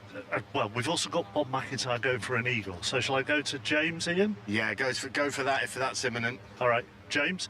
Yeah, Bob McIntyre just placing his ball down on the green. He will, though, be having a good look at this one. So if you do need it back and you need to bring news of the world #1 and the leader of the Open Championship, feel free, because I tell you what, Bob McIntyre is taking good care of this one. Let's go back to you, Ian, whilst Bob lines his putt up. Second shot from Scheffler, here it comes, and once again he's gone straight at the flag. It's a wonderful shot, and he's left it 10 feet, 11 feet short of the cup. Yeah, exactly. Just what I'm saying. Straight at it, not messing around. There's no hit it in the middle of the green and trying to put it. It's just dead straight at it and let's make some more birdies. So back to you, James. Yeah, well, Bob McIntyre is surveying this with the most amount of care I've seen him give a putt all day long, and he obviously is right in the thick of things on this leaderboard. I can see his name there up there in lights alongside Rory McIlroy and Xander Schauffele in a share of 5th spot. Remember, he's a couple under par on the day and 7 under par for the championship. Now, his caddy tending the flag because it's right at the very front right corner of this par 5 green, and the man from Owen in Scotland with the black t-shirt, the black trousers, the white shoes and the white cap with the logo of you-know-what on there. Very big and prominent, and this is going to be a snaker. He's barely going to breathe on this one, and it'll be off there on line. There is so much to think about in case he runs it by. He's not thinking about that, though. He's thinking about knocking this in to get to 9 under, and it's on the way now. He's begging it to go. It's just going to try and catch this little slope. Is it going to catch the slope? Well, no, it's going to be a real knee knocker of a birdie putt that is to come for Bob McIntyre. Coming off the back of a birdie at the par 4 11th. He will have a putt to go to 8 under par, but it won't be easy, Mark. Okay, let's go back to Ian. Our players have arrived at their balls. It was 122 yards out from the flag for Matt Fitzpatrick with his approach. He's hit a good one as well. He went slightly longer. I think he might have the easier putt, though, from about 13 feet compared with what's facing Scotty Scheffler, because although it's slightly shorter, looks like there might be a bit more movement on the putt of Scheffler's. Yeah, Scheffler's got to come up and over this little ridge, so it'll be hard to gauge the pace and exactly how much it's going to break. Fitzy here's got a putt pretty much straight up the hill, looking a little right to left, so he knows it's definitely going to break right to left. Yeah, and he's having a good little look at that, just puts the marker down. So the point that Mark was making, it doesn't frustrate you, it inspires you when you see this kind of golf.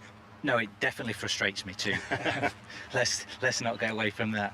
It's inspiring, frustrating, interesting, and exciting. You know, I'm loving being out here. But you know, it's as I describe that, it is also easier to play that kind of golf when you find the middle of the club face nearly every single time you try and attempt a shot. So that's what you aspire to do, and there's all kinds of elements that go into allowing you to play like that. Fitzpatrick not far from his birdie putt, but as he gets down in his praying mantis position to read it, quickly to James. A familiar sight, I know that one well. Here's Bob McIntyre just surveying this little tiddler that he's left himself to try and get to 8 under par here at this Open Championship. A great eagle try that he left 2 or 3 feet shy, but it's not so much the distance that's the issue concerning Bob McIntyre here. It's more the slope, the break on it. I can see where the black line drawn on there with a marker pen on that little white golf ball of his is pointing 2 or 3 cups just to the right here. He's going to have to take every single care over this one. Just shuffling the feet now, Bob McIntyre. Ian Carter, do you need it? Yes, I do, because Scotty Scheffler is first to putt here, and he's over it right now. The leader at 13 under, this to move to 14 under. He'll putt through his shadow, over its left shoulder, turns from right to left, just misses. Back to you, James. Well, Bob McIntyre has missed it. He gesticulated in a very frustrated way, did Bob McIntyre. A 3-putt par, and just as he felt like he probably had momentum on his side, well, that's not what he wanted. Ian. Well, that was frustration for Scheffler, because it was a good opportunity, but as we were saying, there was so much movement on that from left to right, just undercooked it, and now Fitzpatrick is back down on his chest, right down his nose, almost touching the turf as he peers underneath the brim of his white cap just to try and see what movement there's going to be on this putt, because if he makes it, he's back to within a shot of the lead. Yeah, it's like the weaker version of Camilo Villegas trying to read a putt, but he's got a pretty straightforward attempt here, and he's learned a little bit from Scotty's putt. That sounds like a McIlroy-style roar, John. Spot on, Ian. You know your onions.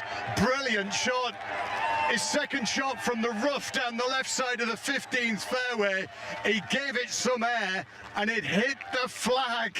It hit the flag, bounced down, and he's got a nailed-on certain birdie to come to take him to 8 under. What a day on the links of Royal Portrush. And here is Matt Fitzpatrick of Sheffield, looking to halve the arrears. He's at 11 under par, 2 behind Scotty Scheffler, who's got a par in his pocket. And Fitzpatrick, one of the quickest players out there. He's taking every care over this putt, isn't he? Yeah, he is. He's obviously not thinking it's quite as simple as I thought it was from over here. Just taking a little time, discussing it with his caddy Dan Parrott. Now he's trying to line the ball up and make sure he's got the correct setup for the ball. Now he's going to give it a good go. Yeah, he's really worked very, very hard, holding the putter out in front of him to give him that static line to make sure he's going to hit this on the line that he wants. This for birdie at the 10th, on its way. Has he given it enough? No, well, he has, but he didn't borrow enough from the right. It misses just to the left, and it's a tap-in par and frustration for Fitzpatrick, who remains 2 behind at 11 under. Looked like he overthought that one a little bit, and at the end of the day just gave it a little pull, and it was never in, and he walked straight after it as it left the putter. Back to you, John. Yeah, it's another goosebumps moment on this third round afternoon at Royal Portrush. Again, the buzz around here, around the 15th. McIlroy himself couldn't see it because there was a huge hump between him and the green, and he walks up now onto the green. There he goes. Applause from both sides. Some people are on their feet in the stand. And he walks onto the putting surface. What, he's probably 2 feet? 2.5 feet for birdie? Yeah, absolutely incredible shot from Rory McIlroy there. I mean, he was totally blind, couldn't see anything. He was just asking a few of the people that are walking around, did it hit the flag? What happened? He didn't know. He just heard the roar. I mean, it was just absolutely incredible. It could have easily gone in, but it just bounced, went up the flag and dropped straight back down to 2 feet. Yeah, it was as it came down, it hit the flag and then bounced down and then rolled away. As I say, 2.5 feet. So he's got that for birdie to go to 8 under. Ali. Rory McIlroy charging, Scotty Scheffler stretching, Hao Tong Lee, the Chinese golfer, is just trying to cling on to those Scheffler coattails. And I don't know how many times I've said this afternoon, another birdie chance for Hao Tong Lee. 11th green, 25 feet or so. And as Katrina, Matthew and I have just been discussing, he's playing really nicely. He's 1 under for his round today, but the birdie chances he's given himself, they're just a little bit too far away. He's putting nicely too. He just needs to get that ball a little bit closer to the hole to give himself a better look for the birdie. Can he find this one? Brian Harman, his playing partner, has holed for par. 3 over today, 5 under for the championship. Hao Tong Lee looking for the birdie. I think it's got the pace. It's on its way and it's in the hole, and finally he finds one. Big roars around the 11th green, and Hao Tong Lee gets into double figures today. 10 under par for the championship. He's chasing Scheffler, he's chasing Fitzpatrick, and he's on his way to the par 5 12th. And he's 1 off Fitzpatrick and he's 3 off Scheffler. If you watch the, or if you download the Open app is well worth following. You can plot any golfer and their shots and see their record over the course as well, and there's little biographies on there. When you get to the 3rd round of the Open, what they do on the app is any player that's contending at the top of their yellow leaderboard, they put a little pen pick next to that golfer. And at the start of the 3rd round, there were 4. It had Brian Harman and Hao Tong Lee and Matt Fitzpatrick and Scotty Scheffler. Well, the pen pick from Brian Harman disappeared very quickly. The pen pick from Hao Tong Lee then disappeared as well.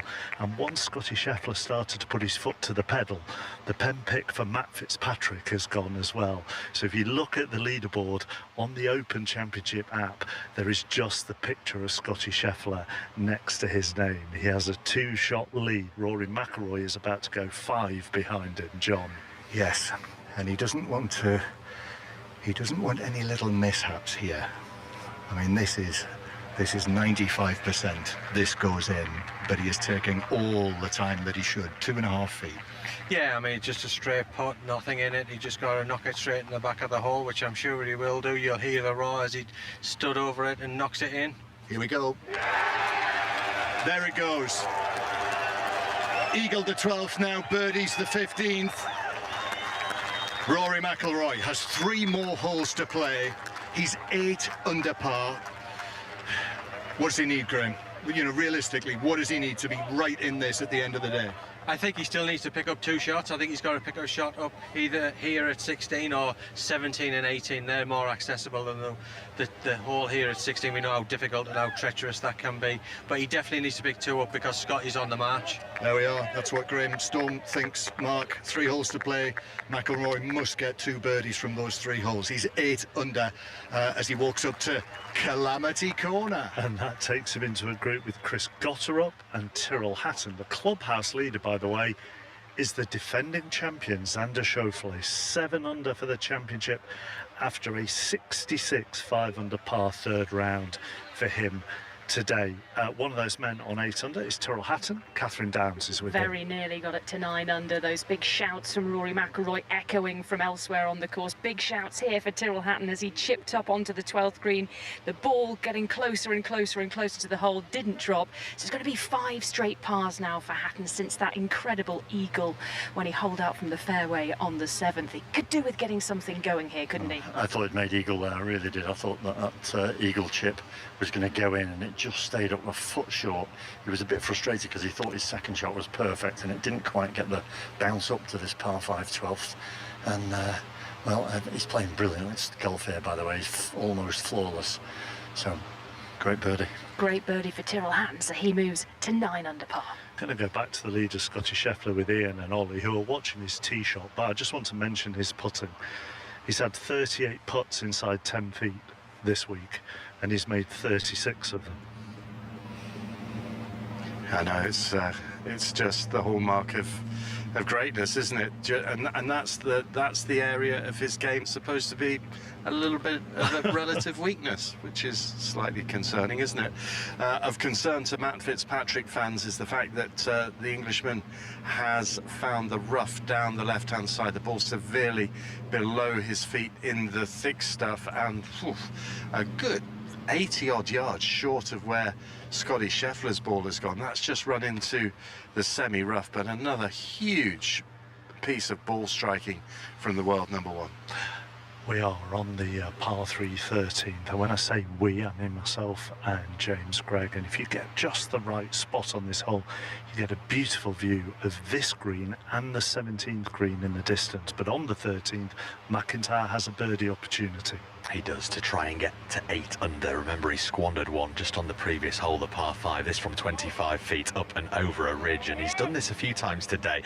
Not giving it enough juice. You see a big swipe, almost like a hockey or a lacrosse shot with the putter to an imaginary ball to say, for goodness sake, Bob, can I just try and get one to the hole? He's not done it all day long. Still 7 under par for the championship, 2 under par for the day. He's not flashy. He's usually very cool and calm, and he's got a steel in his eyes that says champion about it. But today, it just says frustration. So that was a Ben Stokes swipe that was going to go over mid-wicket for 6. That'd have gone out the ground, I think. It would. He's just done another one as well, hasn't he? You know, he was up as soon as he hit it, wasn't he? Yeah, it's always a telltale sign, isn't it? The golfer always stays down on it when they like the look of it. We might as well just stay here on this wonderful, wonderful view.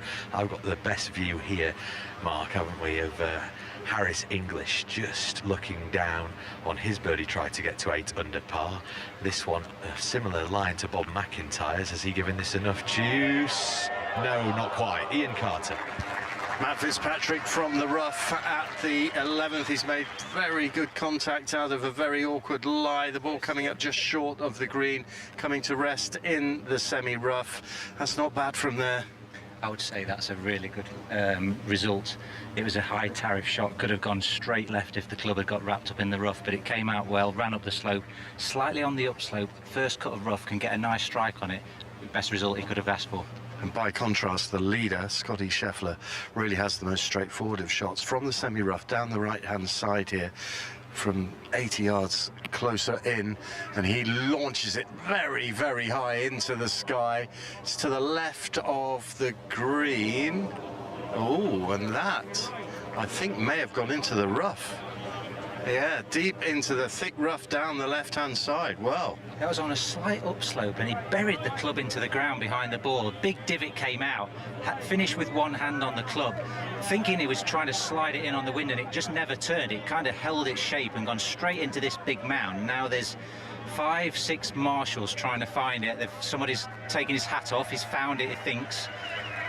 Yeah, the crowd cheering as he points to the location of the ball, but that is really thick. That is almost knee-high grass.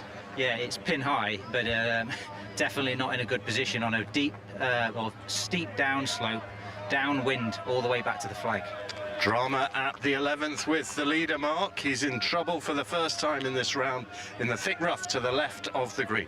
In the main, over the course of the summer in the white ball cricket that they've been playing, India's women have dominated England's women, but judging by the score at Lords, this is a good chance for England's women to take this second ODI, Henry Moran. Yeah, and in doing so, level the series. 11 overs gone out of the 29 in this rain-reduced match, and England chasing 144 of 57 for 1. They've just lost their first wicket. Tammy Beaumont, the opener, gone on review for LBW for 34, but Amy Jones is playing nicely on 19, and England well set at the moment. 57 for 1 after 11 out of 29 overs. The target 144.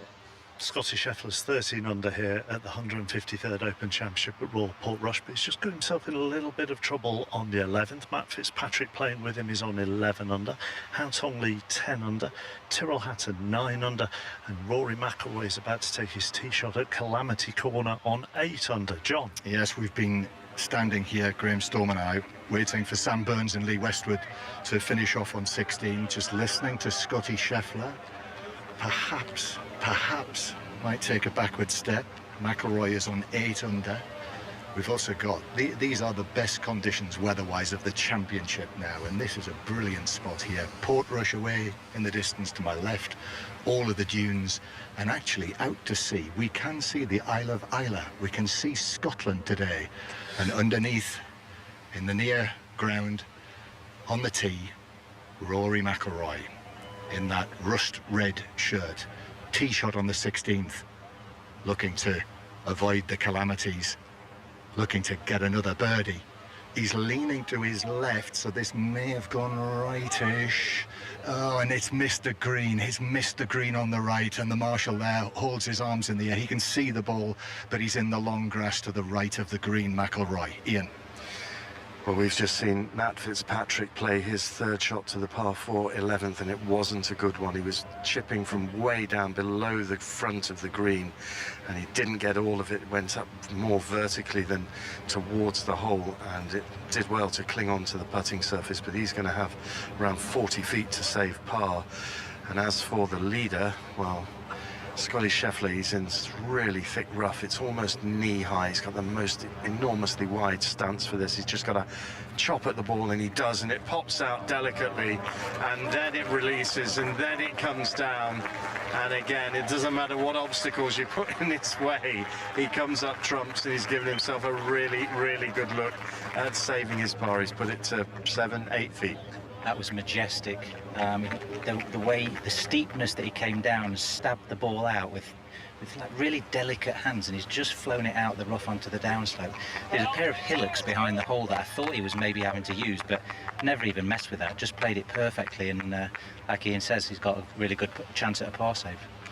So a big par save putt coming up for Matt Fitzpatrick here, Mark, and a shorter one for Scotty Scheffler. OK, back to you shortly. Applause here on 13 for Tyrrell Hatton as he makes his way towards the green, and I think we're going to go to Ali.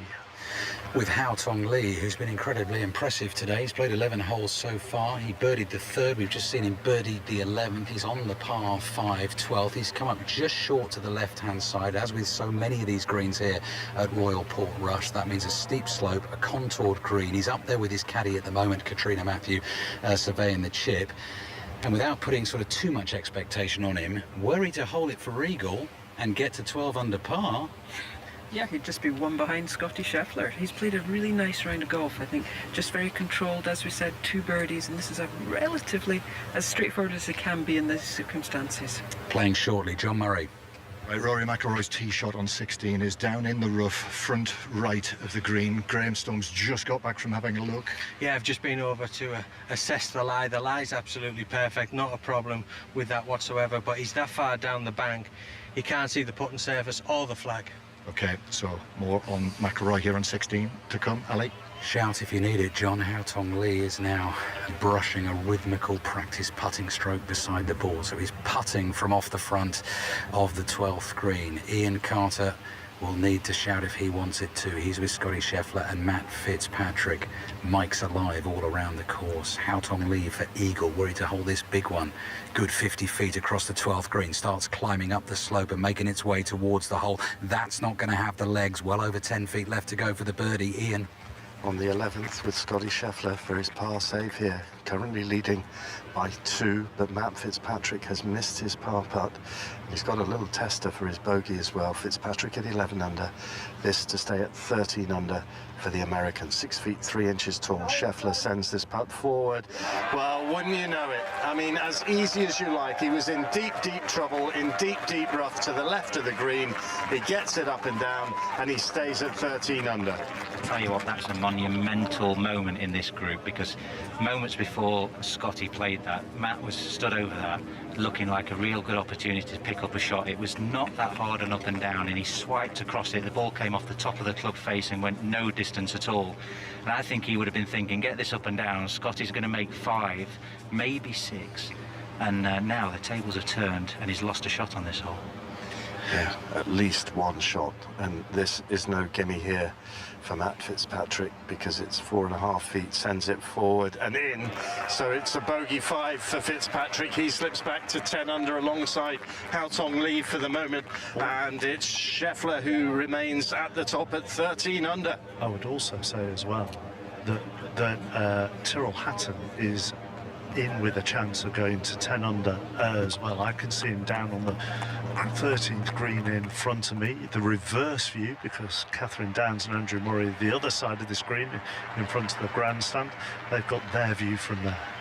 We have a good view of this 20-footer for Tyrrell Hatton's going to bend from left to right as he sends it towards the little double-decker hospitality stand to the left edge on this screen. The pin cut towards that left-hand side. A little bit of an upslope on this one as Tyrrell Hatton sends it on his way. This to get to 10 under par. Looking good, looking good. Just tricked out by that upslope. Comes up slightly shy. He'll stay at 9 under par. 4 shots off the lead and in 4th at the Open Championship. John. At the 16th, brilliant shot from McIlroy from down the slope. Oh, really awkward stance. Chopped it up onto the green. It rolled down. Actually, at one stage, I thought it was going to drop in for another birdie. Instead, just by the hole side, and McIlroy should tap that in for his par 3 at the 16th to remain at 8 under, 5 under for his round today. Ali.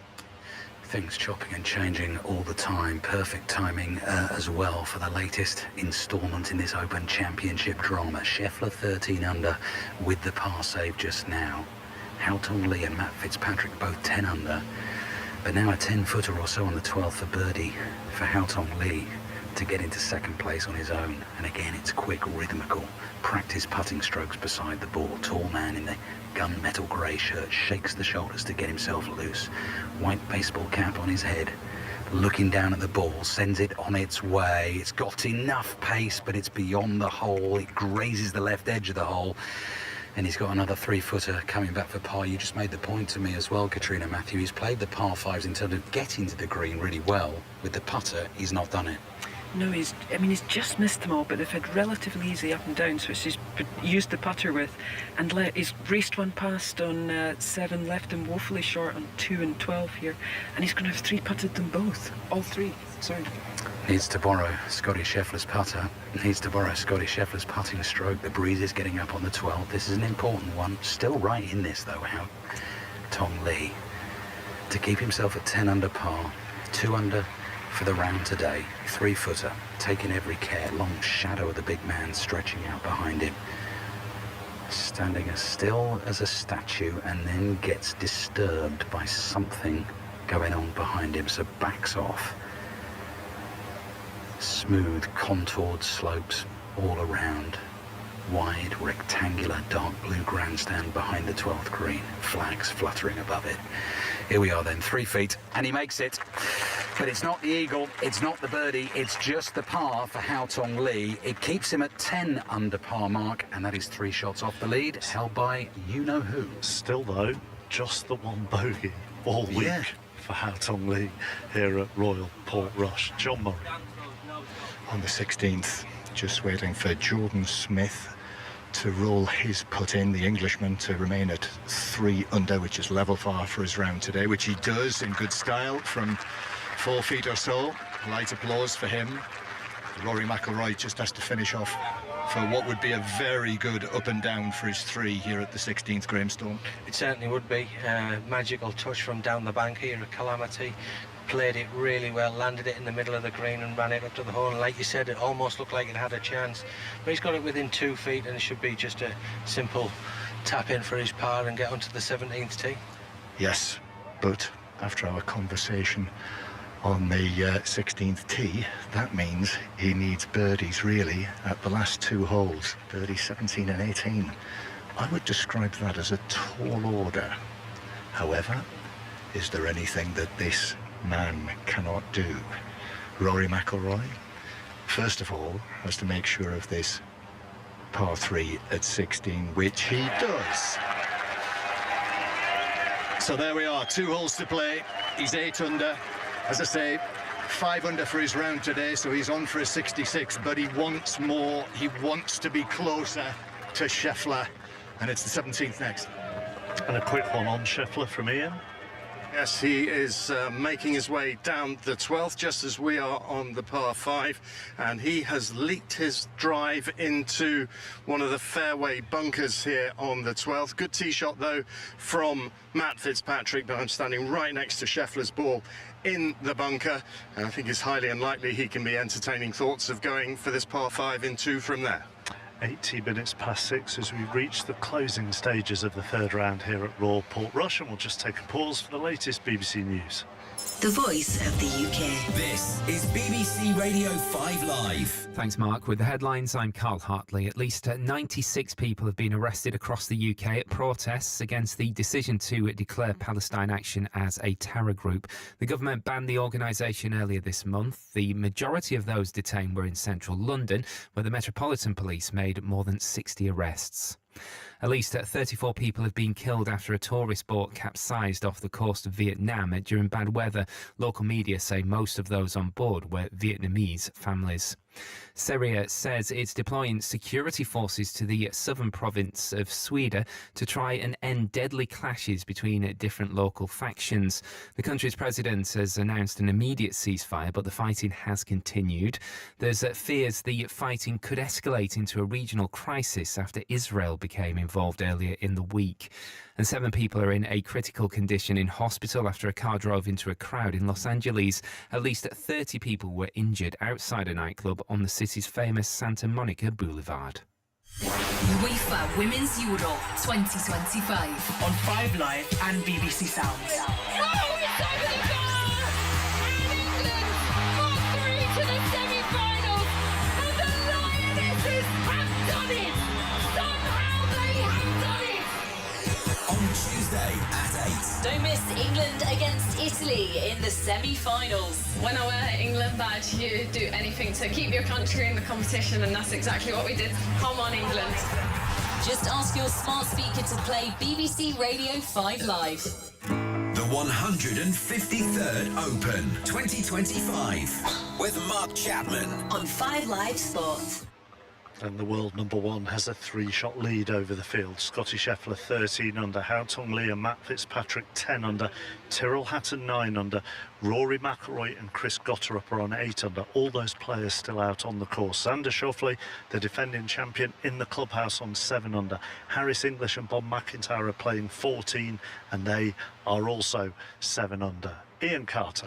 Matt Fitzpatrick, second shot into the par 5 12th. It's gone all the way to the back of the green. It's now trundling back down the bank at the back of the green. He was unlucky. If that had just landed a fraction earlier, it would have caught the bank at the front of the green and would have cushioned the bounce. But nonetheless, he's up there and could well be putting from where he is now for eagle at the 12th. Here's Scotty Scheffler as he launches into his bunker shot.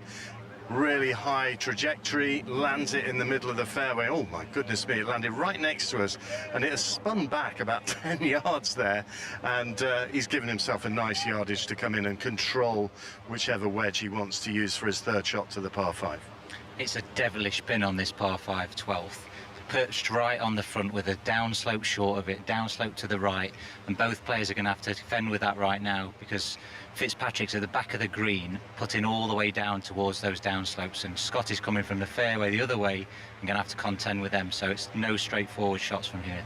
Terrifying stuff for the final pair here. Matt Fitzpatrick at 10 under par, 2 under for his round, and Scotty Scheffler at 13 under, 3 under for the 11 holes that he's played so far. And the sun has just gone behind a cloud, so that has just brought a little dip in the temperature. The flags on the grandstands above the 13th and the 17th greens are fluttering quite vociferously at the moment, and away in the distance in the middle of the 14th fairway I can see Tyrrell Hatton with his back to me in deep conversation with his caddy, and he's being watched by Cat and Drew.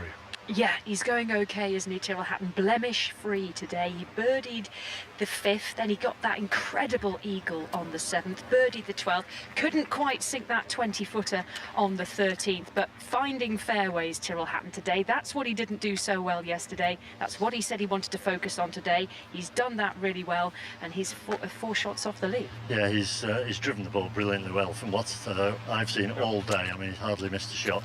And he's played some really terrific iron shots, and these pin positions are difficult to get close to. He's given himself opportunities, not quite hold any at this stage, but there's a lot of golf still to play. Obviously, it's an obvious cliche, but brilliant tee shot. It's going in from here though, from a very long way back. It's going in with the 5-iron or thereabouts, 466-yard par 4, tough hole. Drama all over these fairways, Mark. Drama as well for me on the 13th green and got stung by a bee. Ali. Oh. Ouch, that's where we're standing right now. Watch out for that 40-footer for Hao Tong Lee on the way for birdie. What's happening with Ian Carter? Third shot of Scotty Scheffler into the par 5 12th from just under 100 yards to that devilish pin to the right, and he's played conservatively, spinning the ball back to pin high, beautifully judged. He's going to have a 20-footer for birdie. I know what the deal is. Hao Tong Lee then has hit that 40-foot birdie putt. And like the one on the last up the slope, the eagle attempt, Katrina Matthew just didn't quite give it enough. And this 13th green, featherbed, the par 3, it slopes steeply from front to back. So coming from the back, you're coming up that hill, aren't you? Yeah, he was coming up that hill, but just judged the pace poorly again. And that can sometimes be the first thing, that feel in your fingers and your hands that goes when you're getting a little bit nervous. 13th green is a cauldron of golf. It's a cauldron of excitement surrounded by devilish pot bunkers. Brian Harman is putting right now. 3-footer mark for Hao Tong Lee to come. He's at 10 under par. He's 3 shots off the lead. We'll hand it back to Ian, who's watching the leader. Yes, Scotty Scheffler, and he's just loping up as if he's just out for a Sunday morning stroll, maybe go and buy the paper. Something like, might need a carton of milk, something like that. Oh, put my hand in my pocket now. Oh, I forgot my wallet. Never mind, I'll use my phone. Nothing's going to disturb him. And he walks up and he's going to mark his ball, gets warm applause from the packed grandstand behind. Up ahead of him, always moves very smartly, very quickly, Matt Fitzpatrick, and he draws the putter from the bag. And this is a nasty one. As you were saying before, Ollie Wilson, former Ryder Cup player, DP World Tour player, he's going to be putting from that swale from just off the green in the back right-hand corner. Anything that goes beyond the flag runs the risk of tumbling off the green. Yeah, it's going to be very hard to get the pace right on this. He's got about 60 feet. Just got to get a little bit of pace from off the green. Then it's downhill to another ridge, then downhill again, and he's got to stop it on that little tier, probably 6 feet past. It drops off 10 feet below the green, and anything that gets wrong to the left, which is the way the wind's blowing, also does the same. So it'd be really hard to judge it just as it comes over this tier. And if he gets it within 6 feet from here, I think he's done a pretty good job. He's putting from right underneath the camera tower that brandishes the number 12 to denote the hole, this par 5 here. And one of the very few chances really to profit on the back 9 here. You have to hit great shots on any hole to make a birdie at Royal Portrush, and this needs to be a great shot from Matt Fitzpatrick. A little insect dances around his ball, so he backs off and wafts at it with his right hand. But now he's ready to go. 1 practice swing, 2, 3, just feeling this putt. He's aiming well out to the right of the hole, sends it on its way down the slope, heading towards the hole, needs to turn to the left, starts to turn to the left, but he's not given it enough. It's got to keep going, and it doesn't, and it stops maybe 10 feet short. John? On the 17th with Rory McIlroy, Ian, who is 8 under par for the championship. On the 17th, obviously the potentially drivable green, but he went for it and went way right into the crowd. I have to say, I thought it must have hit someone, but the spectators there tell me that everyone's okay, and the ball is on one of those areas where it is all trampled down by the spectators, so I think he does have a shot. Well, the sun was obscured by one of those puffy clouds overhead, but that's moved in the freshening breeze here, and now it's brilliant evening sunshine once again, really vivid and lengthening shadows being cast on this 12th green. And Scotty Scheffler looking for a birdie here, having driven into the bunker, and Matt Fitzpatrick, he's going to have a 10-footer, devilishly difficult one as well to make his birdie here. This is around about 20 feet, bit of left to right. A little bit of left to right, but it's straight downwind, a little downhill, certainly not one that you can give a good go at. It's got to be a little tentative, a little cautious. On its way now ready to turn down the slope towards the hole, but he borrowed a fraction too much, and that's run on. And so he's got a couple of feet for his par. ABB. Well, one of Scotty Scheffler's closest challengers has dropped a shot. Hao Tong Lee, for only the second time this championship, a 3-putt on the par 3 13th, 40 foot beyond the flag, left the par putt 3 foot short, and then looked a little nervy over that one. It's a bogey. He is back to 9 under par. Ian. So this is huge now for Matt Fitzpatrick. If he can make this 10-footer, he's back to within 2 shots of the lead. It's Scheffler at 13 under, Fitzpatrick at 10 under, Hatton at 9 under, Hao Tong Lee now at 9 under, McIlroy at 8 under, as is Chris Gotterup, the recent winner at the Scottish Open. So this to get back to 11 under, bit of right to left. Yeah, he's lining up here quite a way to the right. He's coming down the tier, wind off the right, kind of an awkward putt to judge with both. He's just left it a little high. It looked like it was going to turn in hard at the end, but it whipped over the top side of the hole and left himself a foot putt. That's back-to-back opportunities gone to draw in the leader. Yeah, that's a blow, but it was a good-looking putt. I think he hit it as he wanted to. I think he was pretty pleased with it, and halfway there I thought it was in, and I think he did. It just didn't quite turn, maybe just a hair too fast coming down that slope.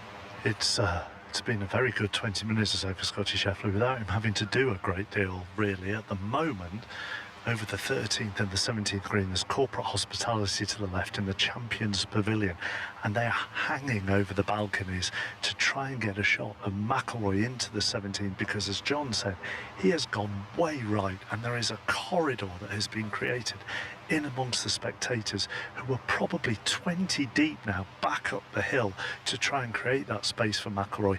But as I say, they're virtually hanging over that railing on the top floor of the Champions Pavilion to crane their necks to get a view of this second shot when it comes. Whilst we wait for that, news of Tyrrell Hatton up on the 14th with Cat.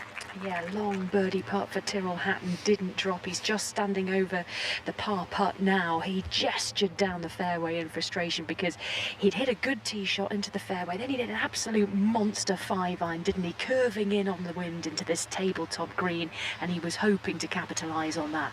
Yeah, it's a hard hole, this, but if you can make 4 and run, that's absolutely about 2 feet. He's just about to tidy up for his par. He's currently at 9 under, 4 shots off the lead, and in it goes for Tyrrell Hatton. Ian. And in it goes for Scotty Scheffler, knocks it into the middle of the cup. So both Scheffler and Fitzpatrick in the final pairing make par 5s on the 12th. They don't take advantage of the opportunity to potentially pick up a birdie on the par 5, and as a result they remain as they were. 13 under for Scheffler, out in front with Fitzpatrick at 10 under par. Well, Rory had to rescue himself on 16 to par that. Remember, he's 8 under. He's going to have to rescue himself here on 17 as well. This is taking some time, John Murray. It is, because people on this part of the course, on the 17th, it's one of the places to come. So people have parked themselves here for the day. So, I mean, you've got all sorts, picnic blankets, hampers, the whole lot. Therefore, people have got to move all of their paraphernalia out before Rory McIlroy can play this shot. But he is on that area where all of the spectators have stamped it down. Yeah, where they've all been sat down, laid down, you know, walked along that area. The ball looks like it's lying absolutely fine. The one good thing in his favour, he's on a bit of a launch pad, so he will be able to launch it in the air and get it to come down softly as long as he gets the perfect strike. And he needs to do that because this pin location is just over that big pop bunker on the right-hand side. Yes, so the proverbial Red Sea has been parted. All of those spectators, he's played it down and he's landed it just over the hole. And it rolls on, and it rolls on towards the back of the green, but he's there in 2, McIlroy. And therefore, this is another birdie opportunity on the 17th, but it's a 25-footer. It is, you know, but he's given himself a chance, and that's all he could do, really. I mean, it was a high tariff shot. We thought he maybe able to pull it off with his expertise and his skills, but it was just a little bit more difficult than maybe I explained it could be. But you know, it's Rory McIlroy, why can't he go and knock this one in? And what it does mean, Mark, is that as he walks through all of those spectators, you know, he cannot not know the feeling and the warmth there is for him, and the will there is for him to roll this in. It's like a ring walk, isn't it? It is. The way he's come down that hill. We'll see that with Daniel Dubois and Usyk later on when they are at Wembley for their ring walk, which we're expecting sometime around 9:45. Ian. What an incredible atmosphere here, because the 13th green backs onto the 17th, and we can just hear those roars for McIlroy as he walks on to the 17th green. But we turn our attention all the way up to the top of the hill, the packed grandstand that is situated behind it, and the figure of the leader, and that is Scotty Scheffler. This hole measuring 192 yards today, and Scheffler launching his tee shot to a flag that's located in the front left third of the green, and the ball coming to rest on the green. That's a lovely shot from the leader. Really, really good stuff. Comes to the very tip of the shadow cast by the flag, then he's put it to 16 feet. Just immaculate ball striking yet again as we switch over to the green adjacent and John Murray.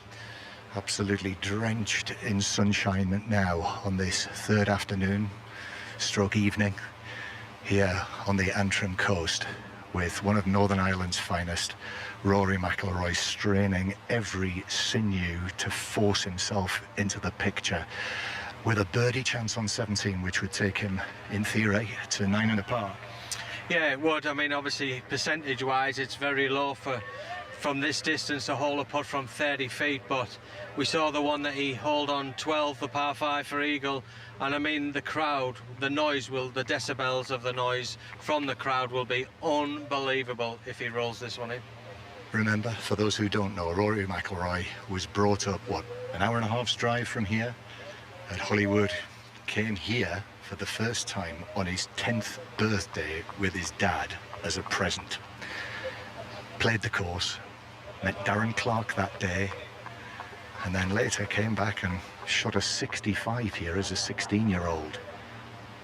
As a 36-year-old, he would quite fancy a 65 today, but he needs this to go in from 25, 30 feet. Watches it, no, rolls by on the right. No, he hangs his head as he walks after it, and it is, as he taps it in now, a par 4 on the 17th, and the crowd are doing their bit, and he reacts as well. He holds up his club and waves, and people have got their hands together over their heads in the stand on the far side of the 17th green. So 8 under with 1 to play. Is it enough, Mark? Probably not. Meanwhile, almost unnoticed because of the furore on the 17th, the leader, Ian Carter, arrives on the 13th with his ball within 15 feet of the hole to very little fanfare. Yeah, no one's noticing, are they? He's just wandering along. He's looking across at the throngs that have made their way down the 17th. He knows exactly what's going on here. Everybody does. Those sounds, they're just unique in a golfing context, probably in a sporting context, just the Ulster roars, if you like, for Rory McIlroy. We heard it with Shane Lowry, of course, back in 2019 when he had his brilliant victory, but just the atmosphere that is sweeping across this golf course really is something else. Now, Matt Fitzpatrick on this par 3 13th with his tee shot has trundled through the back of the green, just down in that depression where we've seen so many shots played. But just a word about Scotty Scheffler, because that was just another immaculately judged shot from him as he fired that in to the 13th. Yeah, the only way you could get this pin high is by carrying that front bunker perfectly by maybe 2 or 3 yards, and that's exactly what he did. Matt Fitzpatrick hit a lovely looking shot. He was staring it down, but it carried at least 10 to 15 yards past that, and because of that has ran off the back of the green. And that's what Scott has been doing so well this week, as most weeks. His distance control is just unbelievable. This hole is known as Featherbed, and the way that it it dropped for Scheffler was in keeping with the name, but it was a very, very hard mattress as far as Fitzpatrick was concerned, and that's why he's chipping from off the back of the green here, and he's ready to go now and bunts it forward up towards the hole. This looks very good, actually. Keep going, and yeah, lovely shot that from Matt Fitzpatrick as we take you to Alistair Bruce Ball. Another birdie chance for Hao Tong Lee, looking for a bounce-back birdie after a bogey at the hole that you're on with a 3-putt on the par 3 13. Fabulous iron shot from the rough, 163 yards. He's knocked it in pin high on the left-hand side of a narrow green with danger left and right. Not too many of the putts have dropped today. He could really do with this one to get himself back to 10 under par. Chasing Scheffler. Lee into the heart of the hole. Fabulous putt. Drills it right into the middle. He's back to 10 under. Ian. Thanks, Sally. Well, here we go for a 15-footer for a birdie for Scotty Scheffler. What a scene this is, because those grandstands that are absolutely packed either side of these two greens, they were all concentrating on the 17th with McIlroy and Jordan Smith, and now they're all looking across at the 13th green. So the eyes are trained on the world number one. He'll fancy this putt, surely. Well, absolutely. His record he's got going so far this week, he'll be very confident. It's a relatively flat putt. He can be aggressive with it. He's just trying to decide which way it's going to move. I don't think there's a whole lot on it. So he's just got to commit to the line and give it a good run. Just a quick glance up the hill from where Rory McIlroy will be teeing off from Scheffler, just gauging whether or not there's going to be roars that might potentially put him off this putt. But he's decided to keep going, still wearing that black sweater that he started his round with, the quarter zip. Maybe he's superstitious, doesn't take it off unless something goes wrong, because it's a warm evening as he sends this putt forward. Oh, and he's missed it, just to the left edge. Good chance, has gone a-begging. I think that was actually a slight push. He came out of that putt looking as if he just didn't quite start it on the line he wanted, which is unusual, certainly today anyway. And this is the tester now coming for Matt Fitzpatrick. It was a lovely chip. You were nodding with professional approval. Yeah, it was a brilliant shot. It was very aggressive back up the hill. When it landed, I thought it might go long, but it dug in and it was quite slow. And as it approached the hole, it actually whipped really hard to the left. And I thought it was going to be stone dead, but it's probably got 5 feet now with a little bit of left to right on it, so it's not a straightforward tap-in. But it is uphill. It is uphill. He can be aggressive, and he'll have learned a little bit from Scotty's. It's on a very similar line. Well, this was the hole that he birdied yesterday. To have 4 birdies in a row, it's been a bit stickier through this period for Fitzpatrick. Must make for him, you feel. 5 feet for par. Oh, and he's missed. Caught the left edge, horseshoed round, and it's a bogey for Fitzpatrick. That is a savage blow for the Englishman. And he slips back to level par for his round. 9 under par for the championship, and now 4 shots behind Scotty Scheffler, who missed his chance for a birdie, but sits proud at the top of the leaderboard at 13 under par. I'm just going to go on to the 18th, and John Murray and Graham Storm are on 18 to watch Rory McIlroy. They followed Rory McIlroy all the way through his round, but I don't know if you've seen up in the distance, John. I don't actually know where. Are you halfway down 18? Are you near the green? Where are you? We are. We're just walking so up towards the green. Yes. Lee Westwood has just closed out his round, yes. And on the outward 9, he shot a 4 over par 40. There were 1, 2, 3, 4 bogeys on his outward 9. He has come back, Graham Storm, in 29, and if he had birdied the 18th, he barred the 18th, if he'd birdied it, he'd have got 28 on the back 9, which would be the first time in Open history that anybody has done 28. But he birdied 10, 11, 12, 14, 15 and 17. Yeah, we saw his scoreboard as he was going down 18, and me and John were just chatting about that actually. But just a little thing just to add to that. For the people on the DP World Tour who do course setup, and I'm one of those, if somebody breaks 30, then the scorer always asks that player to sign a golf ball. Now I wonder if the R&A are going to get Lee Westwood to sign a golf ball for Connor, who's here doing the setup for the R&A. Well, they should, shouldn't they? Be incredibly petty if they didn't. Yeah, I think they should stick with tradition. I think it's quite a nice thing. And to get one signed off Lee Westwood, you'd want to keep it. We had quite an amusing exchange with him as well, didn't we?